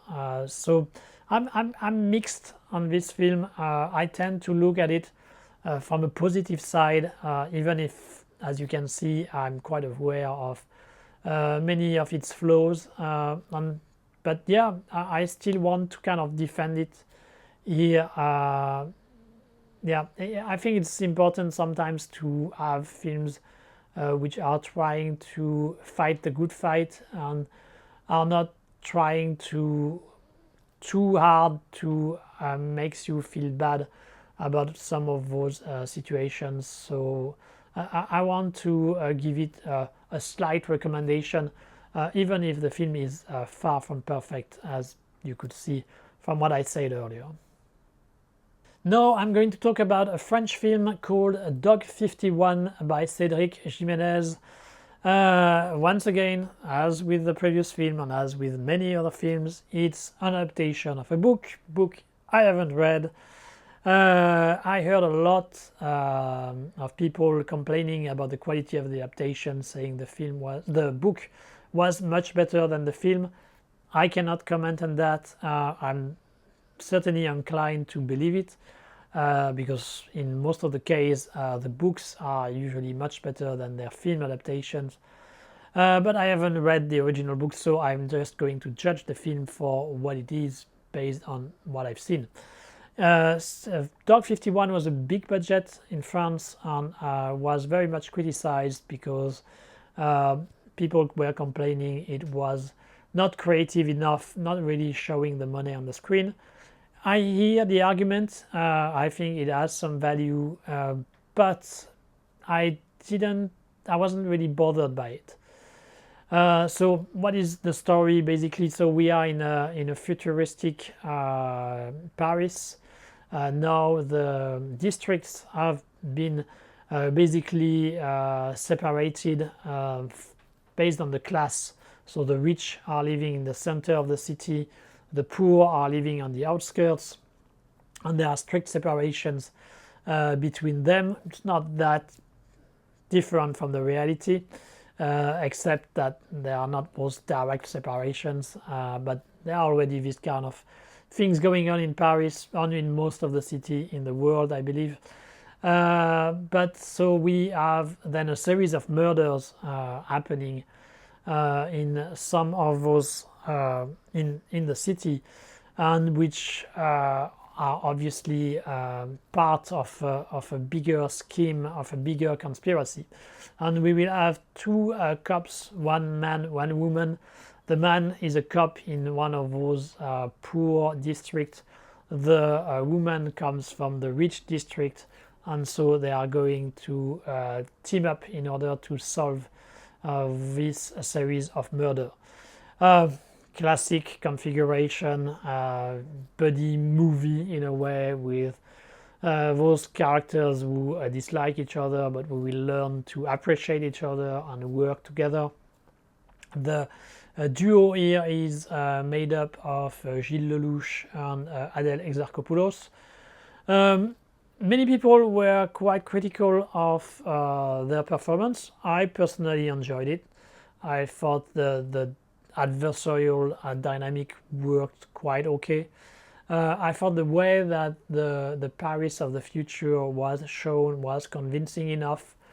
It could have been more creative, yeah, fair point, but I still found it quite believable, and it was realistic enough to me, and so I enjoyed to see this dystopic Paris anyway. And the whole conspiracy was interesting to me in the sense that, spoiler, it's actually an AI program with running different services in the city, which is behind those murders. That part is not necessarily very original, but what I found interesting is that the cover-up by the authority was not really part of a giant conspiracy or anything. It was just because they had no idea how to deal with it, and they didn't want to admit publicly that the AI had gone rogue, had gone crazy, and so they were just trying to buy time until they can finally solve the issue. And I find it much more believable and much more realistic than this kind of extremely complex conspiracy where there are so many people involved that it should just not work. I mean, if you have worked in a company, you know that every day there are mistakes being made, and you always have to try to solve them over and over again. And if you are doing a complex conspiracy, I mean, that's the same. In a way, it's even worse. There will be even more mistakes, even more difficulty to keep the conspiracy secret. So I thought that this way to deal with the problem was more realistic, and I kind of enjoyed it in a way, this resolution. So all in all, despite all the criticism that Dog 51 got, I found the film quite enjoyable, and it's another of those films that I want to defend here. It's not anything great, but it does the job well enough, in my opinion. Another divisive film, this one coming from South Korea, it's called The Submersion, and it's directed by Kim Byung-woo. Film which had been released, I believe, on Netflix, and which had garnered quite a bit of criticism. People didn't really like the orientation that the film chose to take at some point. So the concept is pretty straightforward. We are in a building in South Korea, and at some point, for whatever reasons, there is a giant flood going on, which is going to submerge the whole building. So we follow a mother and her daughter or son, a mother and her son, who try to escape the whole disaster. And so the whole first half of the film is just that. It's just the characters trying to survive in this exceptional situation. And it's quite exciting. It's quite exciting. You really wonder how they are going to make it. It's believable. The special effects are quite well made, and so it's quite thrilling indeed. And I believe that's what the audience, most of the audience, would have liked to keep seeing, and go through the rest of the film being exactly like the first half, with some kind of resolution, good or bad. But that's not what the film chose to do. Actually, halfway point and until the very end, the film actually goes in a very science fiction direction. And personally, I like the intent there. I kind of like when films try to surprise me and change of genre in a very drastic way. I kind of remember some role-playing game adventures that I did when I was younger, where there would be this very sudden change of mood and style in the story, and it made for a very striking impression. So I actually applaud the directors who try to do that. Having said that, it's very hard to do well. This kind of change of genre can lead to a lot of difficulty for the director and for the audience to adapt to. And in this case, indeed, the result is a mixed bag. I appreciate what the director and its scriptwriters try to do. I think it's clever enough, but it doesn't manage to completely deliver what it intends to do during the second half. It's really trying to go quite deep, actually, in the humanity and what it means to be a human.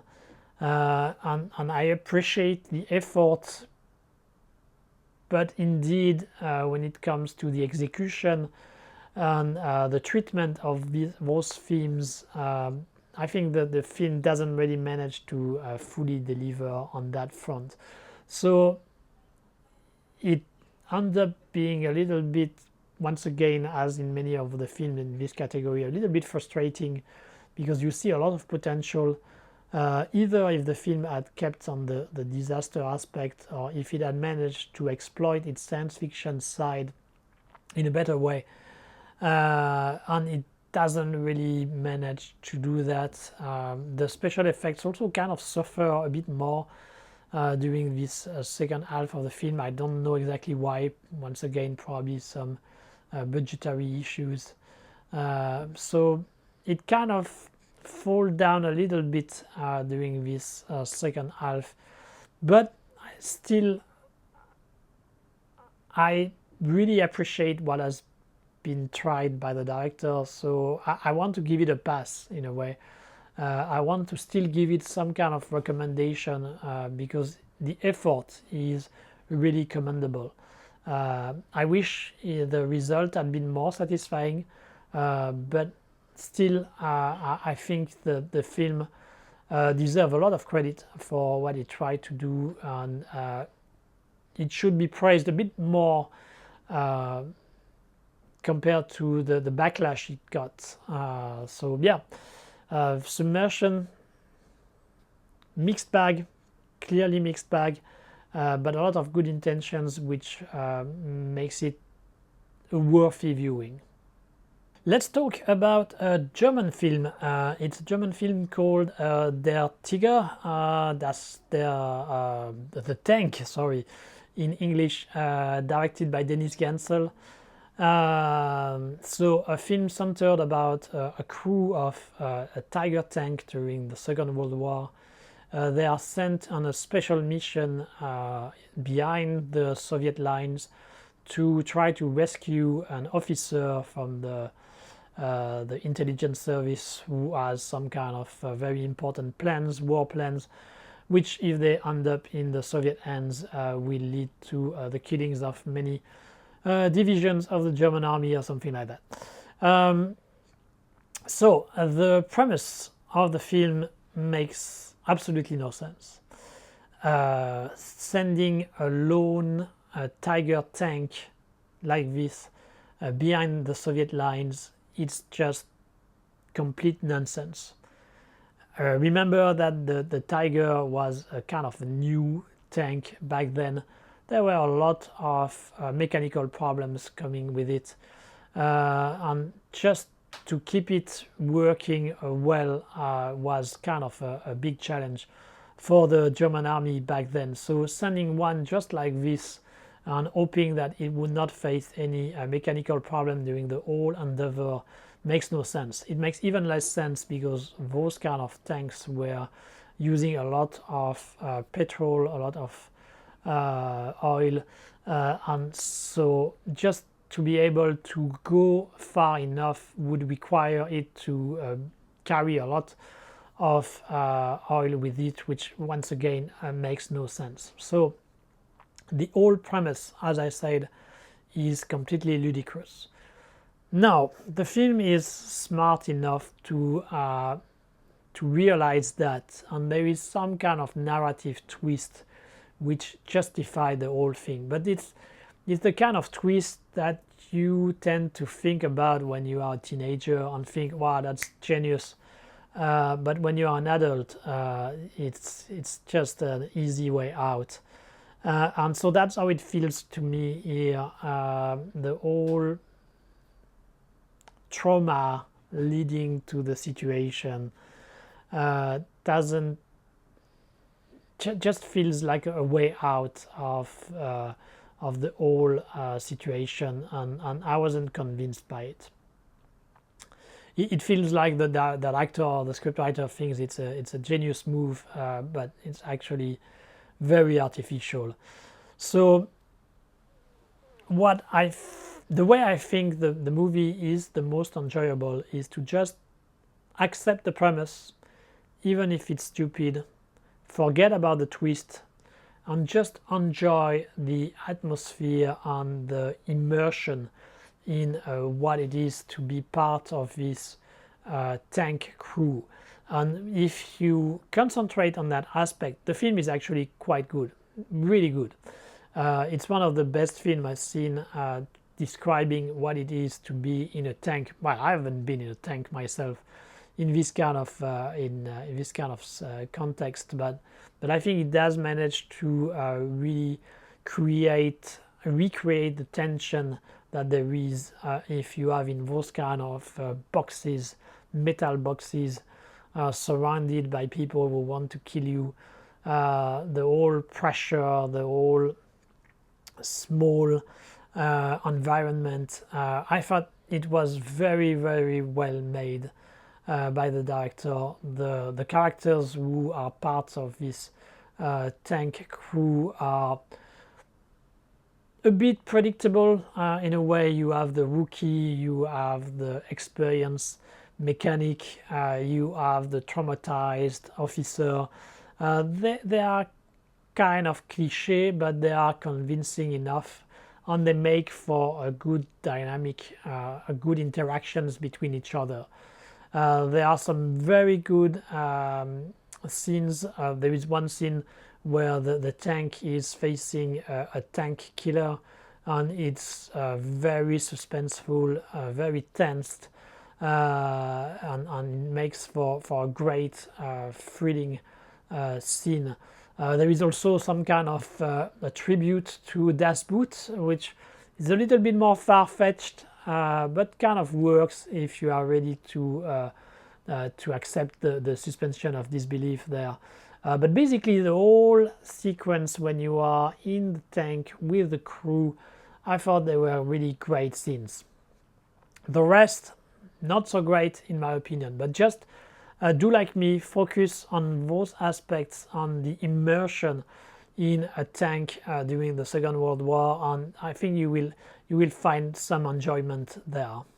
Now, time to discuss a complicated film called Dead to Rights, directed by Shen Hao. which is a mainland production, which main subject is the Nanjing Massacre. The Nanjing Massacre, very famous historical event which took place during the early stage of the Chinese-Japan War in 1937, if my memory serves me correctly. Very famous story when the Japanese took over Nanjing, which back then was the capital of China, of the Republic of China, led by Chiang Kai-shek.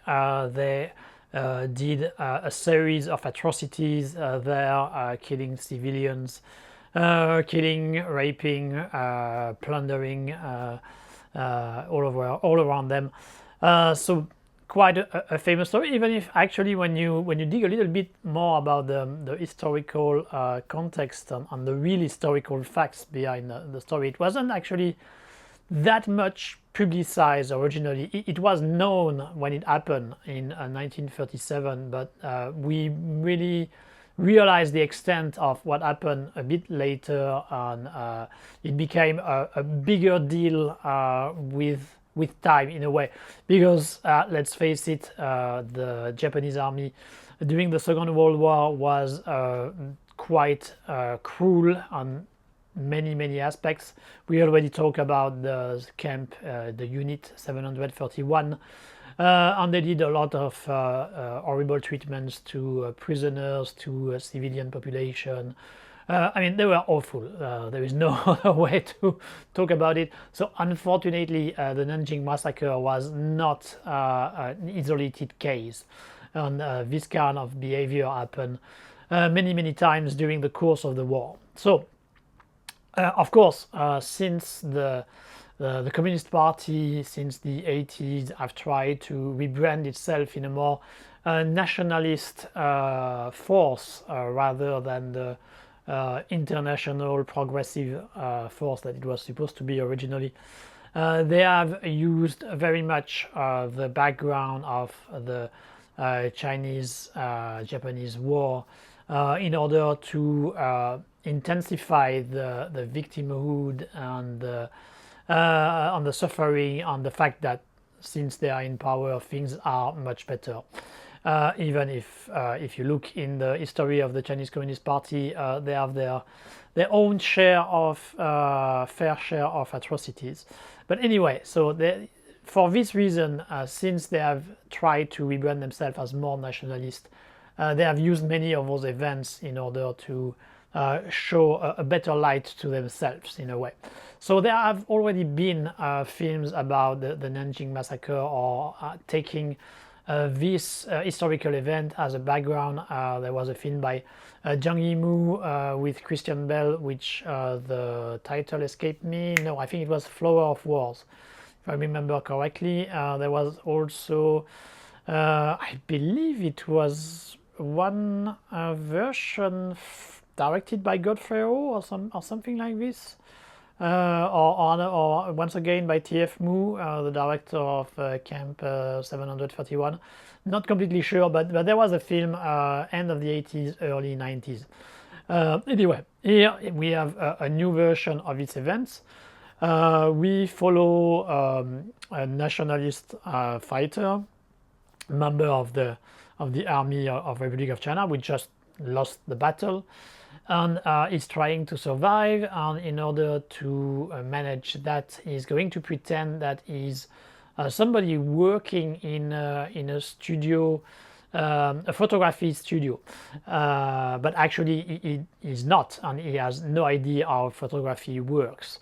And he's going to be able to pretend that, because there is a kind of a Japanese journalist who is tagging along the Japanese army in order to do some propaganda pieces, and so he needs somebody to help him in develop the pictures, this kind of thing. So he meets this guy. This guy understands that in order to survive, it's better if he pretends he is indeed into photography, and he brings him to a real shop which seems to be deserted. Actually, the shop is not deserted. The family of the real photographer is in the basement hiding, and so he's going to meet them, and they are going to help each other. There are two other important characters. One is a collaborator serving as a translator for the Japanese army, and his mistress, who is actually a former actress or current actress or dancer, I don't remember, an entertainer, and she's actually a resistance fighter. Right. So a gallery of characters who, in a sense, represent the different ways that the Chinese population has reacted to the Japanese invasion and occupation. It could have been very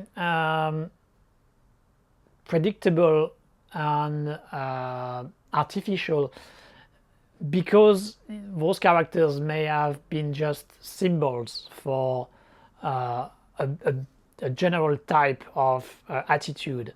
But the movie is actually quite well made in this regard, because it really managed to flesh out the characters. So they go beyond this kind of symbolism. They do feel real. They do feel like real character with real emotions, trying to make a choice, trying to survive in this very harsh environment.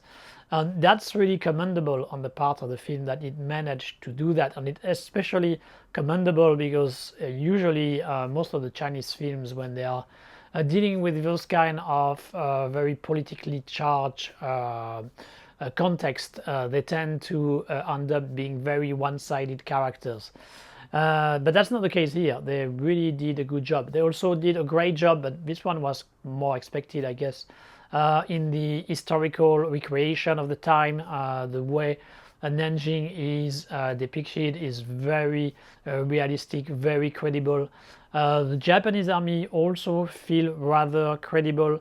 Of course, they are cruel, they are mean to the civilian population, but they were for real, so that seems accurate, and they don't overdo it. Yes, they are cruel, but they are also like sometimes like normal people doing normal activities. So it's not completely one-sided or very simplistic. So that's really great for the film. So you may be wondering why, while I say a lot of good things about the film, why do I rank it in this category of okay film, but not much more than that?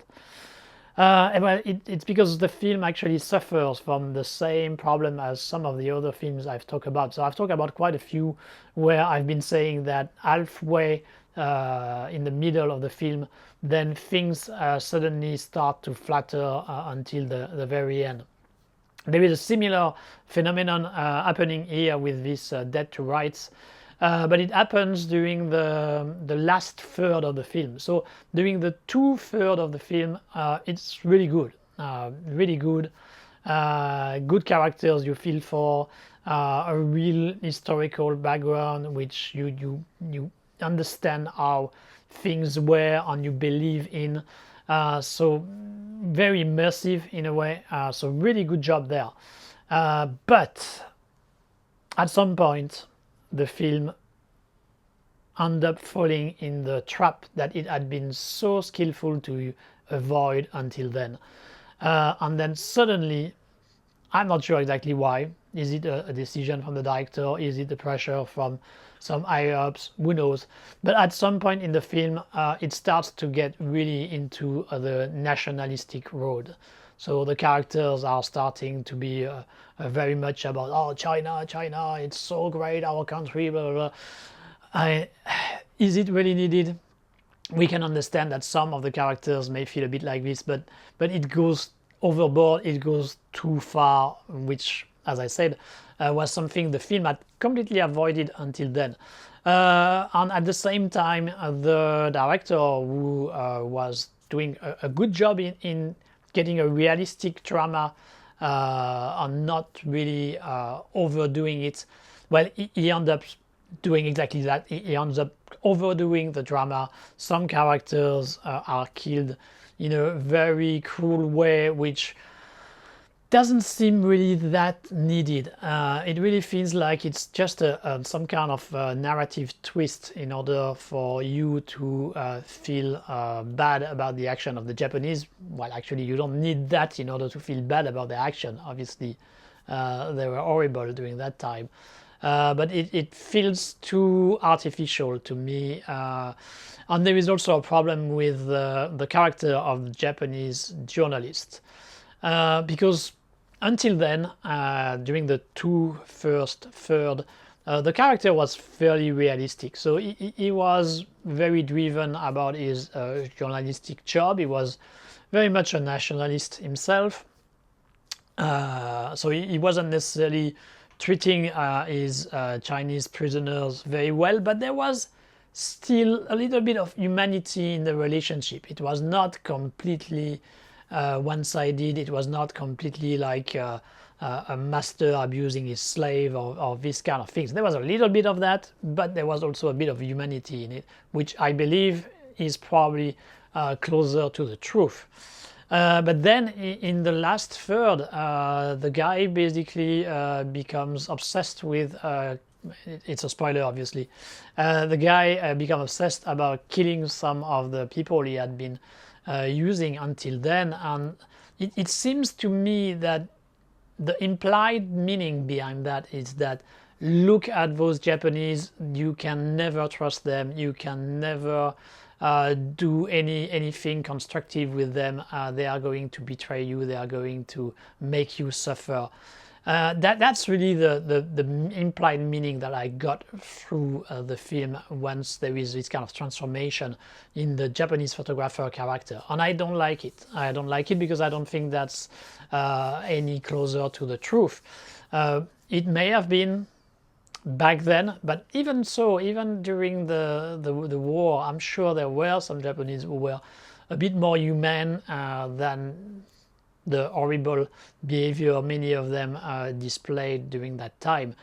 And it feels very much that by doing so, that by putting this kind of behavior in the film, it tries to tell a message about the current relation between China and Japan, which for me makes no sense because Japan, fortunately, is really no longer the Japan that invaded China. I'm pretty sure that most of the population nowadays would not support invading China, would not support the kind of atrocities which were made back then. There was a more complicated context back then, which explain in part the support that the Japanese government had for his actions, and this context is completely different now. So I find it a bit dishonest and obviously very much politically oriented, which those kind of mainland historical films tend to be. So it's not really a surprise, but it's still a disappointment because, as I explained, the director had been very skillful until then to avoid those kind of traps.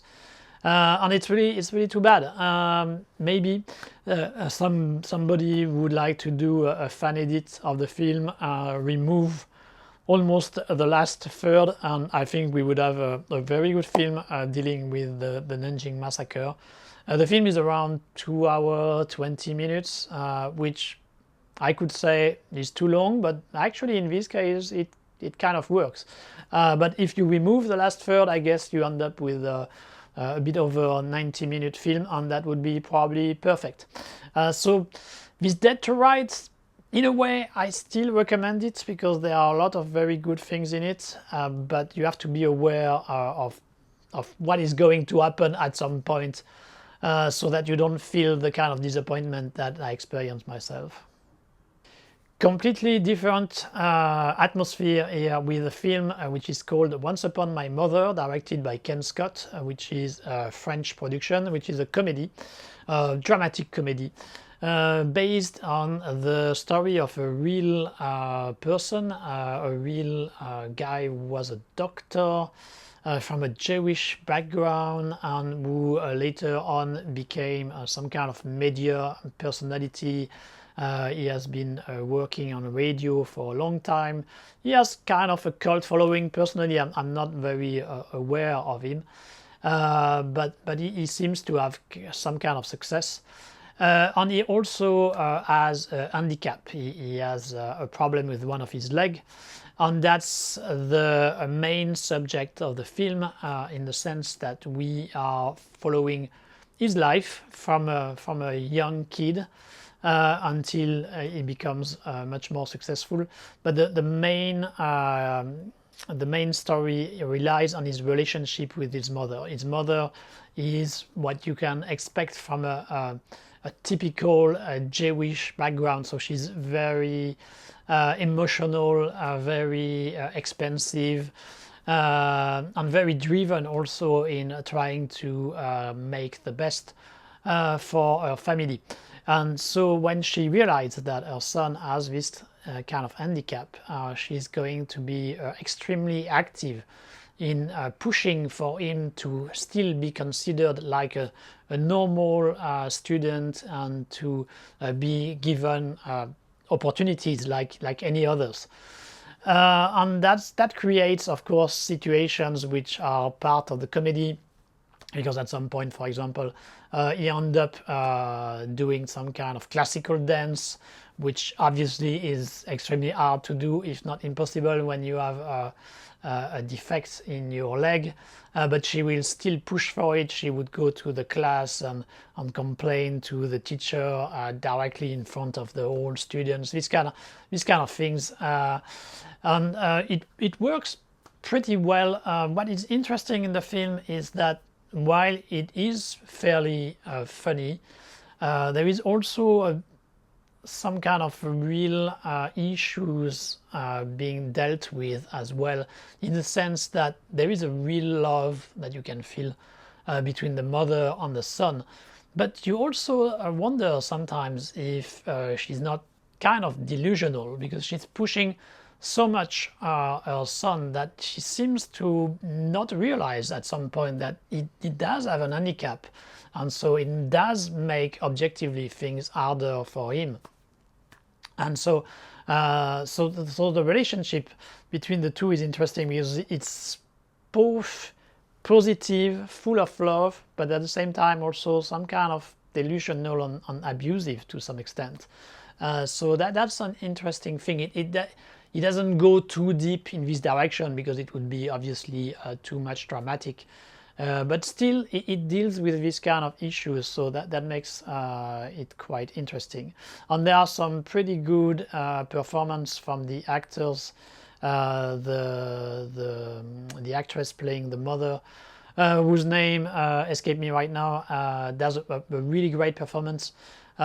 It's kind of expected when she's playing kind of herself, or at least in the age that she has, because I guess she's around 30. So when she's playing the fairly young mother, that's kind of expected. But at some point, when she gets much older, she did a really great job in making a convincing old woman, which is not a given. I mean, the makeup also is quite convincing, and that's also not a given. I mean, there are so many cases where you see young actors pretending to be old, and the result is awful. I have flashbacks of Christophe Lambert in Highlander 2, or Jean-Claude Van Damme in The Quest, and it wasn't believable at all.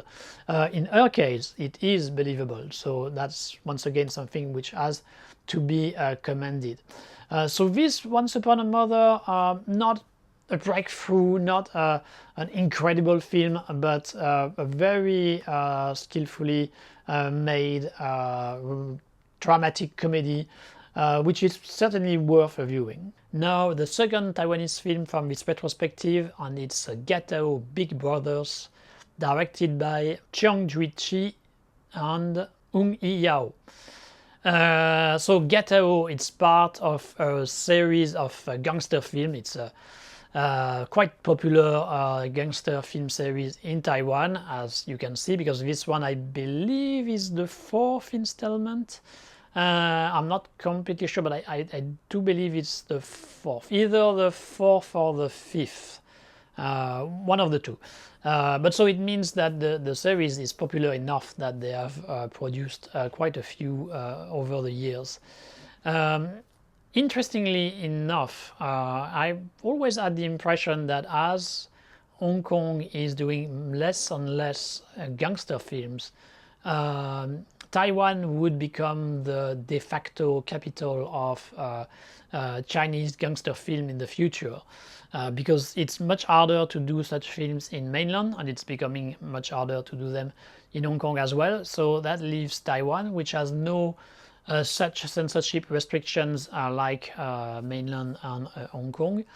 And it has enough of a vibrant film industry to be able to produce such film. There is also a real background, a real history of triads being very much embedded in the civil society of Taiwan and in the politics of Taiwan, which makes a lot of potential stories which can be adapted into film. For whatever reason, this evolution from Hong Kong to Taiwan hasn't fully happened to the scale that I was expecting. There have been a few gangster films being produced in Taiwan, but it hasn't yet really replaced Hong Kong as the center of production for this kind of films. Amongst the gangster films which have been produced in Taiwan, I do think that the Gatao series is one of the most pleasant. None of them are amazing. They are fairly predictable. They do follow the usual style of gangster films as they had been done earlier. If we want some kind of reference, I would say that it gets a bit into the young and dangerous territory. If we want to find some kind of comparison, that would be in this style. It's not the heroic bloodshed style, for example, or the super nitty-gritty style of the new wave. So that's more in line with what Antrulo was doing during the end of the 90s for the early Young and Dangerous, but I would say it's closer to the latest installment of the Young and Dangerous series, so more like early 2000 style. So each installment of the series, I kind of enjoyed it. I always had a good time watching them. They never really sticked that much into my memory, but they were decent films. And I would say that this Gatao Big Brothers is in a similar fashion. It's a good triad film, nothing outstanding, nothing incredible, which makes you think, wow, it's genius. But still, it's done with enough skills that you find it interesting. There is one difficulty though, and that's the fact that the Gatao series, it kind of depends from episode to episode, but there is some kind of continuity in general. And in my case, I didn't remember that much about the previous installment. So I was a little bit lost about some of the characters being shown here because I had kind of forgotten what they did in the previous films. So in my opinion, if you really want to enjoy this latest installment of the Gatao series, it's probably good if you watch or rewatch the previous film a little bit earlier in order for you to have them fresh in your mind. One of the things which is quite enjoyable for old people like me, I guess, it's that we have a series of old timers, the guys playing the Tylo, the Big Brothers. They are, of course, played by kind of legendary actors or old-timers of the Hong Kong and Taiwan film industry. So we have people like Jack Kao, we have Lung Tianxiang, we have Taibo. So it's always fun to see them have parts with quite a bit to play with. They are not the lead, they are supporting parts, but there is enough in their character for them to be able to show off their acting skills. So that's pretty enjoyable. There is also an attempt from the filmmakers to try to bring a little bit of something new to the series when it comes to the action at the very least. Because until then the action had been more in line with the Young and Dangerous series, for example. so doing mostly fist fights or fights using knives and this kind of everyday life weapons. But in this one, they try to go a bit in another direction, so there is a bit more gunfights compared to the other episodes.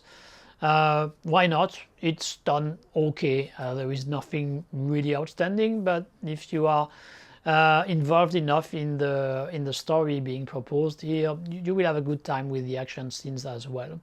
So yeah, enjoyable if you want to see those kind of Chinese gangster films, which we do not see that much nowadays. This Gatao is actually a good proposition. Now let's talk about Havoc. Directed by Gareth Evans. Gareth Evans, the director of Meronto on the the Red film shot in Indonesia, which since has moved back to the UK. This film, I guess, is American UK production, I suppose, and it's using Dan Hardy. Damn, I'm not sure if I got his first name right, but anyway, the guy from the Mad Max Fury Road. So it's a cop gangster story set in some kind of unidentified American city during winter. I think it may be even during Christmas. And it's the classical tale of corruption, gangsters, and hard-boiled cops are trying to stop them to do anything bad, this kind of stuff. The problem with the film, in my opinion, is that the character is completely uninteresting. So they try to make him a bit more complex. He has a difficult relationship with his ex-wife. He's trying to be some kind of good father, but he's not really able to do it. So he's a bit of a tortured character, but it never felt right, I believe. There is also this buddy cop dynamic with the two cops who cannot stand each other, but we will learn to appreciate each other during the course of the story, even if they never really fully appreciate themselves, it seems. But that dynamic, which usually works pretty well and makes for witty or edgy interactions, doesn't work as it should here in this Havoc. So the characters are not very convincing. The story feels very generic. I know it had been announced as something much more ambitious, a bit in the style of Red 2, which so far for me is the best films of the filmography of Gareth Evans. But it's really nothing to brag about. It really feels extremely basic story, which at best can make a decent B movie, but should not be considered for anything more than that. Still, even if that's obviously big problems for this Havoc, I still had a good time because I think we can consider it first and foremost as an action film. And when it comes to the action, Gareth Evans has worked with Jude Poyer, former stuntman, English stuntman, who has worked in Hong Kong and who came back to the UK and who has developed his career as an action choreographer and who has done a lot of great jobs since. And he does bring a bit of Hong Kong flavor to his action style. Funny trivia, I actually interviewed Jude Poyer in the early 2000s. That was one of my very early interview of my career. He was a pure gentleman, very, very nice and kind guy. And I still feel a bit guilty about the whole thing, because actually I was still kind of young and inexperienced back then, and I kind of lost the interview. So it was never transcribed, never published. So I always felt a little bit bad about that, and I apologize to Jude for that. But he's a great stuntman, a great action director now, and he does bring his style to Havoc. And so we have one of my favorite piece of action scene, which are those kind of fights in a club. And here I think he really did a great job. It's certainly the best fight scene in a club I've seen for the year 2025. KO being just behind it, I think.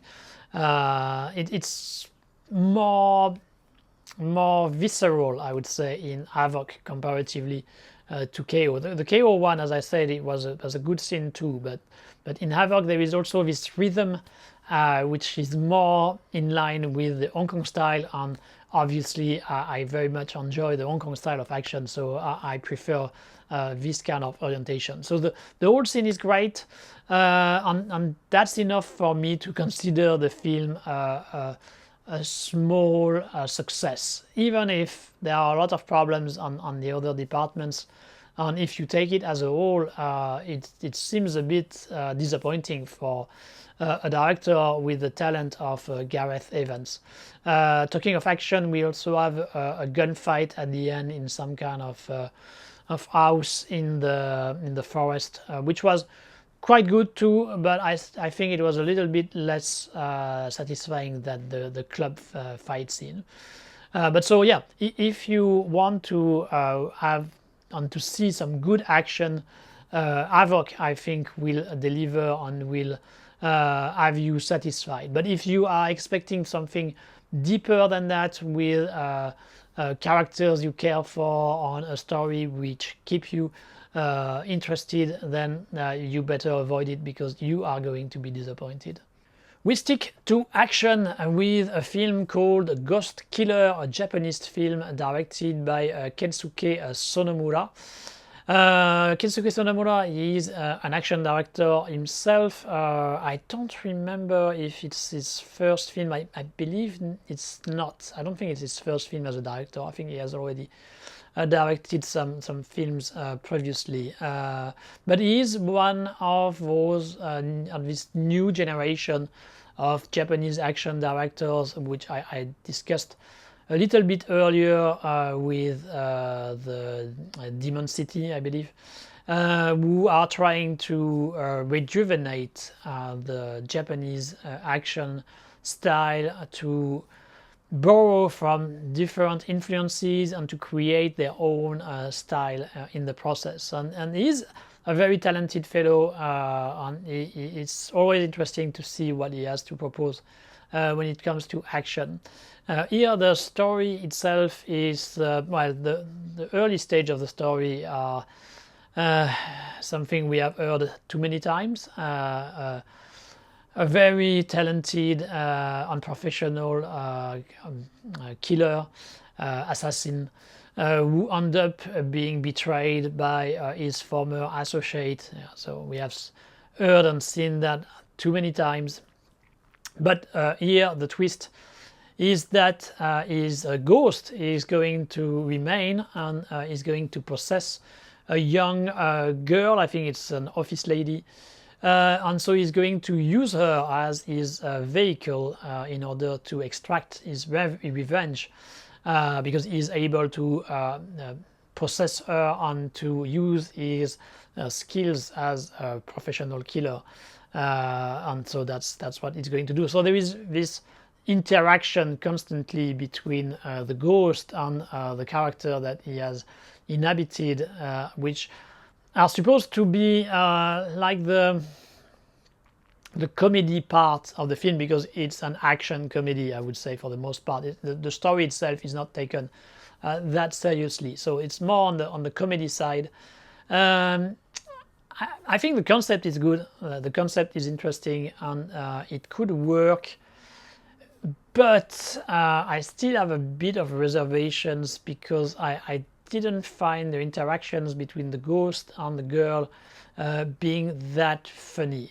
The guy playing the ghost and the professional killer, I don't know, I didn't find him to have any comedy talent or comedy tempo, because the rhythm, the tempo is very important for comedy. It felt a bit flat to me, and so I never found the interactions between the girl and himself being that convincing. The girl is much better, I think. She's really give it all. She's really putting a lot of herself and energy in trying to make this character believable, and I think she does a much better job. But I wish there had been somebody else playing this killer ghost, either somebody else, or that they had worked a bit more the dialogues on the character itself. So that's my reservation, but of course, coming from an action director, we can expect that the action is going to be quite interesting, and indeed that's the case. There are some very creative, very interesting set pieces, some fights, I was going to say in a club, not exactly, I mean it's in a bar, which is not open to the public, so it's not the kind of configuration that you have when you have fights in a club, but this whole sequence is quite creative, well choreographed, well edited, so you see that there is real talents when it comes to the action, both behind the camera and in front of the camera. So on the action front, Ghost Killer is quite interesting, certainly worth a watch, but in a similar way as Havoc, well, different way, but the balance is similar in the sense that the action is indeed quite good, but the rest doesn't work that much. Even though I would say that Ghost Killer is a bit more satisfying when it comes to story and characters compared to Havoc. Another complicated film which comes from Germany, it's Das Licht, I believe, The Light, directed by Tom Tykwer, so the guy who was responsible for Run Lola Run, who became very close collaborators from the Wachowski brothers, sisters. And so here who directed the completely German film. Well, it's been a while.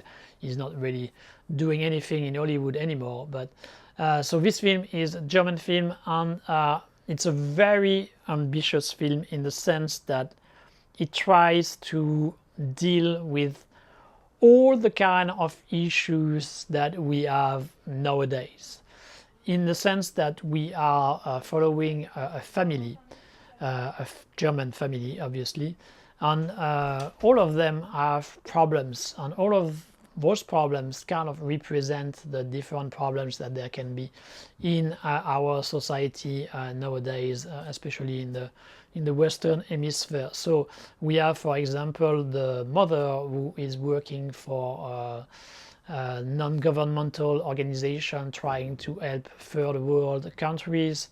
We have the father who is very much into ecology, saving the planet, green things, but at the same time is working in advertising and is helping the industrials to keep polluting and keep feeding this kind of waste environment from the capitalist world, this kind of problematic. We have the daughter who is completely confused about her sexuality. We have one of the kid who is isolated from the world, living only on the computer. And then you can also add the question of immigration with a Syrian refugee who becomes a kind of housemaid for the family, and who is going to try to help them to solve those different issues. So very ambitious film. I mean, just one of those characters on the theme that it carries would be probably enough for a full-fledged film. So trying to deal with all those issues at the same time is very ambitious, and probably a bit too ambitious. Too ambitious also in terms of length, because the film is close to 3 hours, I think. So it's pretty long. It's pretty long. On dealing with those kind of issues for so long can be a bit heavy when you are watching it. I must say it's not a pleasant film. It's not a film which will make you feel good, happy about things. It's quite unpleasant on many aspects, but it's also quite well made when it comes to the direction. The director do manage to create different situation. Of course, there is a big dose of drama, but you also have a little bit of lighter touch there and there, a bit of fantasy sometimes when he wants to, and so there is an interesting mix of approach when it comes to dealing with those issues. And just the intention behind the film makes it fairly positive to me, because I think that's very brave to try to deal with those issues and to try to come up with a positive light on those subjects, which nowadays tend to be shown all in very negative ways. So for that, I really commend the film. It's the kind of film, as I said, which is not that pleasant to watch during the process, but when you finish, it will stick with you for a while, and it will make you think about different aspects of our society. So on this front, the film is a success, and it is a slight recommendation for me. But I think you need to know where you are going and what you are going to deal with when you are going to watch such a film. So better go a little bit aware of what the light is dealing with. But I do think that it's worth the effort, and it will help you understand, or at least reflect a bit more about our current society. So still interesting and a worthy attempt there. We go back to Hong Kong with A Fight for Tomorrow, a film directed by Chan Tai Lee. Chan Tai Lee, who is actually a pretty decent director, is somebody who seems to try to find some kind of commercial angle, or some subjects which would be viable when it comes to the commercial exploitation, but who also tries to put some real humanity and real stories and characters, real emotions in the film. So it's not just a commercial endeavor, commercial vehicle.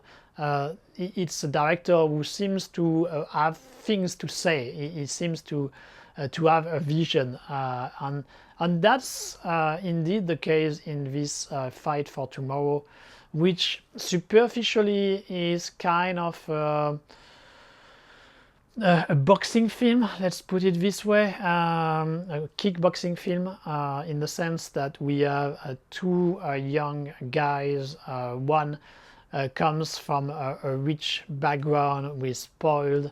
The other one's more come from a poor background, has been in the street, he has been struggling his whole life, and there is this rivalry between the two, which will culminate in a kickboxing match.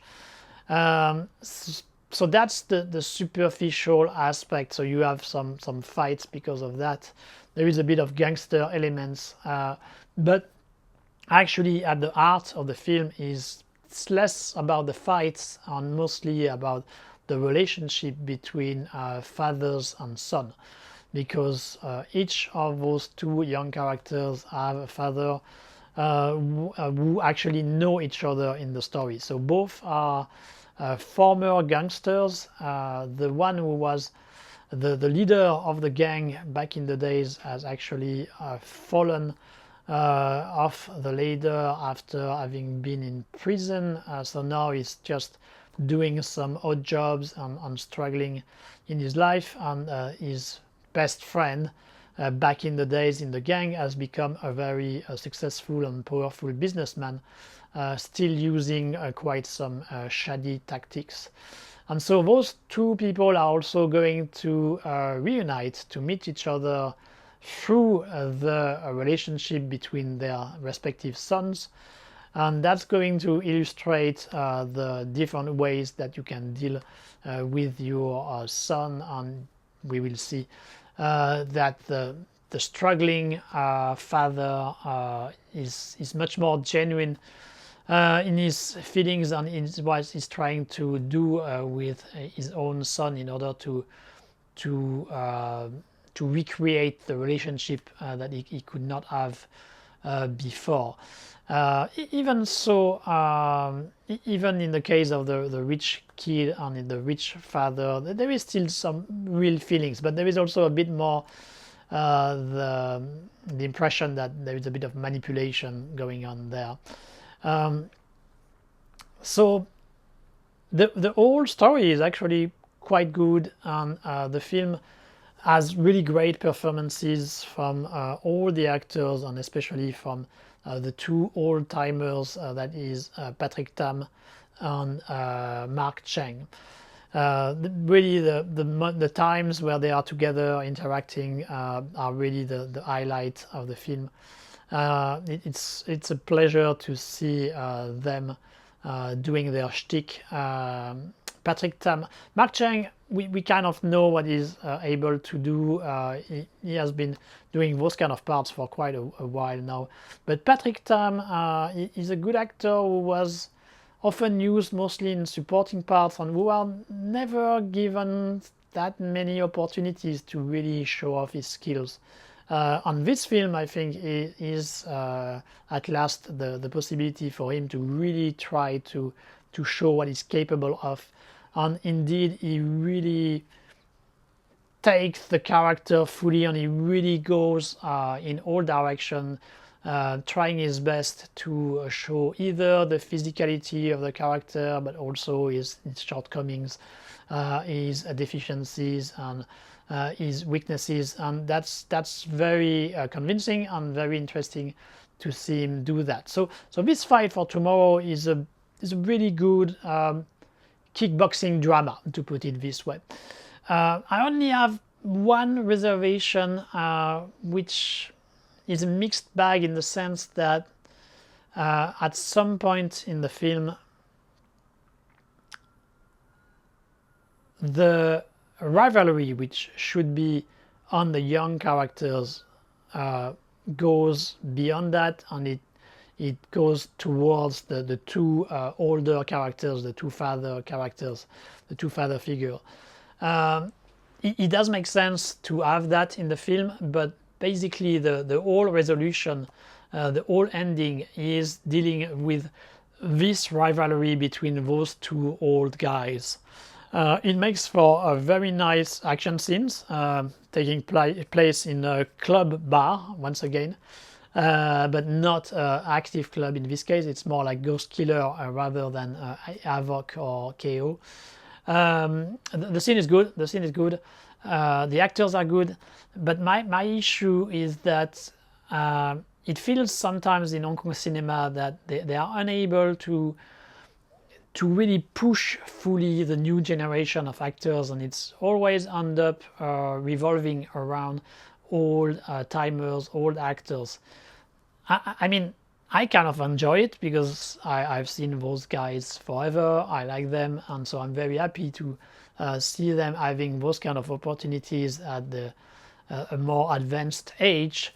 But it doesn't feel right in the sense that it's very emblematic in a way of the fact that Hong Kong is an aging society, and that it's always fixated on looking back at its past, and it's unable to create a new future. And so that's the feeling that I had when watching this film, when the end really concentrates only on those old characters and not on the new generation. I thought it would have felt more right and more optimistic if the story had really concentrated on the young characters. But that's not what the film does. It doesn't prevent the film from being a good film. It's still a really nice film to watch, but there is still this problem which we find in many other Hong Kong films. So there is a bit of a bitter pill to swallow at the same time. Now we move to Vietnam with the only film from Vietnam in this retrospective 2025. It's a hijacking plane hostage situation film, and the title is quite logically Hijacked, directed by Tran. It's actually based on a real story, so that's something I learned about. The film takes place in 1977, and during that time, I believe it's between 76 to end of the 70s, there was a series of hijacks of hostage situation in planes in Vietnam because of the reunification in 1975, the victory of North Vietnam and South Vietnam, and so quite a few people were trying to escape from Vietnam from the imposition of the communist rule and some repression which happened during that time. Many of them became boat people. They left using small boats and found refuge in Hong Kong and elsewhere. But a few of them also tried to escape by taking hostage some planes. I believe most, if not all, of those attempts ended up failing. Anyway, so that's an interesting piece of history which I was not aware, and so I actually I'm happy to have learned about it by watching this film. It's also worth talking about this film because I believe that for the last few years Vietnam has been increasing its output when it comes to the quantity of production, but also the quality of the production. There was a time, I don't know if you remember, but in the, I would say, early 2000s, when we had action film from Southeast Asia, which were starting to really make quite a big impact on the world stage. We had some Thailandese film, we had a bit of Indonesian films, and we had some Vietnamese films. We had the Rebel, we had Clash, and well, it didn't work out on the long term for Thailand, but Indonesia has been able since to produce more and more of those films, and they have managed to get some kind of audience on the world scale. The Vietnamese film didn't. At some point, the production of this kind of film just stopped, and since then we haven't heard that much about Vietnamese cinema. There have been some fairly recent attempts to recreate this dynamic. It comes from the main actress from The Rebel and Clash, Veronica Mo, with Furies. The first one was actually quite good, second one not so convincing in my opinion. But I think this new wave of Vietnamese action films has to be seen in a more general context of economic development in Vietnam, very fast-paced economic development, and a development of its film industry. Its film industry has really managed to get the local audience interested, but not that much with action. Actually, the genre which are the most popular in Vietnam those days are a romantic comedy and horror film. So most of the production are those kind of films. I happened to be in Vietnam 2 years ago, I think, and I did go to a theater to watch a horror film there. So it was really interesting to see how the audience was reacting, how the audience was behaving during the whole screening. So that was an interesting experience for me, and the film itself was really decent. There was a bit of soap opera style sometimes, but otherwise it was quite convincing when it came to the fantasy horror elements.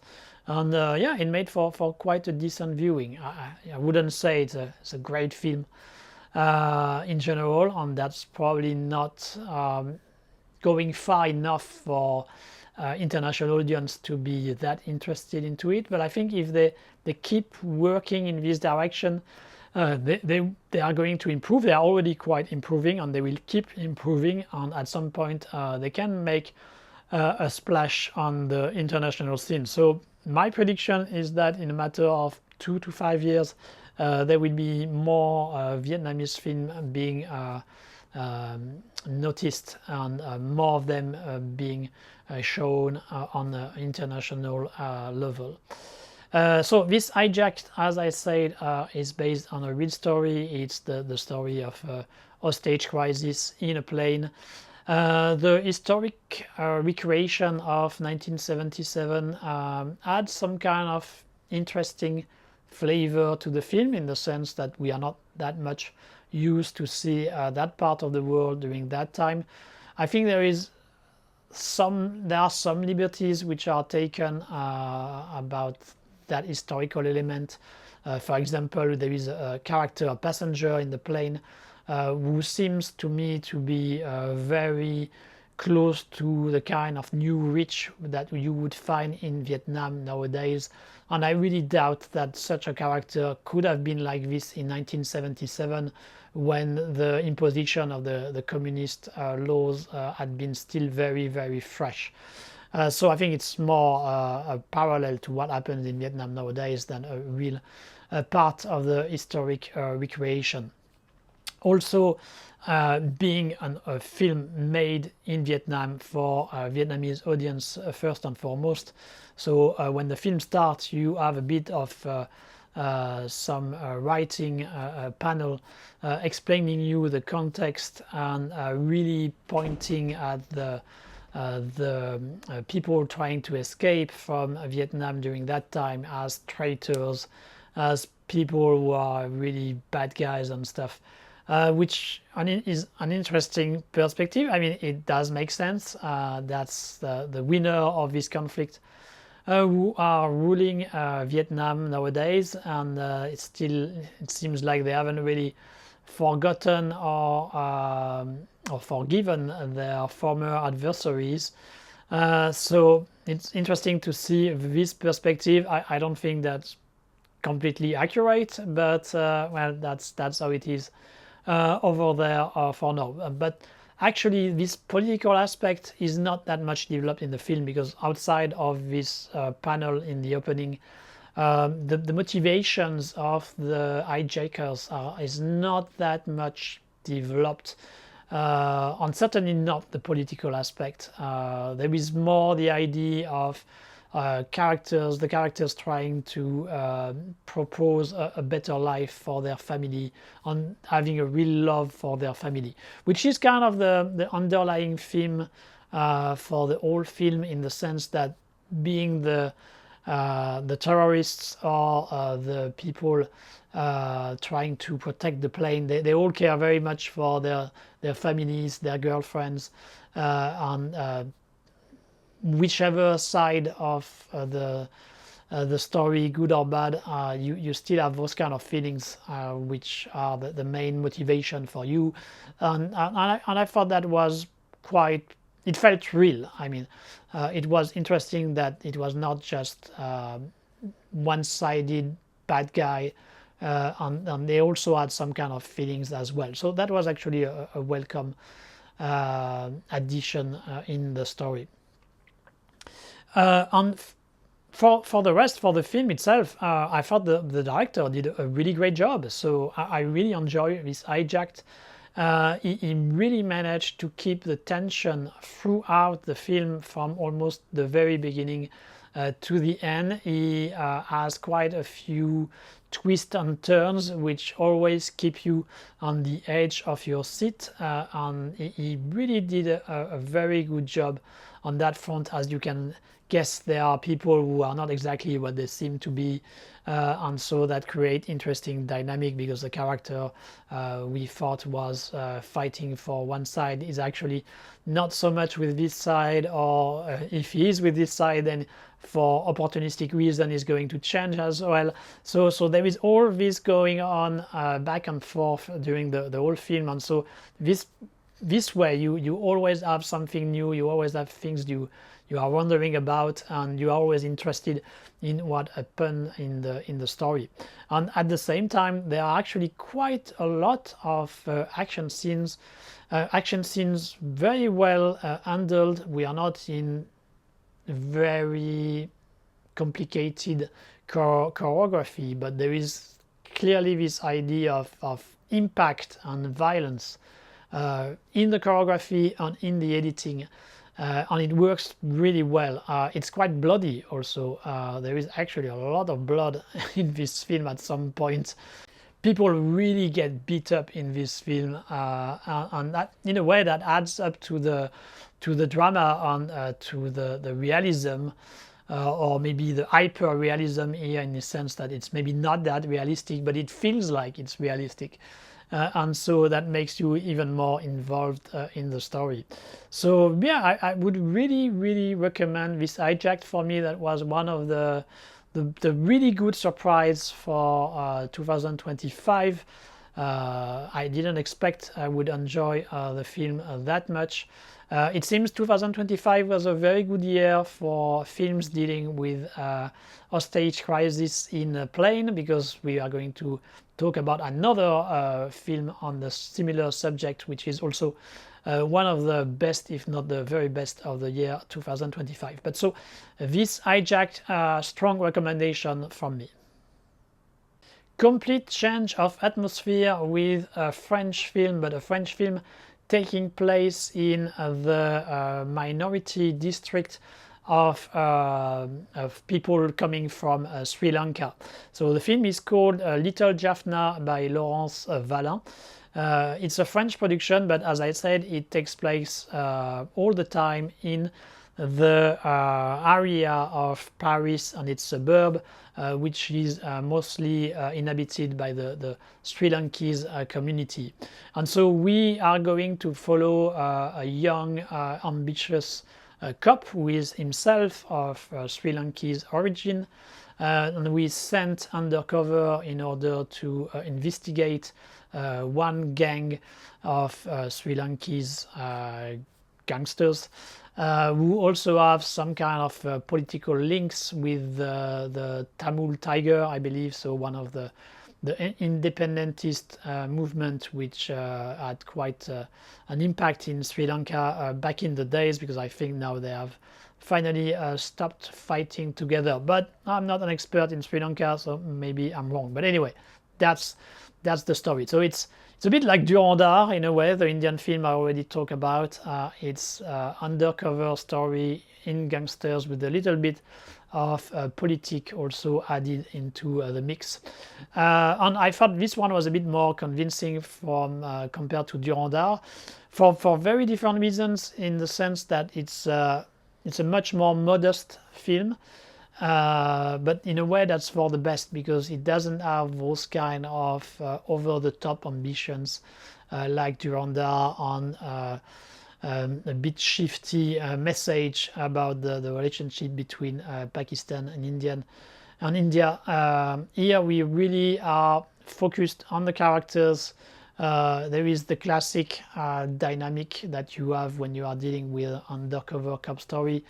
The cop who gets closer and closer from the people who are part of the gang, and so he's starting to wonder who he should be loyal to, but at the same time there is the fear of being unmasked. So all those dynamics are nothing new. It has been done many times. City on Fire, Man on the Brink, when it comes to Hong Kong films, but this kind of stuff has been done all over the world. But it's done in a very convincing way. I mean, you don't need to do anything that original as long as you create characters who are believable, characters which you can feel for, which you have some empathy for, on an environment, a context which is interesting and maybe a little bit different from what you are used in general. And that's exactly what this little Jaffna is proposing here. You have this quite never talk about minority, Sri Lanka's minority aspect, Sri Lanka's minority living in France. And then you have the classic tropes of cops undercover, but done in a very convincing and satisfying way. Funny trivia, actually, when I went to see the film, I was in France, because I guess you won't be able to see the film much otherwise, at least in theater. Now, of course, you could probably see it as a file on your computer. But so I had the choice between this film and a Mission Impossible. And so when the friend I went to with proposed me to see one of those films, he was extremely surprised when I said, "Oh, let's go see this little Jaffna rather than Mission Impossible." He thought I would choose Mission Impossible. But no, I'm not a big fan of Tom Cruise, far from it, and I've always found the Mission Impossible franchise kind of annoying. So I clearly chose little Jaffna, knowing what I was doing, and I'm sure I enjoyed this film, and I would have enjoyed it much more compared to Mission Impossible. So I'm glad I made this choice. It's a film which is worth looking for, dig for. Once again, it's not reinventing the wheel in any way or shape, but it's done in a very decent way and makes for a good viewing. I will stay in France with a drama which is an animation film called Little Amelie. I'm saying I stay in France, but actually not really, because most of the action takes place in Japan. It's directed by Melis Valade and Lian Cho-han, and it's based on a book written by a very famous Belgian writer called Amélie Nothomb. It's semi-autobiographical because she was born in Japan and she lived some parts of her life in Japan. And that's basically the story which is proposed here. That's really a very young childhood in Japan, being born in a Belgian family. And so you have the whole subject of discovering the world when you are just a very small kid, and how anything becomes incredible. But it's even intensified here in this Little Amelie because it takes place in Japan, so a culture which is obviously very different from the one from Belgium. So that creates even more wonders and curiosity and sometimes cultural interrogations, cultural misunderstanding. And so that makes for an interesting mix of themes, and it's very well exploited in this Little Amelie. The graphic style is also quite interesting. It's very different from what you would have in Japanese animation or American animation. That's kind of the strength and the weakness of European animation, in the sense that we actually do not have a specific style, contrary to those two powerhouse of animation. And so that means that each animation film, each European animation film has a very distinctive graphic style which is really its own. And so if you like the diversity like I do, it's very enjoyable to watch those different European animation films. And so I did enjoy it here. It's the graphic style used is a little bit simple when it comes to the design themselves, but there is a lot of work being done on the colors, on the animation itself, in order to make it dynamic. So it's really interesting attempt, and it works quite well in order to show the curiosity and the discovery, the incredible things that you see when you are at this age. The animation style, the graphic style works quite well for this whole thing, and as it is really at the center of the film, the content, the theme is well served by the graphic choices, and so it's a very simple film, but very enjoyable, very pleasant, and certainly worth a viewing.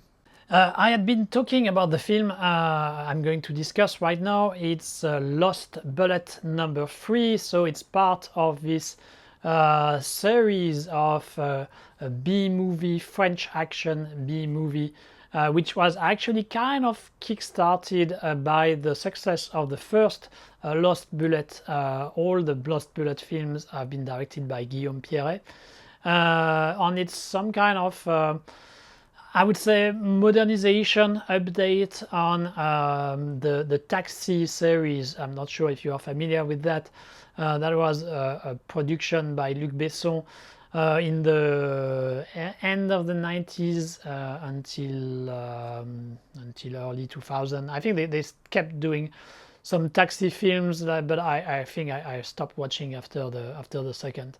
But so that were films which had as their main focus doing some kind of car chases. I mean, that was really the main thing, what was to show off the savoir-faire, the knowledge, the skills of the French crews when it comes to action related to cars and chase.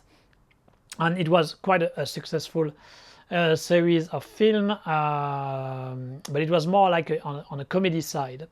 And so 3-4 years ago, I believe, they started this Lost Bullet series, which has exactly the same idea. It's really based on action scenes with vehicles, with cars. But while the Taxi series was more on the comedy side, this one is more on the drama side. So it takes itself quite seriously. It's dealing with issues of corruption, traffic, drug traffic, I believe. So the whole thing is dealt very seriously. There is nothing light about the situations that the characters are facing. There are quite a few people who die in the story. But anyway, the first film, the first installment, had been quite a success, and so here they reach the stage of doing the third film, so probably, but not completely sure, the last one of this series of films. So as usual with this kind of series, the idea is to try to do even bigger than the previous film. And so here indeed they push even further the envelope. So in the first film we had basic, well done, but the configuration itself was basic in the sense that it was cars chasing other cars, very well made, no problem there. But here they try to bring a little bit more originality and ambition. So there is an helicopter, there are different configurations in order to make it even more spectacular compared to the previous installments. You can see that the director and his crew have taken a lot of care about how to make that the most spectacular possible. The choice of how the camera is set, the editing, everything is made in order to make it the most impressive possible with a limited budget. So on that front, Lost Bullet number 3 really deliver and is a very fun spectacle. On the rest, when it comes to story, characters, it's a little bit less convincing. The Lost Bullet series always had a bit of problem to flesh fully its characters. There are some attempts, and some of them are convincing. but some of the others tend to be a bit stiff.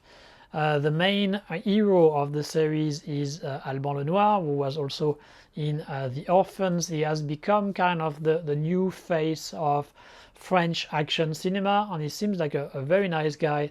I kind of like him, but I have the impression that he tends to be a little bit playing in a minimalist way. I'm a little bit afraid to see some kind of Nick Chung syndrome, in the sense that he becomes less and less expressive on his face. In a way, here it's justified because, as I said, it's a very dark drama, and so there are not many opportunities to really play it light or show other aspects of his character. But I wish sometimes he was able to get rid of the brooding face that he has during the whole film. Sometimes some of the lines fall a little bit flat.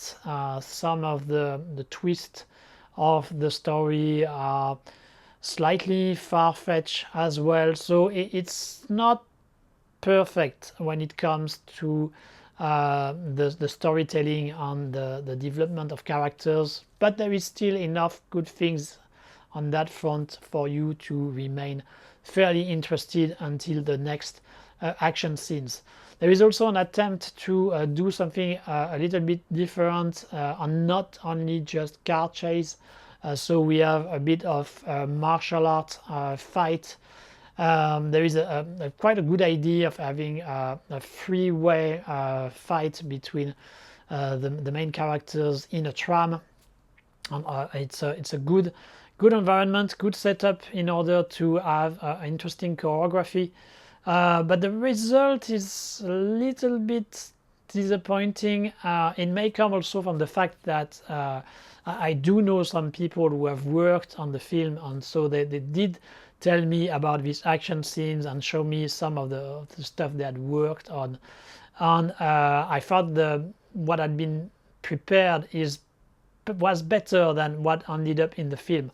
I think that's a classical case of the action director and the stuntman preparing everything and doing a great job, but then the director wanting to do things a bit his own way, and actually that doesn't serve the action at the end. So the interesting attempt when they try to do something outside of the car chase, but not fully satisfying.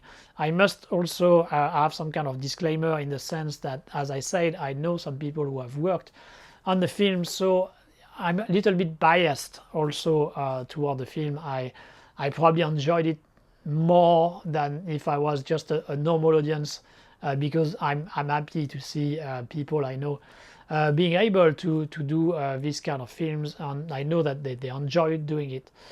So that creates a bit of a lack of objectivity, I guess, and so I must be honest on that. But I still think when it comes to those kind of small B movie French action film, it's a generous and interesting offering, and compared to the others which have been produced this year, it's certainly one of the best. Remember when I started this video, if you had the courage to watch it all, which I'm not sure I should advise you to do so because it's going to be very hard to digest, but I had discussed about a Taiwanese film about an hostage crisis in a train. That was 96 minutes, if my memory is still working, and it was not a good offering, unfortunately. Now we are going to talk about the same concept or similar concept, roughly the same situation, but for a bullet train, so a Japanese film directed by Shinji Iguchi, a Japanese director who is famous for his work on special effects. He was behind the special effects, for example, of the Heisei Gamera trilogy, directed by Shunsuke Kaneko. He was also involved in the Godzilla, Shin Godzilla. So somebody who knows his work, who is really a great special effects director. When it comes to him as a director per se, the result is a little bit more mixed. I'm not sure he's as good as a director as he was as a special effect director, but anyway, that's arguable.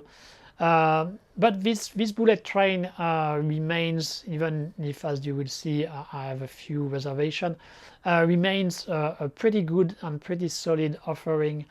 It's based on the original bullet train from 1975, directed by Junya Sato, with such Japanese stars as Kenta Kakura and Sonny Shiba. The film, which is often described as the predecessor of Speed, because we have the same concept, except that in Speed it's in a bus. In Bullet Train it's in a train, so once they reach a certain speed, they cannot go lower than that, otherwise a bomb will explode. The original Junya Sato film was really good drama, very typical in a way of what Japanese film were doing in the 70s, and of course the actors are great. So this version, this 2025 version, is both a remake and a sequel of the original 1975 film. So of course they have to modernize a lot of what was into the original film. So now we have influencers who are in the train. We have those kind of very modern characters. I personally sometimes find them a little bit annoying, but on the other hand, you cannot deny that you have those kind of people all around you nowadays.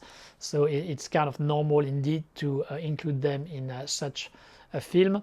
And all the scenes related to the train are really well made.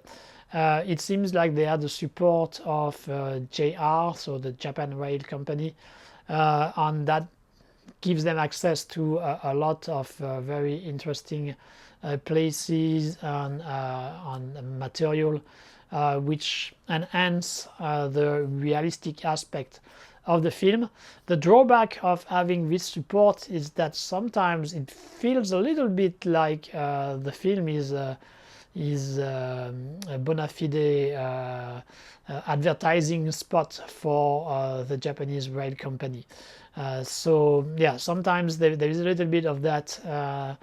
You feel like you are watching some kind of very long advertisement, but still the train scenes are quite spectacular. Of course, they haven't done everything in real. There are quite a lot also of CGI special effects, but that's kind of expected with a director like Shinji Higuchi, and the quality of those special effects are very high and very convincing. So on that aspect, the whole drama related to the train, the whole tension around the train is quite well made. Where I'm a little bit more skeptical, it's more in the aspect of the legacy sequel aspect of the film, which try to connect the action of the terrorist to what happened in the original 1975 film. I mean, why not? On paper, there is no problem with such a choice. It can work. But the final result, as shown in the film, the execution, didn't really convince me that much. I was not. I didn't buy into the character of the one who is posing the bombs. It didn't really work for me. Maybe it's part of the casting, maybe it's part of the script, but this part of the story, I had kind of difficulty to really believe in it, and that's too bad because that's near the end of the film, obviously. And so there is a little bit, once again, of this feeling which I've described for many other films, where you are kind of into the film for quite a while, but then at some point things start a bit to fall apart, and you end up with a not so great impression at the end, even if all the rest was pretty good. So yeah, that part I'm not too sure about it, but in general, as an entertainment, and if you like films being set in train, this new version of Bullet Train is pretty recommendable. But still, if I had to choose between the 2025 and the 1975 version, I would certainly choose the 1975 version. Now we go to India and a few other places also in the process, like Spain, Dubai, and maybe I'm forgetting some others, for War 2 directed by Ayan Mukherjee. War 2 sequel of War 1, obviously, a blockbuster, an action blockbuster, which was heralded by Hrithik Roshan and Tiger Shroff. I really liked the first War 1. First because it's a very spectacular action film with a very over-the-top action set pieces, which is kind of what you expect when you are watching an Indian film. Also some great dance scenes. And the film was also very interesting for its meta aspect, in the sense that there was this kind of rivalry, but also almost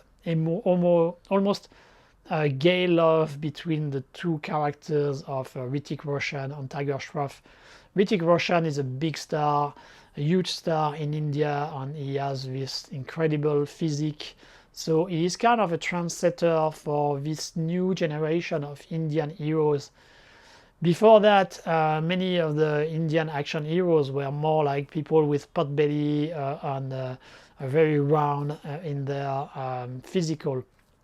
With Hrithik Roshan, they became more like the bodybuilding standards which had been set by the US in the 80s. And then a series of younger actors have followed since, and Tiger Shroff is one of them. So clearly you can see that Tiger Shroff would like to become the new Hrithik Roshan. I think is very far from that. Hrithik is really several heads higher than him, but because of this dynamic, the dynamic in real life and the dynamic in the film, they kind of connect with each other, and so that creates some very funny and interesting sparks between the two, which can also be interpreted in the Shang-Chi style, wondering if it's the whole thing is that they just want to fuck with each other, and that's really the main thing. So there is a lot of erotic chemistry going on also in the first War 1, which makes for interesting ingredients in such a big budget blockbuster. So this War 2 unfortunately do not have Tiger Shroff. We still have Hrithik Roshan, but we have another actor who has replaced Tiger Shroff, and that's NTR Jr., which you may have seen in the Bahubali diptych. And that's kind of a problem, in my opinion. I mean, he's not a bad actor, he's fine, but he doesn't bring the same vibe than Tiger Shroff in the first film. He is a bit, I mean, he's trying also to bring some kind of intensity to his character, but it's less convincing. There is not this kind of spark that there was between Hrithik and Tiger. And that's a problem, because that was a component which made the first film very enjoyable, and so that's almost completely absent from the second film. The second film is much more centered around the character of Hrithik Roshan, and the NTR Junior one is, I mean, it's still a lead part, but it feels a bit more secondary to me compared to Hrithik. And so the relationship between the two is not as fun as the first War 1. Having said that, it's still a very ambitious blockbuster when it comes to provide entertainment to the audience, and there are a lot of different action set pieces which are really crazy, really over the top, and really fun to watch. You have some chase using boats in Dubai, the chase which at some point end up being on the road, but still with the boats. So you have those kind of very crazy situations. You have a fight where the NTR Junior character is using some kind of anchor, a ship anchor, in order to fight. He's on a plane at some point. I mean, it's really going all out in the most exaggerated way possible, which is kind of the specialty of Indian cinema, and so that makes it quite fun.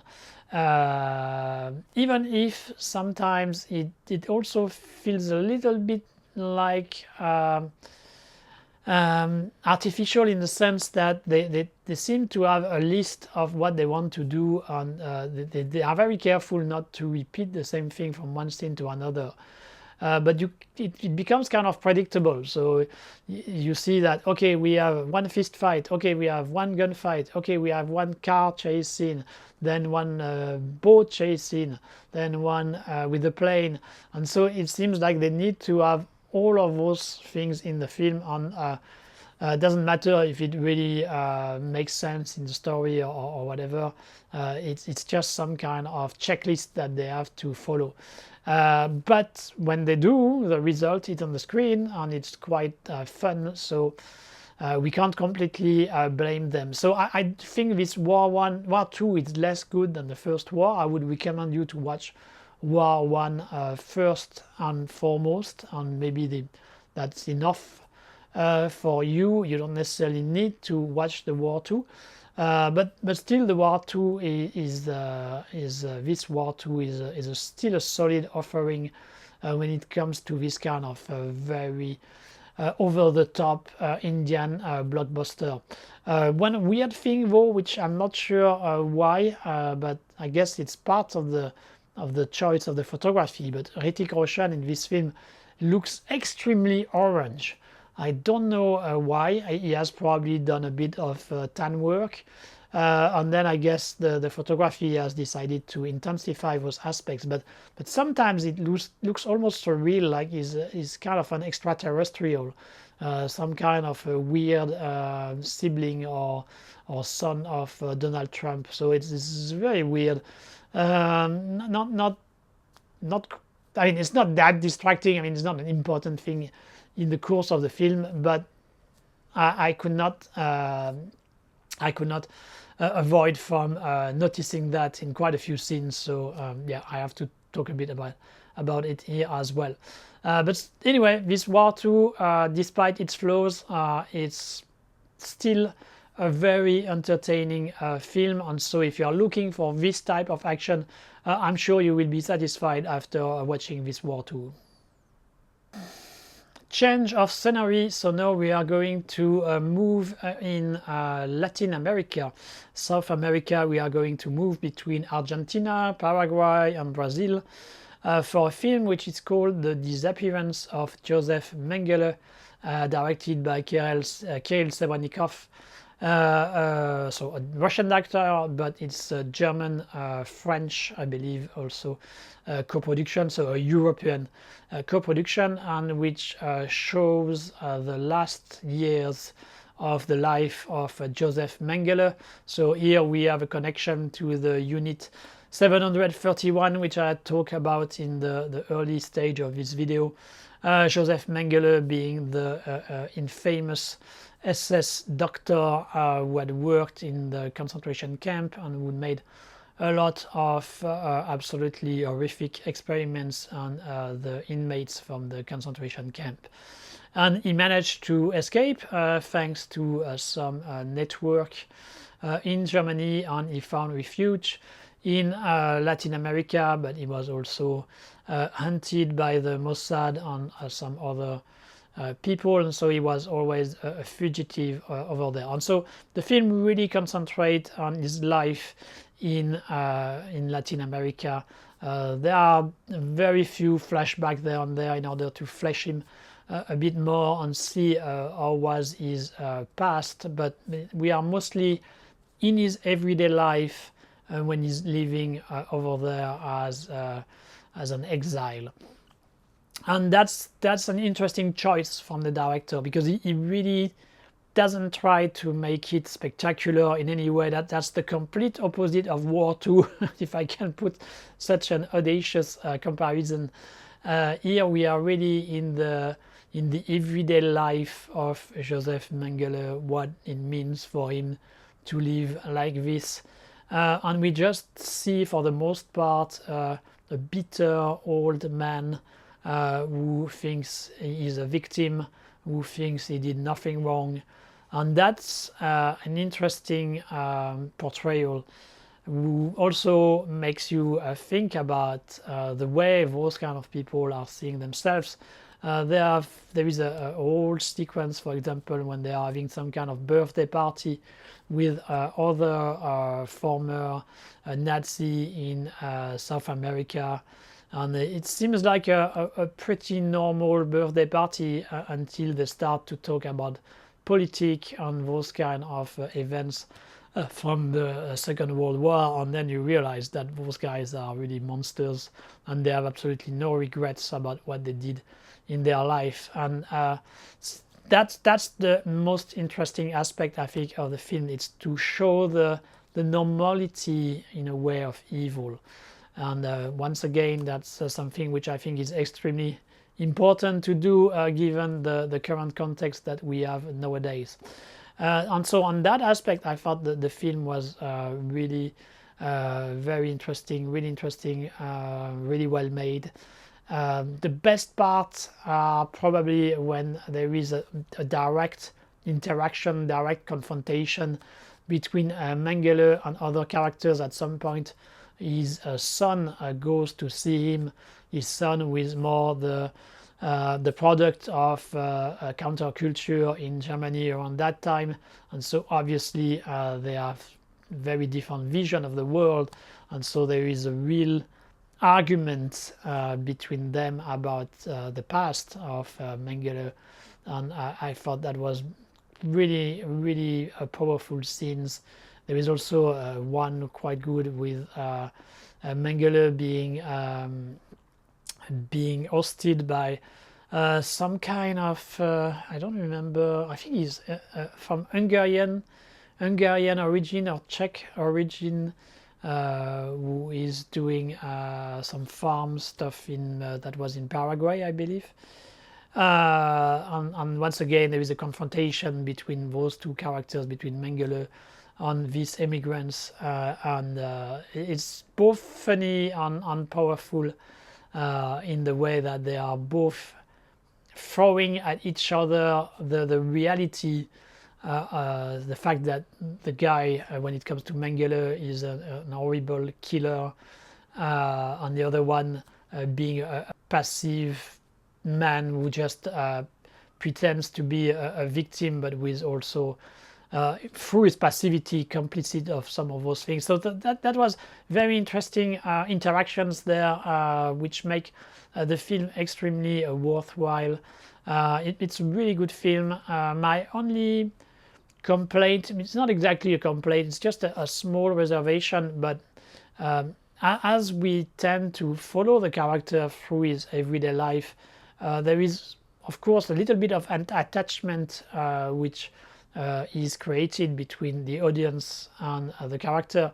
I'm sure that's what the director wanted to achieve, so that we ask ourselves questions about the whole thing. So he does succeed in his intentions, but I would have preferred if there was a little bit more about what Mengele exactly did when he was in the concentration camp. So there is one sequence which is about that, but I wish he had gone a little bit further in that direction, because I think it's important to always remind the viewers that this poor grumpy old man struggling that you are seeing was actually a horrible monster who made life and death beyond horrific for many people.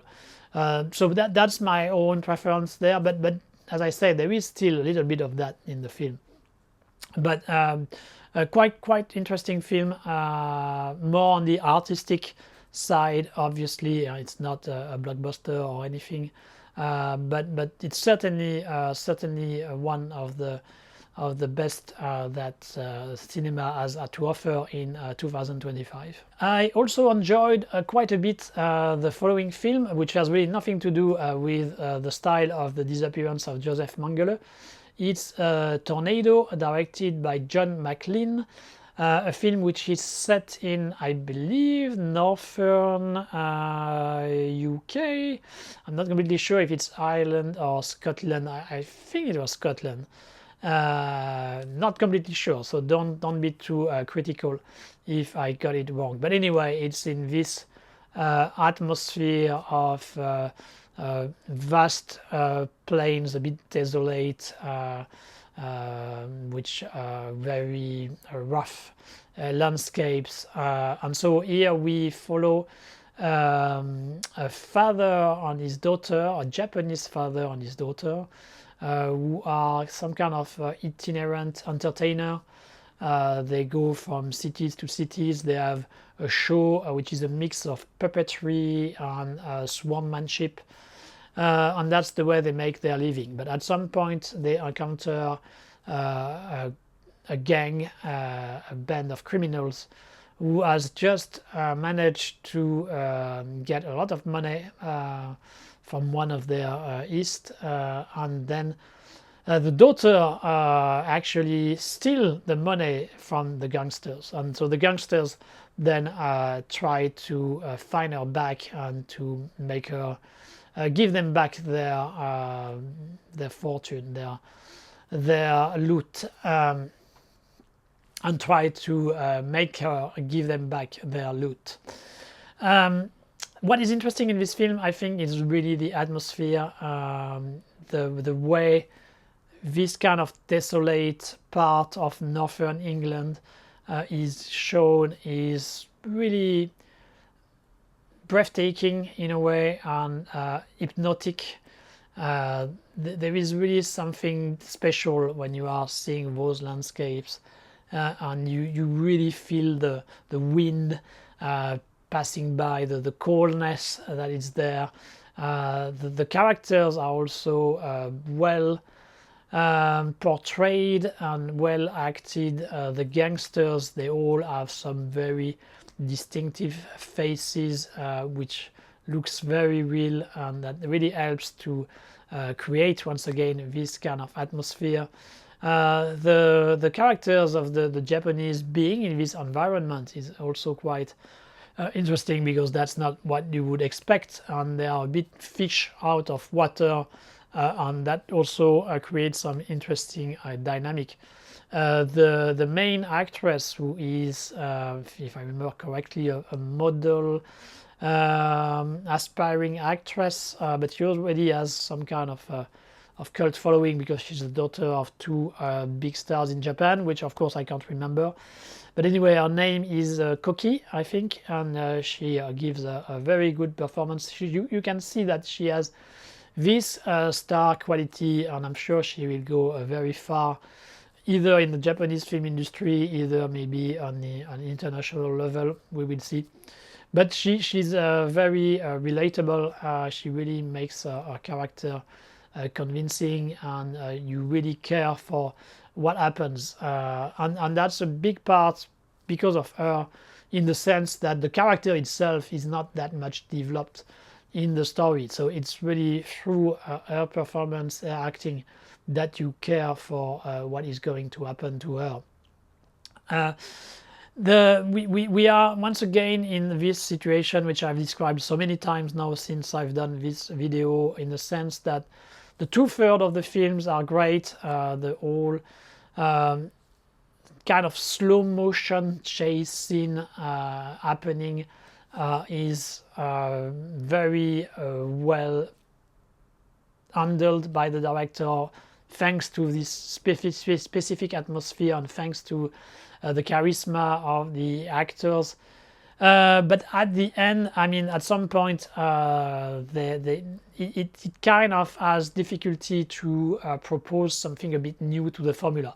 So at some point, it gets a bit stalled, and you would like things to rebound a bit and go in a different direction. But despite some attempts to do so, the director, I thought, doesn't really fully manage. And so the ending, the last third, is not that great. There was probably room for him to maneuver more and to propose something a little bit more interesting than what we got at the end. But the whole thing that has been proposed before, the whole atmosphere, once again, it's really the big word for this film, because it's not really the action scene, or it's not some specific drama which are the highlights, but it's really the whole settings which is the big strength of the film.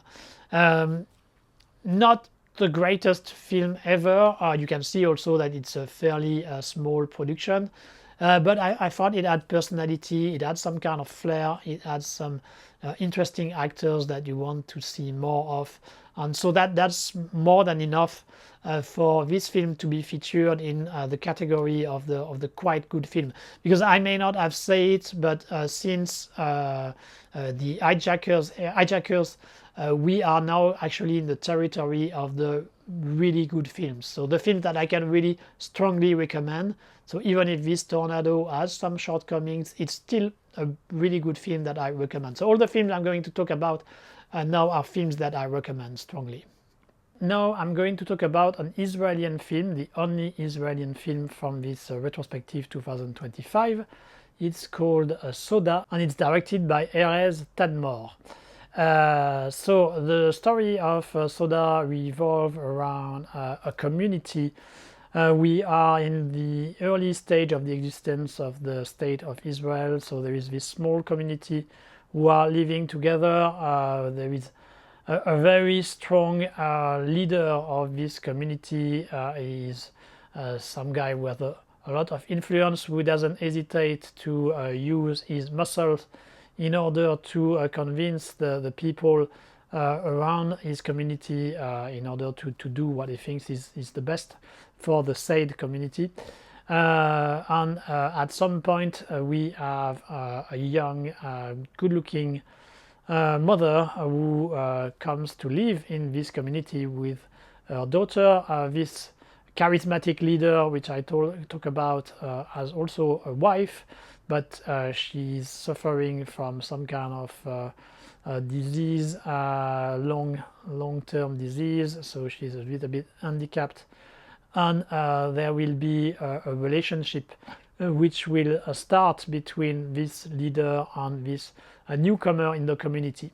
But at the same time, problem is that this new girl who has just arrived there is suspected by some people to have been a capo in a concentration camp. So I'm not sure if you are familiar with the capo, but the capo, which is also the title of a great film by Gillo Pontecorvo, they are the people who were helping the Nazi authority to manage the camp. So they were prisoners. They could be Jewish prisoners or other kind of prisoners. So we were collaborating with the Nazi in order to handle the rest of the prisoners. So obviously that's a big stigma for the people who have been capo and who are trying to redo, to have a new life in Israel. And so this suspicion is going to create a lot of tensions in the community and of course in the relationship between the two characters. It's actually based on real stories. It's not based on a specific story, but it seems like during the early stage of Israel, this problem of people who are collaborating in the camp with the Nazi was a real issue. And indeed, it makes sense, but I must confess that I wasn't really aware of this kind of problem. So I learned about it watching the film, and I thought that was an interesting theme to talk about. There is also so that's a film in itself, but the film deal with other films which are also quite interesting. So there is this whole community aspect where everybody is as long as everybody is on the same line, then everything goes fine. But as soon as there are some dissensions, then it becomes problematic. And I thought that it was quite indeed realistic and representative of the kind of power dynamics that can happen in those kind of close community, tight-knit kind of group of human. And this whole thing about the poison of the gossips, all these kind of these suspicions, those talks behind closed doors, and the way they affected the whole mood in the community. I thought that was very well portrayed in Soda. And then we have the love story itself between the two main characters. And this one is also quite interesting in the sense that so the main character, the leader, has to cheat on his wife, on his legitimate wife, but it's not just black and white in the sense that he of course is attracted and kind of in love with this new girl, but at the same time he doesn't completely forget his legal wife, and so it shows that it's not just that love is not just all or nothing, that there are different degrees, and it's also and love is not just enough for you to build a successful relationship. There are some other elements which come into play in order to make it workable, and so that's also an element which was quite well handled by the directors, by the actors, by the scriptwriter. And so you have all these kind of different layers in this Soda, which are quite fascinating. The actors are also quite good. I'm not very familiar with Israeli actor. From what I understand, the guy playing the leader is quite famous. He has done a very successful TV series around the Secret Service, the Israeli Secret Service. I kind of liked him here. I haven't seen him in the TV series, but I thought he was very convincing here. He has a bit of he has this physicality which really serves the character here, which is really interesting to see. A bit like, I don't know, I would say Bob Hoskins. I'm not sure if it's really the right comparison, but that's the guy I'm thinking of here. So really good performance, interesting, fascinating subjects that the filmmaker is dealing with, on the whole story progress in a way which feels organic and believable. So really I had a good time watching this Soda. Maybe I should watch more Israeli film than I usually do. But yeah, it's a solid offering, solid film, which was one of the most interesting for me in the year 2025. With Soda, so we had this love relationship, which I said was not all good or all bad, but had a lot of shades of grey. That's also a theme which we are going to explore with the next film I'm going to talk about, which is the one I loved, directed by Diane Curis.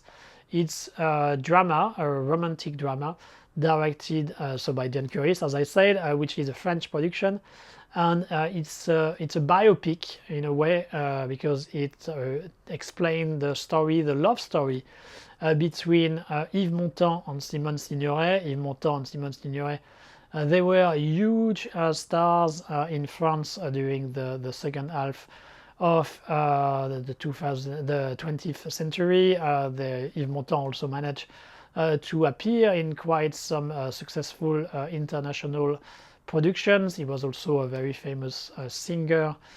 And so here we are seeing, let's say, the later years of the life of the couple. So the problem in this couple is the very simple fact that Yves Montand, as it has been clearly documented, was never faithful to Simone Signoret. So all throughout his life he had a lot of adventures, a lot of mistresses, and of course Simone Signoret was aware of what was going on, and so it's a similar configuration, as I said, from Soda, in the sense that what we are seeing in The One I Loved is a real love story, in the sense that the character, the Simone Signoret and Yves Montand in this case, you can feel, you can understand that they really do love each other. They really care for each other. That there are real feelings between the two. But at the same time, Yves Montand is not ready to give up on his adventures, and he will keep pretending, keep lying in order to cover it towards Simone Signoret. And so that's quite fascinating, I thought, because it's a real love story, but at the same time it's also a toxic relationship, because of course all these lies and things going on behind her back is having a toll on her, and she's going to become alcoholic, and of course that will have an impact on her health. So that has an impact on the relationship in general. But at the same time, while you could think that in this case they better separate, they should break up, but actually at the same time none of those two wanted to break up. So the relationship continued until its logical and fairly sad conclusion. And so this whole dynamic of a powerful love story but also toxic relationship is very well on display in this film, and you can understand what's going on even if you are not really familiar with the real life of Yves Montand and Simone Signoret. There are also very good performances from the two actors. It's especially difficult, I believe, for to play Yves Montand, because Yves Montand had a very special, very unique attitude, a body language and accent. Also, he had a very southern France accent, which can be easily caricatural in a way if the actor is a bit doing too much on that. But here, Roche Dizem, who took the part of Yves Montand, and who doesn't really look like Yves Montand, but he does manage to strike the right balance between using those kind of cliché Montand stuff, but still making it human and not going too far.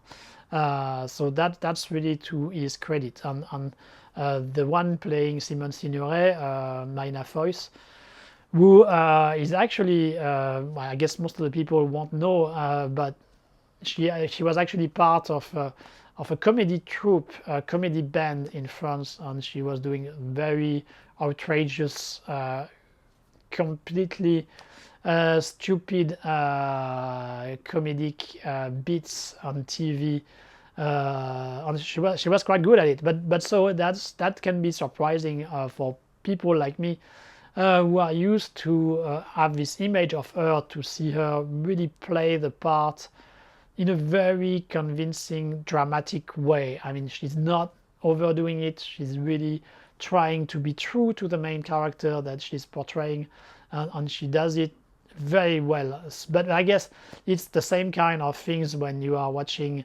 Takeshi Kitano and you are Japanese, so you are used to seeing this clown and then doing very serious films. So it's always this kind of situation which happens a bit everywhere. Anyway, great performance, compelling story, and intriguing relationship, a love relationship being shown here. And so that's all it needs in order to be one of the best films of 2025. Now let's talk about The Brightest Sun, directed by Tetsuya Nakashima, a film which is kind of a cop story or private investigator story rather.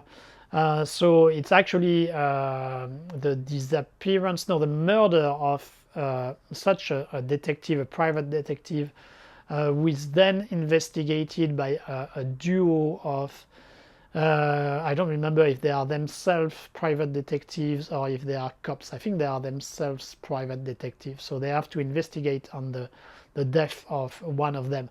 My apologies, I've seen the film early in 2025, so my memories are a little bit fuzzy. But so that's basically the impetus of the film. That's how we have this starting point. It's an investigation on a murder.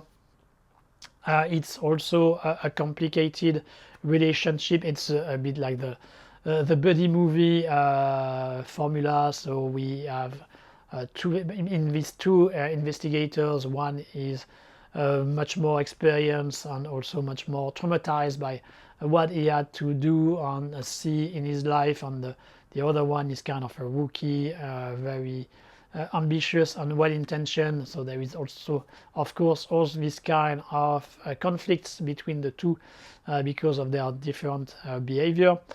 That aspect is okay. It's not the best interactions I've ever seen in this kind of dynamic, but it works fairly well. And it's compelling enough for you to keep being interested when they are having interactions. But actually, the whole murder investigation aspect is not necessarily what the film is the most interesting about. Actually, at some point, what the investigation leads us to meet some characters who are handicapped, and that's when we reach this point into the film, and that the film actually shows what is its real intention, which is show the difficulties of the handicap of living when you are handicapped, and for the consequence for the people around you. That's when it's dealing with those kind of subjects that the film really starts to get really strong and powerful from an emotional point of view. That's what I remember from the film, from The Brightest Sun. It's really this very realistic, very earthy, very gritty description of life as a handicapped person, which really made a strong impression on me, and not so much, as I said, on the investigation murder story plot. The film is actually quite hard to follow because for some reasons the way it's edited is quite fast-paced, and the narrative is also a bit disjointed sometimes, so it's not easy to follow, to be honest. During the first half of the film, I was a bit wondering what was going on, where the film was going, what was the direction it was taking, and I was not sure I would be able to manage to understand if it kept going this way. But as I say, that at some point the film does stabilize and show what are its true colors, and when it does, I think it does manage to bring a higher level of emotions and drama, which is very strong.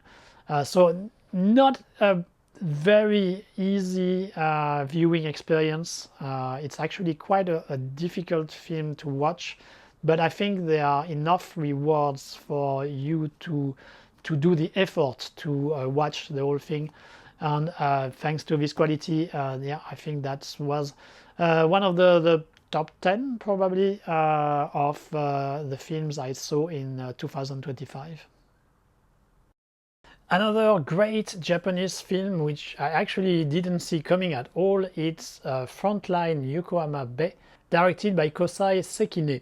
It's a film which takes place during the early days of COVID.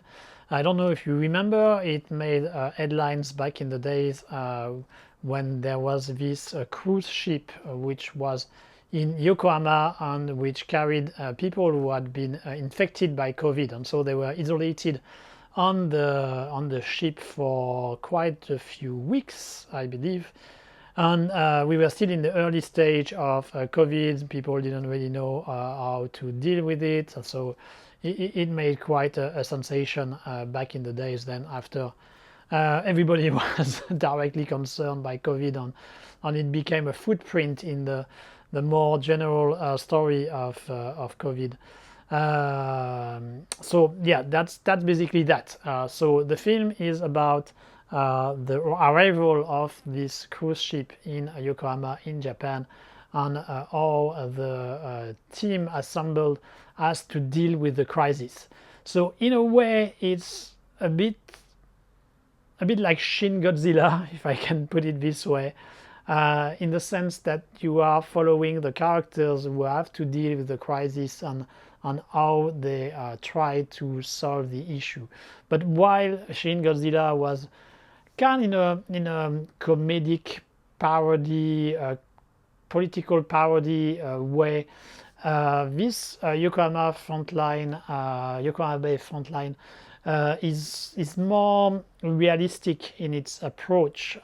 Sometimes there are situations which feel a bit absurd because you have to follow some kind of procedures, you have to follow some rules, but it seems to go against the humanity of the situation, and that's what our characters have to face many times.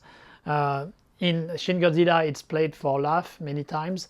Here, it's shown more in its entirety, I would say, in the sense that yes, there are rules which may seem absurd, but actually those rules were taken for a reason, and that's the whole thing of this Yokohama Bay, frontline Yokohama Bay, in the sense that you just see normal people who have good intentions, who want to deal with this extraordinary situation in the best and the most human way possible, but who has also to deal with real concern about some of the consequences that it can lead to.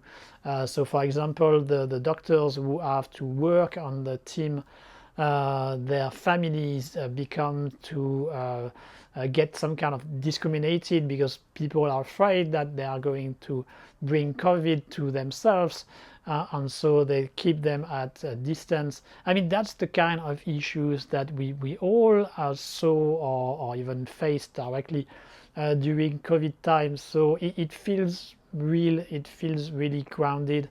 It's not because people are necessarily mean or whatever, or sadistic. It's just a human defense reflex, which is not necessarily good, but which is also quite understandable. And so that's always this kind of situation that the characters in the film have to deal with.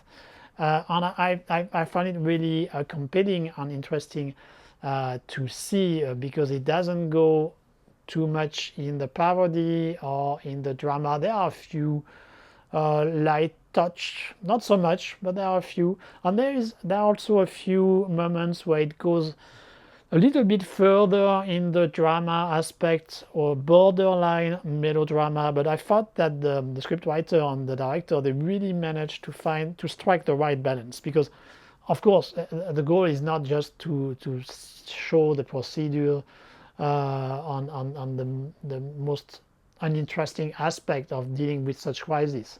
The idea is still to show believable characters and to create emotions for the viewers. So in order to achieve that, sometimes they have to go a little bit further than the most realistic aspects of this kind of situation. But as I said, I think that the director found the right balance. He did just what was enough in order to heighten the feelings we can have, but at the same time still kept it fairly believable. And that was a real surprise for me, because I'm not very fond of all those films dealing with COVID. I don't know if it's because it wasn't such a great time period, even if in my case, being in Hong Kong, we didn't suffer the most dire consequence of the whole situation. But still, I don't know. I'm not very compelled by the whole COVID context in order to make films around that. So when I watched this Frontline Yokohama Bay, I was thinking, oh damn, I'm going to be bored and find the film annoying. But to my great surprise, I really enjoyed it. I thought that was very relatable, very realistic. I really felt something for the different characters who are shown here on their attempt to find a way to solve the crisis. There are some real difficult decisions that they have to take. Should they consider more their own advancement in the hierarchy, or should they go more with the art and help some of the patients, even if it doesn't go into the protocol? There is really an attempt for each character to be human and not just one-sided. So you don't have the caricature of the bureaucrat who is just thinking about his career and doesn't care about anybody else. Not this kind of very artificial characters who are used so often in genre film or in American blockbusters, whatever. I'm thinking, for example, I don't know why, but the lawyer in Jurassic Park, for example. So those guys who are really just caricature of a certain category of people.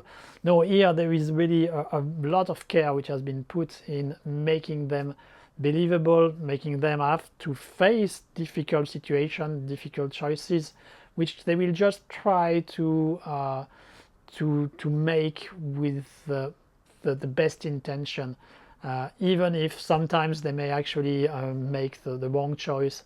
But it just happened. I mean, that's the reality of many such situations.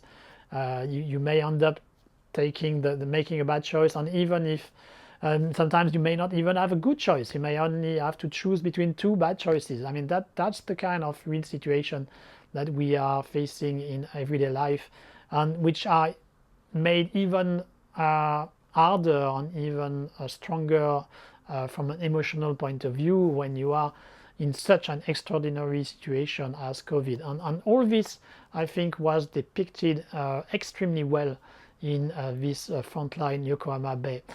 So yeah, big surprise. One of the very best Japanese film I saw in 2025, and I think it has been under the radar for the most part. So don't hesitate to dig it and try your chance on this Yokohama Bay, on this Frontline Yokohama Bay. Well, actually, I have another Japanese film in this top 10 of 2025, despite what I just said earlier. And it's a film called Kaiju Number 8 Mission Recon. It's an animation film directed by Komomi Tamiya and Shigehiko Miya. So here we are, of course, in a manga adaptation, as usual. Manga adaptation which has actually already been adapted as a TV series, so animation TV series. So here it's the film adaptation of the first few chapters of the manga, which had already been adapted, as I said, as an animation TV series.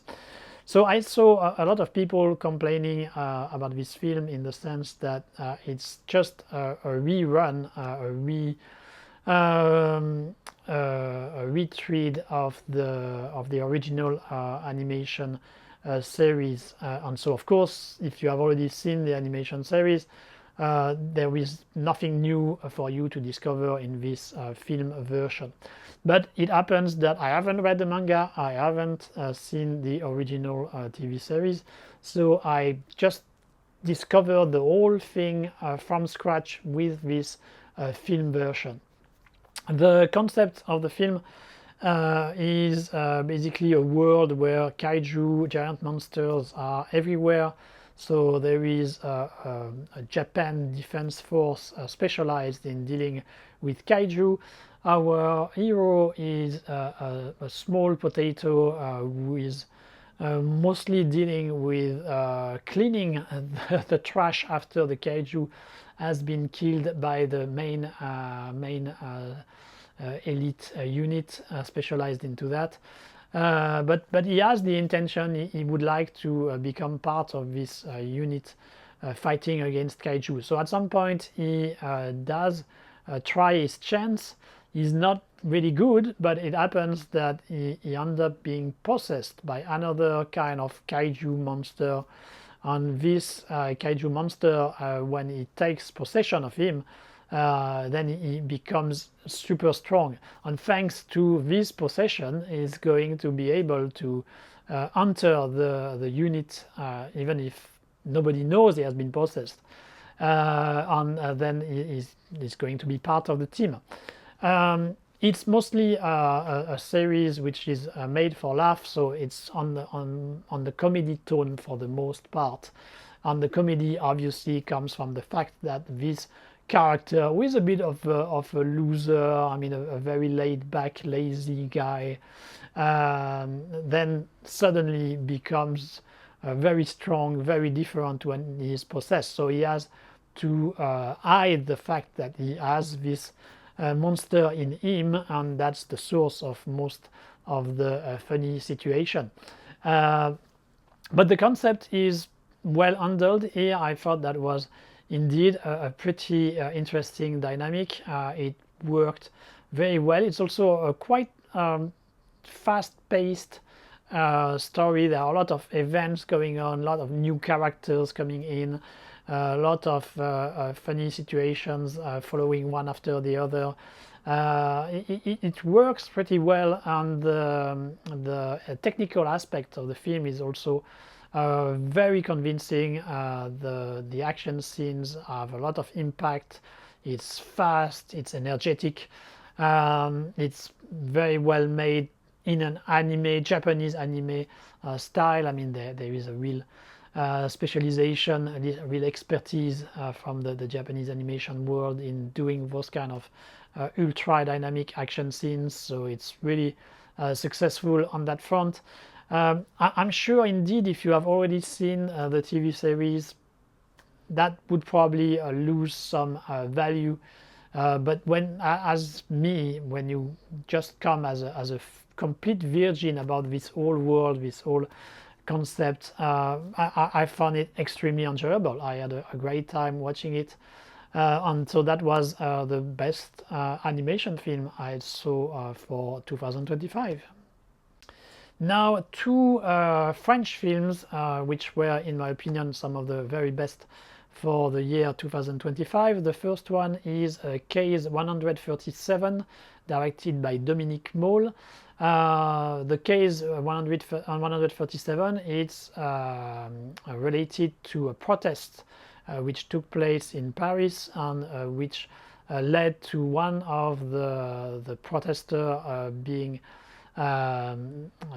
shot by a rubber bullet in the eye, I believe, or in the back. I don't remember exactly. Anyway, he's hit by a rubber bullet, and he ends up being handicapped. And so we follow a cop specialized into looking at what other cops have done, who has to investigate to see if there was any fault from the policeman who shot this rubber bullet, or if I was actually justified. And so we follow this whole investigation,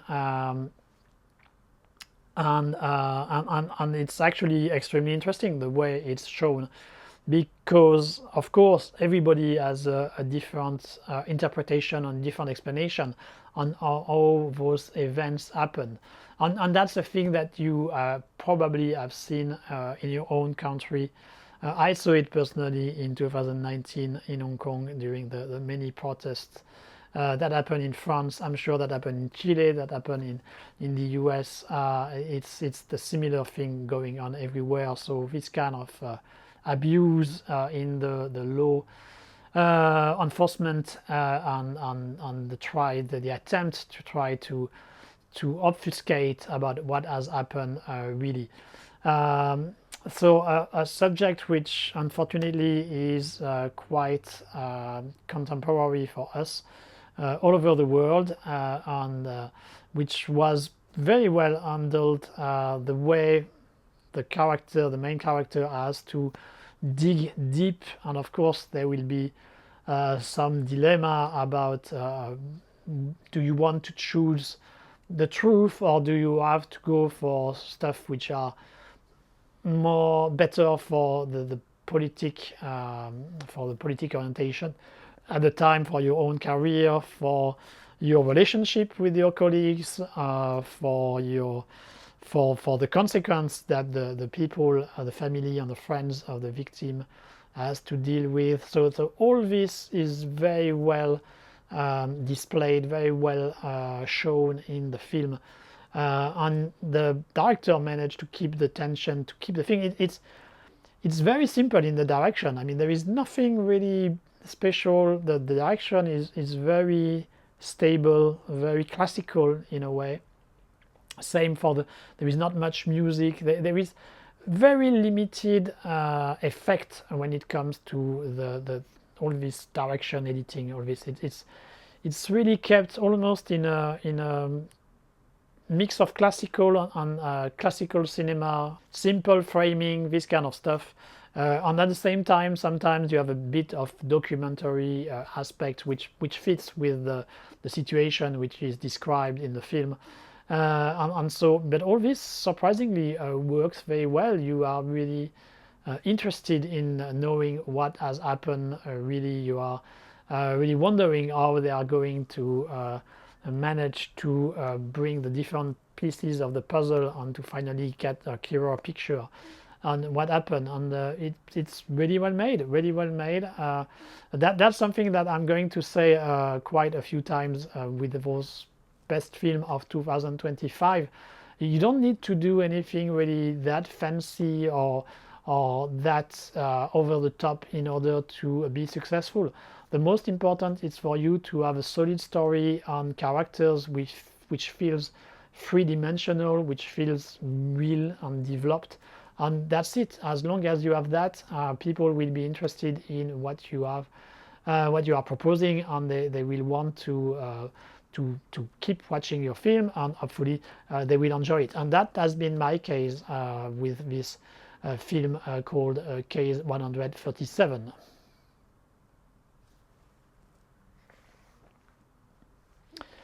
The second French films which is in my top, it's 13 Days, 13 Nights.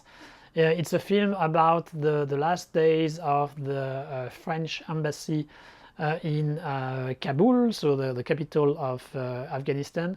So just before the whole Western powers left. And so we follow one guy who is in charge of the security on the embassy, and he has to deal with this situation of crisis.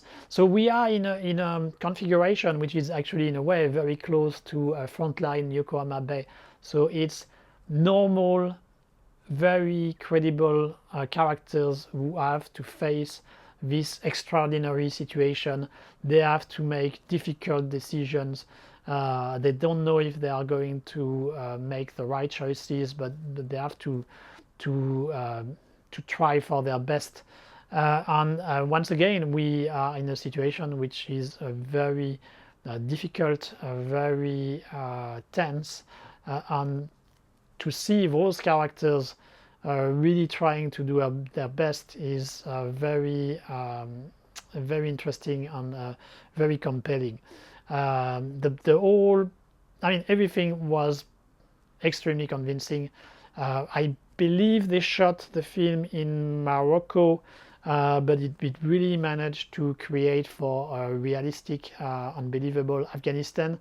Never been to Afghanistan, so maybe if I had been, I would realize it's absolutely not credible. possible, but at least from my very limited knowledge from what I could see in news and stuff like this, it looked fairly realistic to me. And at the same time, we have very good actors playing those kind of three-dimensional characters. As I said, once again, we have Roche Dizem, so Roche Dizem, who was playing Yves Montand in one of the previous films, the one I loved, which I talk about. And once again, I mean, he's a really good actor. So he's playing a character completely different from Yves Montand, obviously. I mean, he's more like a tough mercenary guy, something a bit like this, who is a bit tired by the whole situation, who just want to see his family back, but who also understand that he has a very important responsibility, and who is trying to do the best he can in order to save everybody he has the responsibility of. And you have different characters. He is one of the main, but there is also another very important character in the story, who is an employee of a non-governmental organization who try to help the Afghan people, but she's a woman. She has family in Afghanistan, so it shows another side of the consequence of the rise in power of the Taliban's, and what are the direct impacts on her. And so through those two characters and a few other secondary ones, we really have I think a good description of what was going on back then, and all the very tough consequence that it had on many people. And so yeah, very good characters, a lot of tension throughout the film. I mean, almost basically from the beginning to the end, the tension is there. You really wonder what's going on. You feel like at any point it can get south, a bomb can explode, some people can arrive with rifles or machine guns, whatever. I mean, there is always a risk everywhere in whatever you are doing, and this feeling is very well shown in the film and transmitted to us, the audience. So yeah, I really enjoyed this 13 days, 13 nights. That's in some way an important film for us to understand the complicated situation in places like Afghanistan. But I mean, this kind of context can happen anywhere else, unfortunately. I mean, right now in history there have been a lot of similar situations, and so that's always good to know kind of the feeling that you have in such situations. I move from France and I go to India, but it's actually for a film which has exactly the same kind of qualities as the other ones I've been talking about so far, and it's Ground Zero. It's directed by Tejas Prabha Vijay Dosaka. Donc, so quite a complicated name. I hope I haven't made too many mistakes on this name. So similar story, because it's once again something very simple. It's dealing with terrorist attacks from Pakistan to India, linked to the situation in Kashmir. So we have already talked quite extensively about this subject with some of the other Indian films in this retrospective 2025. But here the orientation is really to do something realistic. So we are just going to follow one team who is in charge of preventing other terror attacks and dismantling the terrorist cells. In order to do so, they are going to find the collaboration of a young guy who had been recruited by the terrorist, but who has some second thoughts, and so there will be a relationship between the two. And then that's it. We will follow the investigation. There is nothing fancy, once again, from all the Indian films I've talked about. It's the one which is the most grounded. No dance scenes, very few action scenes, nothing crazy going on. It's very realistic, and that actually makes for the best Indian film I've seen in the year 2025. I related to the characters. I felt like they were ringing true, and I care for what they were doing, and that created emotional attachment, and that made the film much more powerful than many others would have been. So yeah, it works. Once again, it's just a repetition of what I said earlier. Just do compelling stories and interesting characters, and as long as you stick to that and you do it well, you will have a good film at the end. And I think that's what the director of Ground Zero did. There are, of course, a little bit of nationalistic elements, but I think it's hard to avoid when you are dealing with this rivalry between Pakistan and India regarding Kashmir. I mean, it's still an Indian film, so of course the characters tend to believe that Kashmir should be theirs and not Pakistan. I'm not here to judge the legitimacy of any of those claims. As long as it's not overdone, I'm fine with it, and so that's the case here, which is kind of the style chosen by the director. So yes, there is a little bit of Kashmir is ours, it belongs to us, but it kind of makes sense given the characters we are dealing with and the situation they are in, and it's not done too much, so it's okay as far as I'm concerned. And so yeah, Ground Zero, best Indian film I've seen in 2025. Now the only American film in my top 10, I believe, kind of expected film in the sense that that's a director I've always liked, and it's James Cameron. James Cameron with his Avatar 3, Fire and Ash. A film which I have actually quite a few reservations on. There are actually quite a few things I'm not that satisfied with, in the sense that it felt very much like a best-of of the two previous films. A lot of scenes which felt like we had already seen them, but with this add a little bit added value. I mean, a little bit more spectacular, even more spectacular than what had been done earlier, but with similar ingredients. I'm thinking, for example, of the final, which the first one, the final was in the air, the second was in the water, and so of course in the third one then we have a mix of air and water. So I was expecting a bit more. I must also say that as far as I'm concerned, I never watch trailer or anything. So when I see a film in theaters or elsewhere, I usually have not much idea about what's going on. And another confession regarding the Avatar. While I like the Avatar series, what I like the most are actually everything related to the humans. I'm not very fond of the Navi part, all the New Age stuff. That's not really my cup of tea. But as soon as we are with the humans, with the technology they are using, with the mecha, I love it. And so I was really hoping that with this third Avatar, we would move a bit further from the Navi, and we would be finally going into like the last big showdown between the human, because I was thinking that we were dealing with a trilogy. Then after I realized actually there are even more films planned. So of course James Cameron is going to keep some under control and go for the big final at the very end. And so I was a bit disappointed when I realized that actually this third Avatar was not really going into the city of the human, and they were not that much at the forefront, and it was still the Navi.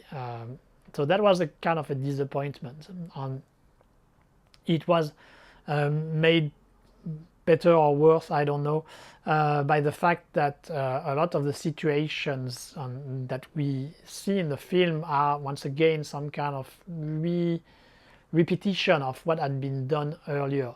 But at some point, once we do go into the city of the human, that whole part, which is kind of new compared to the two previous films, I really enjoyed. I think James Cameron is never better than when he's dealing with this kind of science fiction, realistic science fiction world, and when he's doing all those mecha, all those description of a Blade Runner, alien kind of world with these factories and stuff like this. I mean, I love it. I love this part of the film. But yeah, the repetition, some of the way the characters react, for example, when they, spoiler, almost attempt to kill a spider. I thought the way it came up in the story was a bit artificial, and the way at the end he ended up not doing it is also a bit artificial. It would have made sense for me that if it was the mother who wanted to kill Spider because she had shown her hatred, and then she would have the realization that she would do the wrong thing and then change her mind, rather than the father who actually was always good with Spider, then suddenly get the realization and then I mean, it for me the way it developed wasn't that convincing. And it's a weird film, this Avatar 3. I mean, at the end I was thinking that maybe somebody should have done some kind of fan edit trying to combine the number 2 and number 3 to avoid the repetition. But it's a strange animal, because while there are indeed repetition in the sense of scenes which we already have seen something like this similar. I mean, it's a lot about capturing a character, then having to rescue them, and it's a lot of that again and again and again. And the ending, as I said, is like a best of the two first films. So a lot of repetition there, but at the same time there are also a lot of new elements which are brought in the story. So doing a fan edit would probably not be possible, because you need those new elements in order for the story to progress. So it's really a complicated case where James Cameron do manage to bring a lot of new elements, but he doesn't use them, in my opinion, in the freshest way possible, and so that makes for a mixed viewing. But at the end we are still dealing with James Cameron, a master of his craft, and so he's still able to deliver some very impressive visual, very impressive action scenes. The whole new Na'vi tribe looks fantastic. The character of Quaritch and the way he's getting more and more Na'vi himself is also quite interesting. I just wish it had gone a little bit further. Sometimes I feel also there is a bit of a George R.R. Martin syndrome, Game of Thrones syndromes of James Cameron not moving forward as quickly as he could, in order to make sure he has enough material to dilute it on 5 films. And I have the impression that he could move a little bit faster, but anyway. But yeah, he still delivers some great scenes, some great visuals, and despite being super long, I was never really bored during the film, so that means that it works for the most part. And so at the end I had quite a good time watching the film. Yes, a few frustrating elements there and there, but it's still a great show, a great entertainment, with some real emotional questions and themes which can relate to some extent to some of the things we are seeing in the world nowadays. So I would still say that even if it's a flawed film, Avatar 3 is amongst the best films I saw in 2025. Okay, now we are finally in the top 3, the 3 best films of 2025 that I saw. Really good film, not the greatest film I've ever seen, not classics, as I would like them to be, which I already explained in my opening statement, that they have been known as far as I'm concerned in 2025. But anyway, great films nonetheless, which deserve a viewing. And at number 3, I have A Left-Handed Girl, a Taiwanese production, Taiwanese-American production, I believe, directed by Tzu Chi Sing. Left-Handed Girl, it's the story of a mother and her 2 daughters. She's separated from her husband and the father of the 2 girls, and she's trying to rebound in her life to create a new life by opening a booth, a stand in a night market. You may be aware that in Taiwan the night markets are big attractions, tourist attraction. I actually have some reservation about Taiwanese night markets. That's the touristic touristic minute of this kind of video. I find it a bit scammy in the sense that it's a lot of unhealthy food, a lot of fried food, deep fried food, which is not that cheap and not that great quality. I think it's worth to do 1 time, 2 times when you are visiting Taiwan, but I don't think it's worth to spend that much time there. And I think you can find better restaurants, better value for money by just going to normal restaurants in Taiwan. That's just my own take on the night markets. But having said that, they make for great background for a story, because it's full of life, full animation, and that's a very good backdrop for the story of a Left-Handed Girl. So we will see this main character of the mother, but the 2 characters of the daughters are as important, if not more, actually probably even more. So one is a teenager, a young girl, and she becomes a kind of betel-nut beauty, I believe that's the name they are called, and so it's a matter of finding her place, being rebellious toward her mother, having a complicated relationship with her boyfriend, these kind of things. And we have a much younger girl who is left-handed, that's the name of the film, and who is just trying to have fun in this world, and who has also to deal with the superstition of her grandfather, who believes that her being left-handed is a mark of the devil, and so he asks her not to use her left hand, and of course it creates a series of problems for her. And so we are following those 3 different characters, their struggle in life, and it feels very real.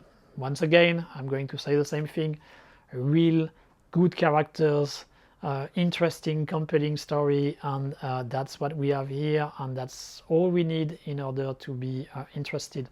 The visual style is also quite good, because they really chose to go for something very vibrant, very colorful, and I think it fits very well, and it really helps to recreate the mood and the atmosphere of those night market, and it makes for a pleasant visual effect on us, the audience. There was a bit of a Fuchan vibe, I thought, in this very ultra realistic depiction of the characters and of the situation they are facing. I was very much thinking about Little Chung. For me, this film is like the Taiwanese version of Little Chung, and Little Chung was a great film. So for Left-Handed Girl to be compared to the Fuchan film is a very good comparison. I mean, for me, from an artistic quality point of view, that's what I mean. There is also some kind of dramatic twist, which may push the film a little bit more in melodrama territory, but actually I found it worked pretty well, because indeed this way you have very high emotions, and you are invested enough in the characters that you are ready to believe this difficult family situation that they are dealing with, and you do relate to the momentous revelation which is done at the very end of the film. So this part, even if it can be a bit melodramatic, I still thought it was well handled by the director. So this Left-Handed Girl was a very pleasant viewing experience. I had a great time watching it, and I really recommend it to anybody who wants to see a good film from Taiwan, a good film from 2025, or just a good film by itself, and not asking for anything else. My number 2 is actually an Italian film, and it's Partenop, directed by Paolo Sorrentino. Paolo Sorrentino obviously is a very well-established Italian director.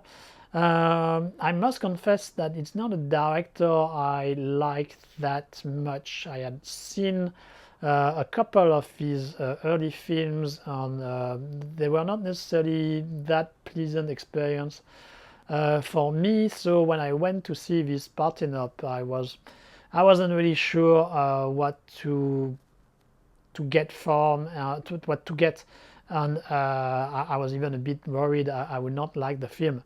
But fortunately for me, it was a great surprise. I really enjoyed what was proposed here, and what is proposed here, it's just to follow the character of a young girl who is a student, who has very high ambitions, but who is also very attractive, and who has a strong will, who wants to have eventful life, but meaningful life at the same time. And so we just follow her in this life, and her interactions with the different people, and the qualities of the film. It's a bit like Tornado, except that it's a film which very much works on his atmosphere, on his mood.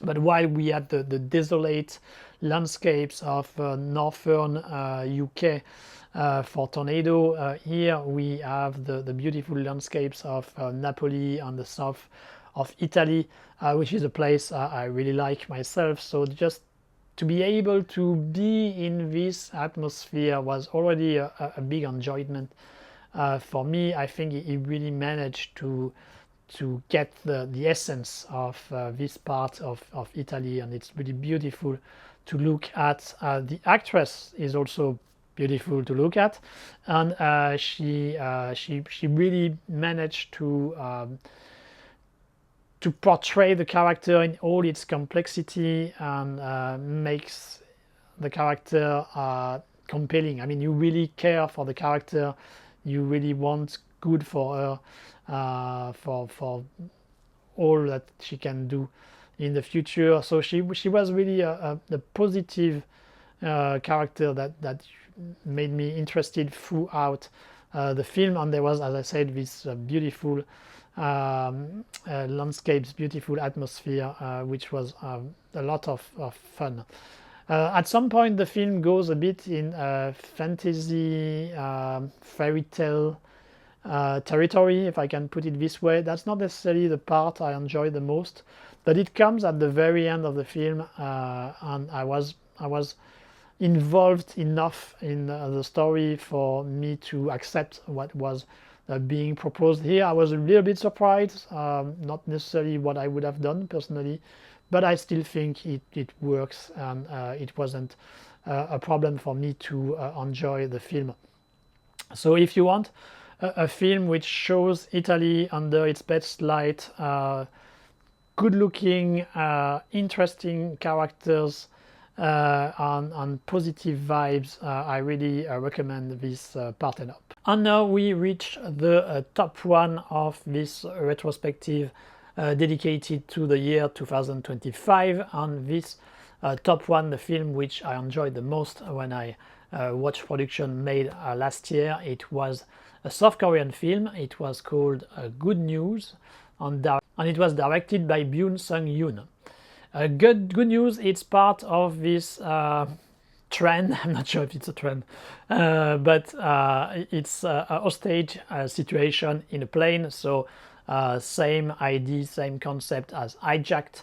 That's why I say that 2025 was a good year for hostage crisis in planes with Hijacked, and so with this good news. So as its Vietnamese counterpart, good news is based on a real case which happened, I believe, not very far from Hijacked. So I believe it was the early 70s. Not completely sure on that, but anyway, that involved the Japanese Red Army, which was active during the end of the 60s on the 70s, and so they did take hostage a plane. They did hijack a plane in Japan, and they asked the plane to go to North Korea for them to find refuge there. So that was a real story, but in a interesting twist, the director and the scriptwriters didn't try to do just a direct adaptation of this story, and they could have, because there is enough dramatic element to make a pretty good film, I'm sure. But what they did is actually use this basis, but then they chose to build their own story. So they didn't really respect that much the original case and try to really follow what happened there. They just built their own thing, and they did it according to the orientation that was theirs, which is trying to do a comedy out of it and trying to make fun of the whole situation and the whole crisis management. So in a way, that's a film which is in the same vein as Shin Godzilla, for example, trying to make fun of the way the government agencies compete with each other, the way people in those kind of institutions are trying to deflect responsibility, but at the same time to get the credit for themselves when something positive happen. And so it's all about that in Good News. We will see that from different sides because there are different countries being involved. So obviously there is the Japanese side, there is the South Korean side, but there is also a North Korean side because the hijackers want to go to North Korea. And the film is really skillful, I thought, in managing to keep some kind of tension which comes with a situation of hostage crisis in a plane, but at the same time we have a lot of comedy, we have a lot of situations which make fun of the authorities, and this mix is very well balanced, in my opinion. They found the right way to deal with it, not making it a complete spoof by keeping a bit of tension and stakes there, but at the same time making fun of the whole situation. And so we have really good ideas, like for example when the South Korean authorities try to make over the airport to make it look like North Korea, but then there are a series of details which of course don't work that much.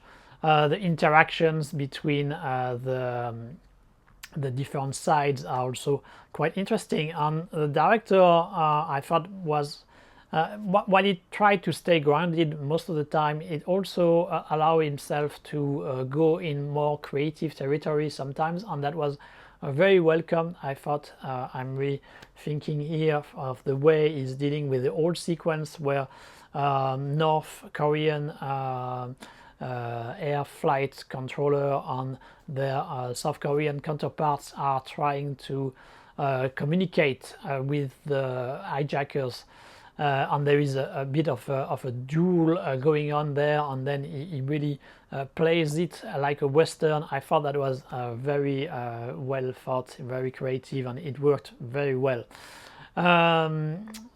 Most of the actors play their parts pretty good.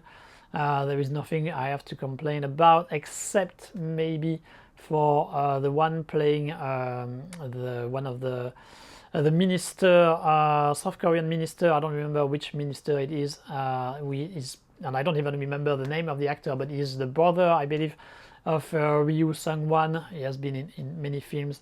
Can't remember his name. I always have problem with this actor. I think he's always trying too hard, always really trying to get the attention, and so here I think he's a bit over the top in his acting sometimes, really trying hard to play for laugh, which I don't think is really that necessary. I think the comedy works much better when it comes from the situation. On the contrary, we have the characters trying to be serious, trying to seriously solve the crisis, but they are so self-centered and so inefficient that it becomes a parody. I think it works much better when it goes in this direction, rather than having this actor really being exaggerated in his behavior. But this problem aside, I think the film works really well, and the actors in general works pretty well, especially as we have some Japanese actors dealing with South Korean actors, and sometimes when you have people from different nationalities, it's difficult to get them in sync. But for the most part, I thought it worked pretty well in Good News. So really enjoyable film, not a masterpiece, as I said in my introduction to this video, but a lot of good things, a lot of very fun things, and also a bit of political message about this kind of situations, which is still unfortunately in a way relatable to what is happening nowadays and will probably happen in the future. So that's my main recommendation, Good News, and then you can also check the other films which are basically in my top 10. I think they were the best 2025 had to offer, as far as I'm concerned, based on what I saw produced in 2025. As I originally said, I wished there had been even better films, but let's see if we will get a better offering for the year 2026. This video has been way too long. I think it's going to end up between 6 hours 30 minutes to 7 hours. I'm not sure you will have the courage to watch the whole thing. But if you did, congratulations. I really appreciate that you were interested to hear what I had to say about those films. I apologize for some of the technical deficiencies in this video, because I know there will be, because the editing, when you have to edit a video that long, it's extremely difficult, and I do not have the time to take as much care as I wanted. And I also apologize if sometimes I wasn't able to develop as much as I would have liked for some of those films, when you are doing that for a very long time, and for films which you don't necessarily remember that much, it's sometimes a little bit complicated. But anyway, I hope that you found the whole thing interesting, and I'm not sure I will do the same in 2026, but that's the question is always in my mind every year, so we will see. I hope anyway that you will stay loyal to the channel, and I hope that we'll be able to produce more video for this year 2026. So until the next one, take care.